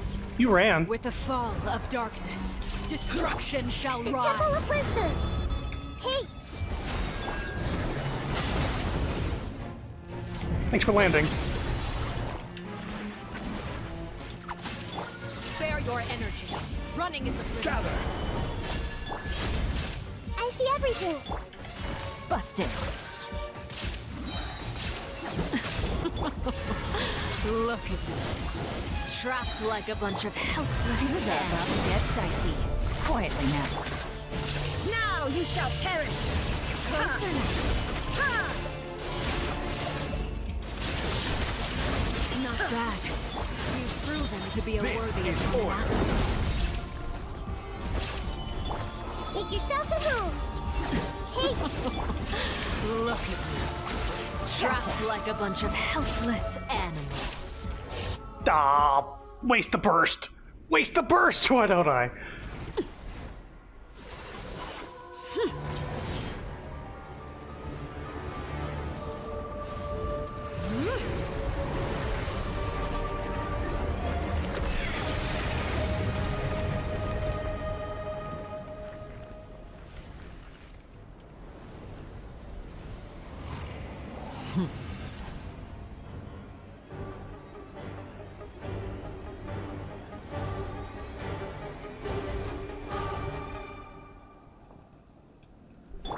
Probably heal. Or a block. Illusion shattered! My Quietly blade now. is all that Gotcha. remains. Here comes the catch.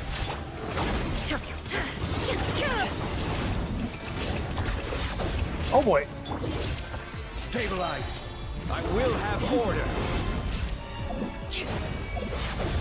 I see everything.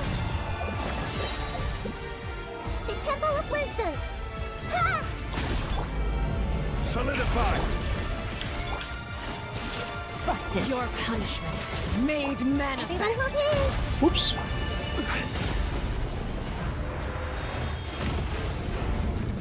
Gather. Shine down.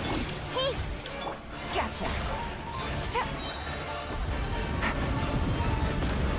The sun and moon have set. Only ruin remains. Struggle in vain. there is no escape. I see everything. Game's up. Fun's over. Quietly now. Sundown is only the beginning. Torn to oblivion. Snap.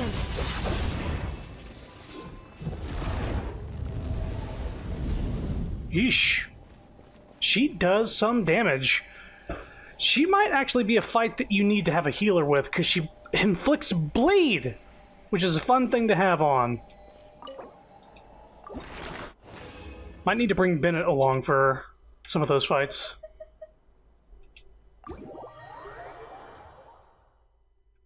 You yawning over there? I am yawning. You yawning over there? Yeah, this is so damn judgment. Look at the party's life. Holy shit.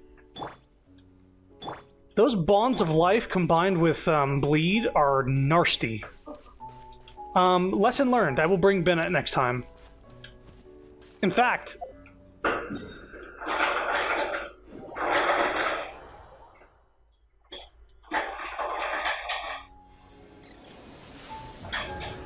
Alright, everybody's fully healed. Let's just try something real quick. I'm gonna swap Nahida out for Bennett. I know. You want me on your team? You want me on your team? Let's just see how different this goes with Benny on the team.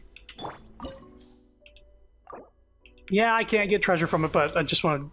This is more for my curiosity than anything else. Wonder how this fight goes with a fucking healer on the team. Doop-a-doop-a-doo. Afraid? Solidify. Do you not even have the courage to be afraid? Is it my turn now? Order guide you. Gather. Everybody stand! Shine down! Things are about to get dicey. Is it my turn Get now? out of here! Now that's more like it. With these rising flames! Oops. Is it my turn now? Get out of here! Stabilize. Teamwork is dreamwork! I will have order. With the fall of darkness, Inazuma shines destruction shall eternal. rise.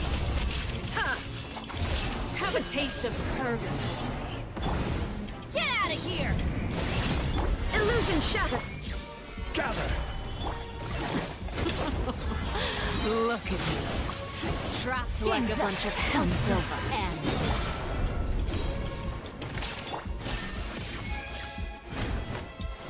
Ow. Stabilize! Everybody stand back!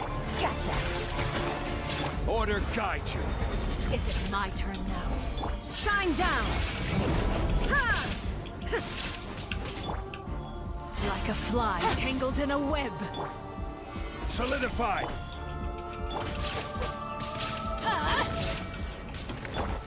Quietly now. Not bad. Gotcha.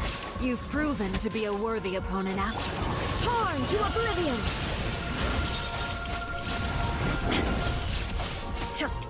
Is it my turn now? Keep the burst. Gather! Get out of here! Spare your energy. Running is of little use. Yeah, I was gonna say. Skip. This is order. Gotta use the burst to. My blade is all that remains. Here comes the catch. Quietly now. Just it. There is no escape! Inazuma shines eternal!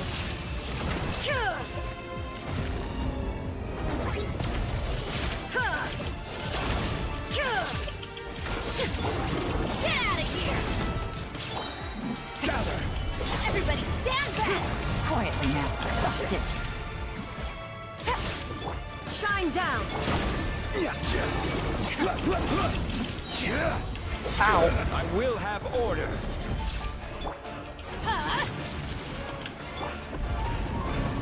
Hide. The sun and moon have Doesn't work. set. Only ruin remains. Struggle in vain. There is no escape! Quietly now. Sunta is only the Teamwork is beginning. dreamwork! Game's up. Fun's over. Woo. Zhongli, heal up. You're still bleeding? Making me the victor. Okay. Back to back. Look at that, look at the party's health. Damage might not have been quite there, but survivability was.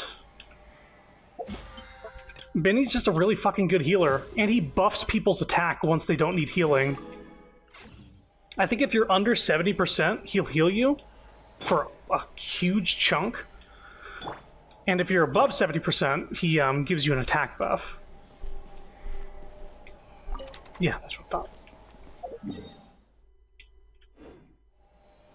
Go Benny. Last time I did use healing, yeah, because I was like, holy shit, I don't have health.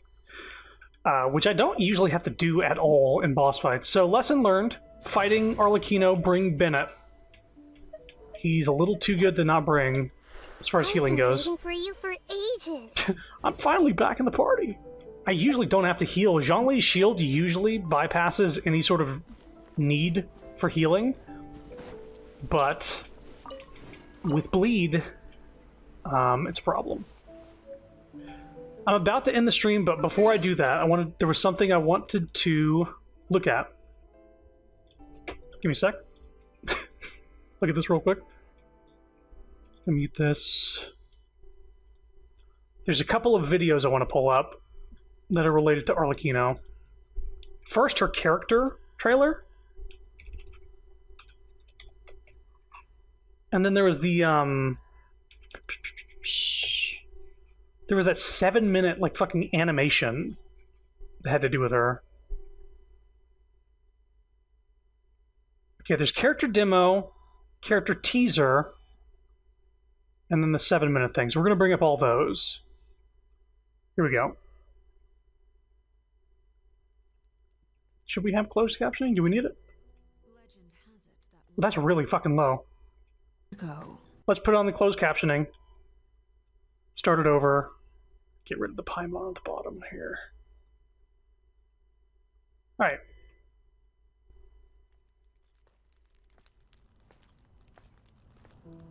Legend has it that long ago, The long nights were the den of dangers untold. Turn it up a little bit. Because this video is more quiet than the game actually is. Let's do that. Okay.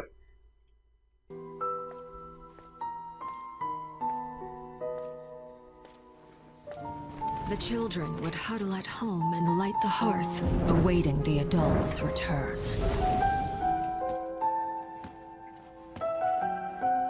I think I saw this a long time ago.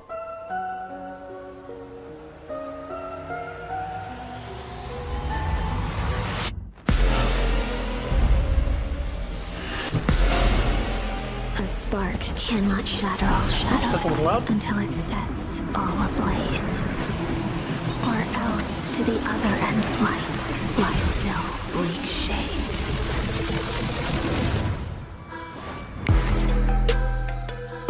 Jeez.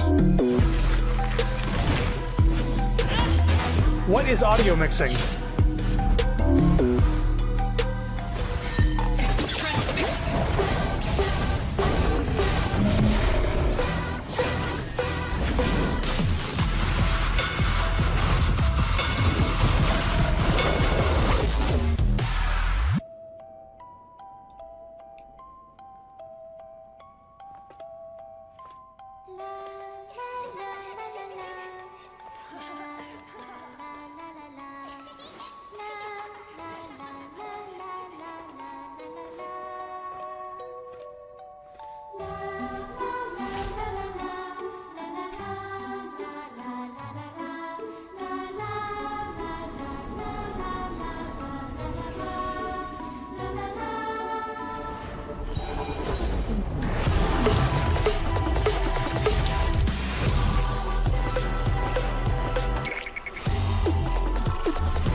I hear that the children love to play by the fireplace.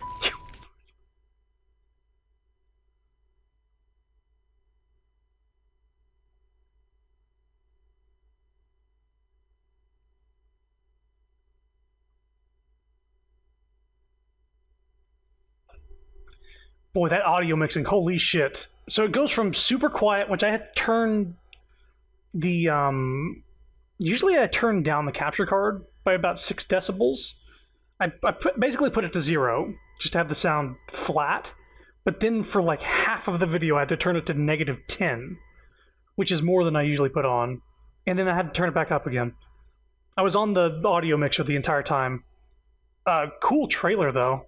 Or teaser. Trailer? That's character demo. Here's the teaser. Maybe this one was before?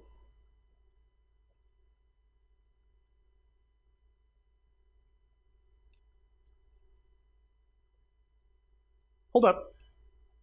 Did the audio... Did I mute the audio at some point? Okay. When I saw... There we go.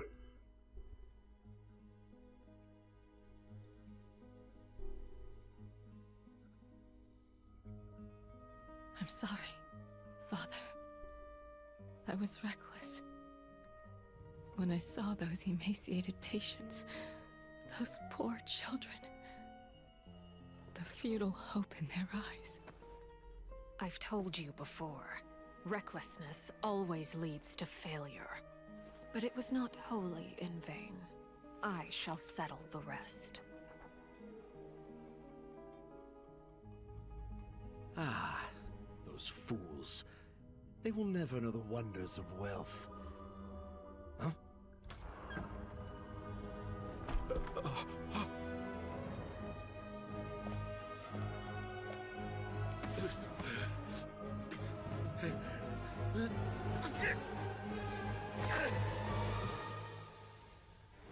And there it is.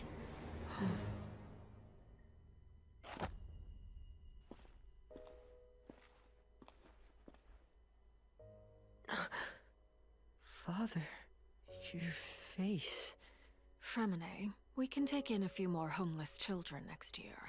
I have acquired some new funds. Oh, okay.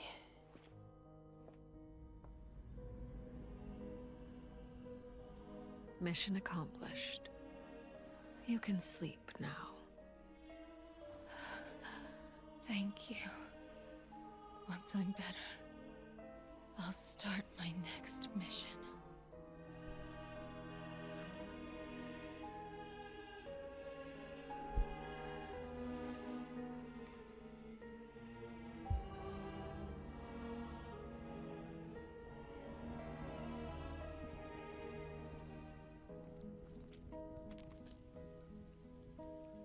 It's Taruf.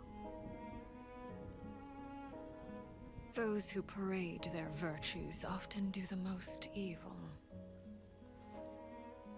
We are not like them. Rest in peace, Snezhevna, my child.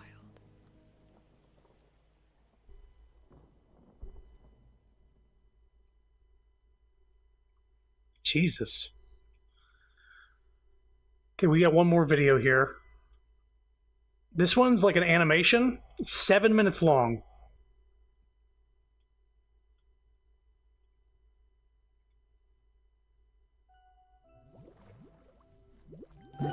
Oops.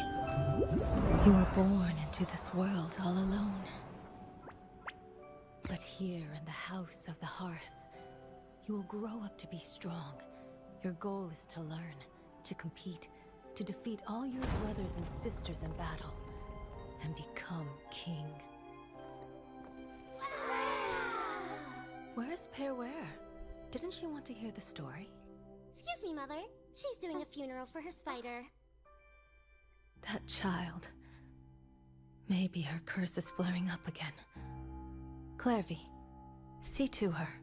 Oh, okay.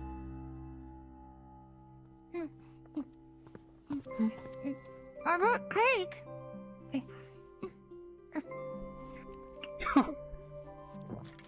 You want some? Sure. You must know spiders don't eat cake. Oh, yeah, I know. The birds are from their cage. Sunbeams filter through the foliage. Flames grow with immortal courage. And I hope you won't be tainted by fate. Nothing to fear, so go alone. It's after she got beat by the mother. Do mothers usually argue with their daughters?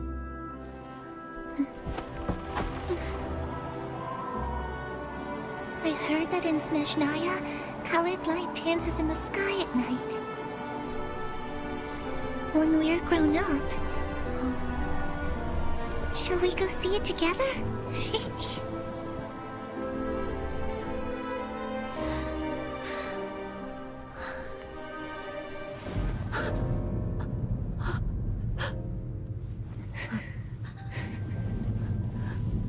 You will be a great king.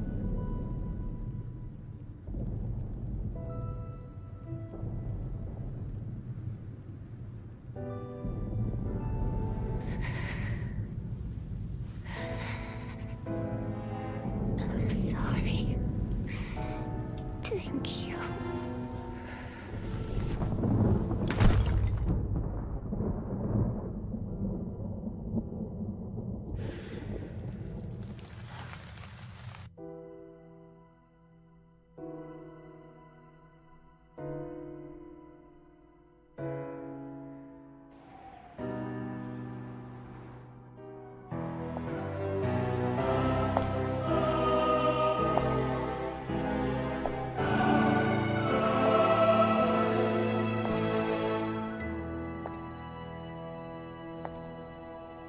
I should have pruned this flower long ago, not waited till it wilts. How grotesque. Wouldn't you agree?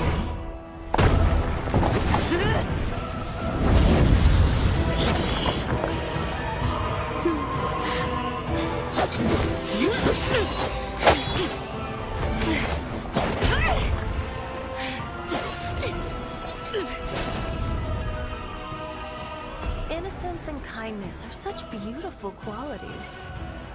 Sadly, they're all so useless!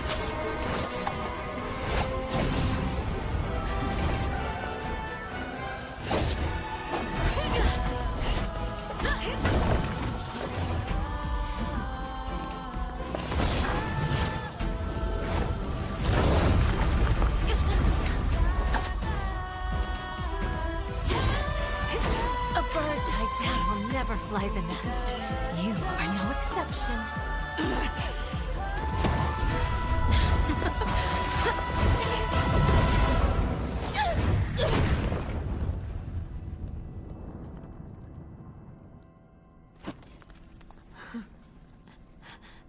Stay awake, don't fall asleep. The way is long and the gloom is deep. Embers glowed in the heart, still Surrender. Let your mother guide you, and you shall become the one true king!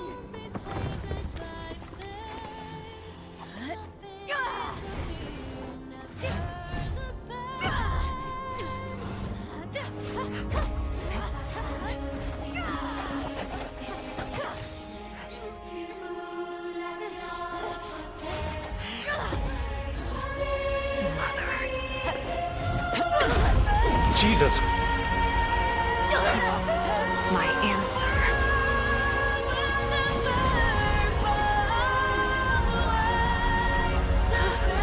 is no.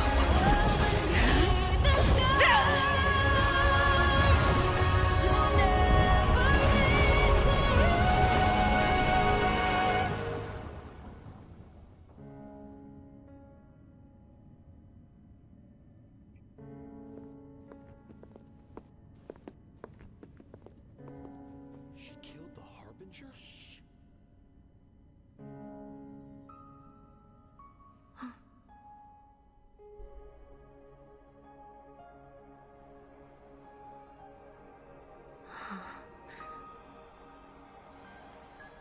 Her Majesty the Tsaritsa has decreed as follows.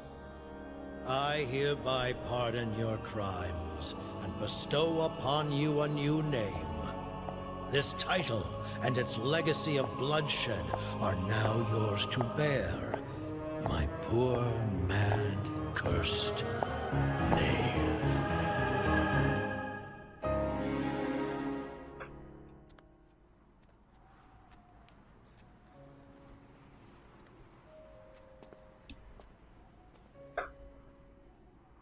Come with me. I will raise you as my child, like a strict and unfeeling father.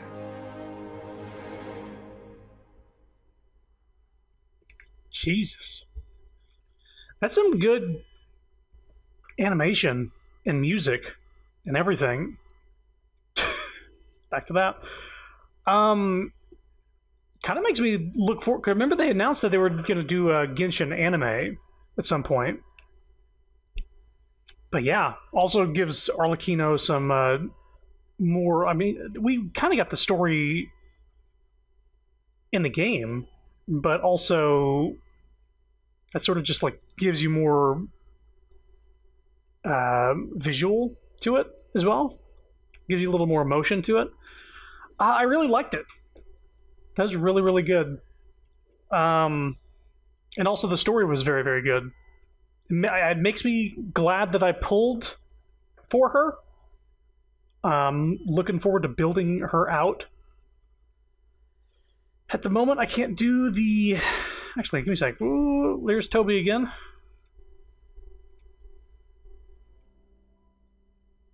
I was putting off watching anything Arlecchino related because I saw that stuff sort of popping up on Twitter, and I might have like seen it like and watched it on mute sort of thing a while back, but never really truly absorbed what was in the trailers. And I definitely didn't watch that animated thing. I think on stream I sort of like scrubbed through and said like this isn't in the game, right? This isn't shown in the game. And no. No. In fact, it retells the character story to some extent, but straight from her perspective and not, you know, as full of a story, but very, very good. Let's see here. There was a thing. Right, do I have enough to actually start ascending her properly? Oh, I only needed 2 and I got 2. Dink. Anger makes you impulsive, and sorrow causes you to waver. Always maintain control over your emotions. Yeah, I want to know more about those glitchy powers. Level her up. We need more of these. Can I ascend the talents, finally?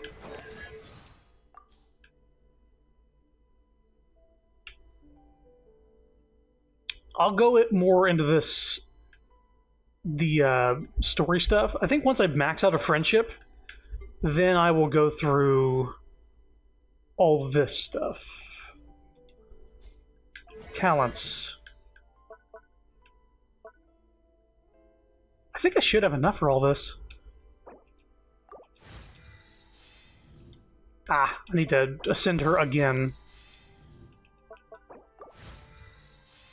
I used a lot of resin I had stockpiled in order to get all the golds I needed for this. Like, I have way too many silvers at the moment, but I have, like, more than enough gold as well to max out all the talents she has here.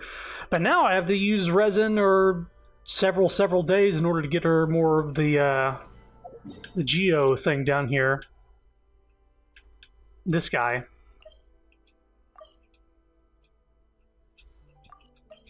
To get her more ascension. To max out her levels to 90, I need more parts from this shit. For some reason. Ow. Solidified. Illusion shattered. Hold up. I forgot that I have the game.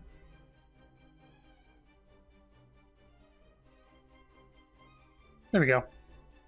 You're also gonna have to fight her weekly boss more? Yes. I assumed.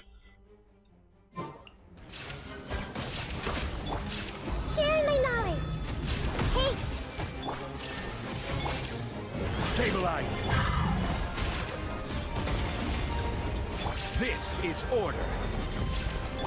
Everyone hold in. There is no escape.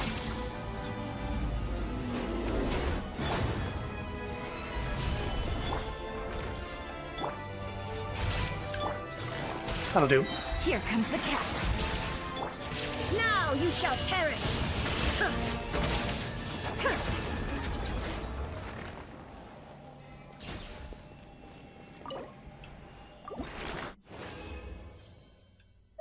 We need so many more of these. Oh my god, we need so much more of these. How many do I need to actually ascend her again?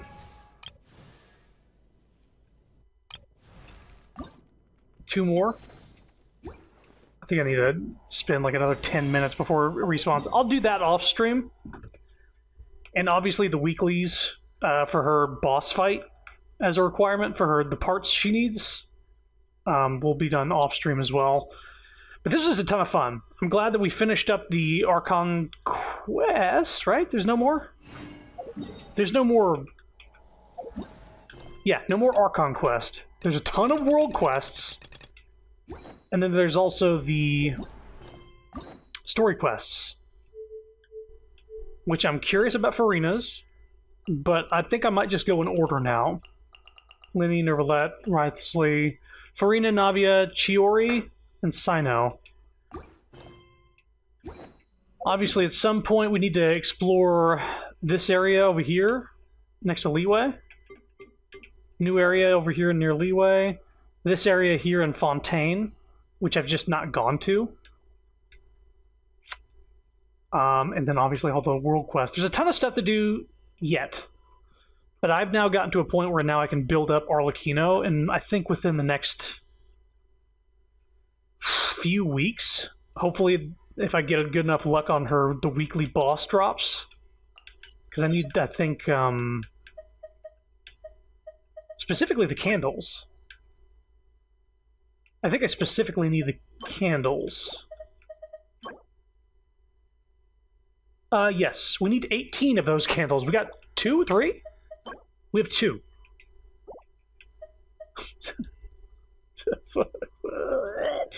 I think those are needed for her final talent ascensions. I don't think she needs those to get to level 90.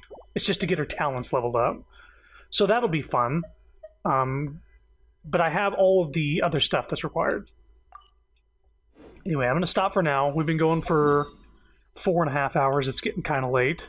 And I got work tomorrow.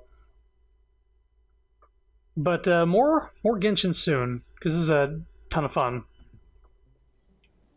And hopefully I have Orlikino in a playable state to be on a team and actually just explore the area of Fontaine with her in the party. I might have to make a full separate party for her, though. Because of the way she's built. Like, I don't think I'll need healing, because she's able to heal herself. But if I do, then Bennett's going to have to go on the team.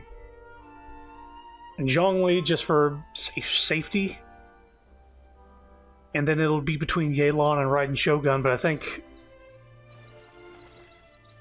if I can get away with it, I'd like to have Yelan, Arlecchino, Raiden Shogun, and Zhongli. That would be the party for good damage, good energy recharge, shield to keep us safe, and then also a good sub damage, sub DPS with Yelan. Alright, we're gonna start.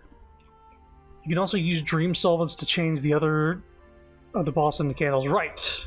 If I get a different part from them, I can turn them into another thing. I think here's a problem I have with that. If I'm not mistaken. Let me just check something real quick. Say that I needed to turn the candle into one of the other 2 things.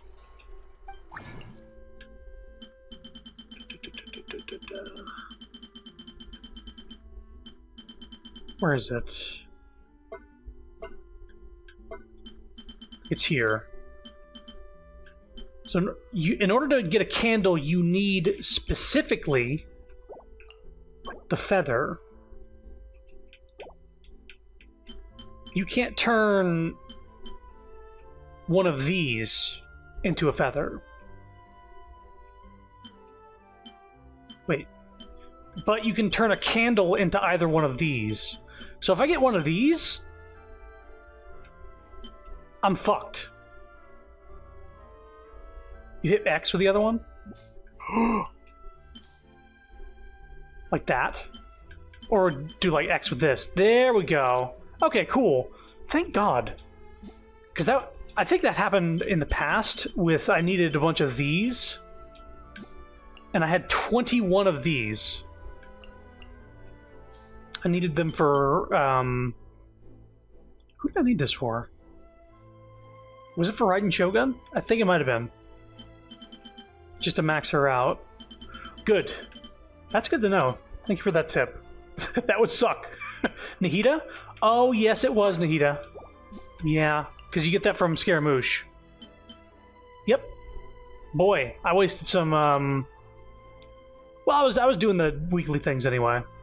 It's fine. I have 136 of these things that transform, but if I'm getting 2 pieces a week, I need to do 8 more weeks of fighting boss to get the candles I need. Alright, that's it. Thanks for coming. Thanks for watching. Hope this was fun. Thanks for stopping by, Nid. You get 2 to 3 per week. Yeah, I need 18 total, and I have 2. So it's going to be a bit. But more of this next time. It's going to be character story quests, I think. I think I'm going to focus on doing character story quests on stream for a bit. And then doing off-stream sort of slight world exploration, not world quests specifically, but just, getting teleports and getting chests and whatnot around. Speaking of which, one last thing. How much? I got 7,000 primos. I was at like almost 0. I almost was fully drained after doing the Arlecchino stuff. But, alright. Thanks for coming. Bye-bye.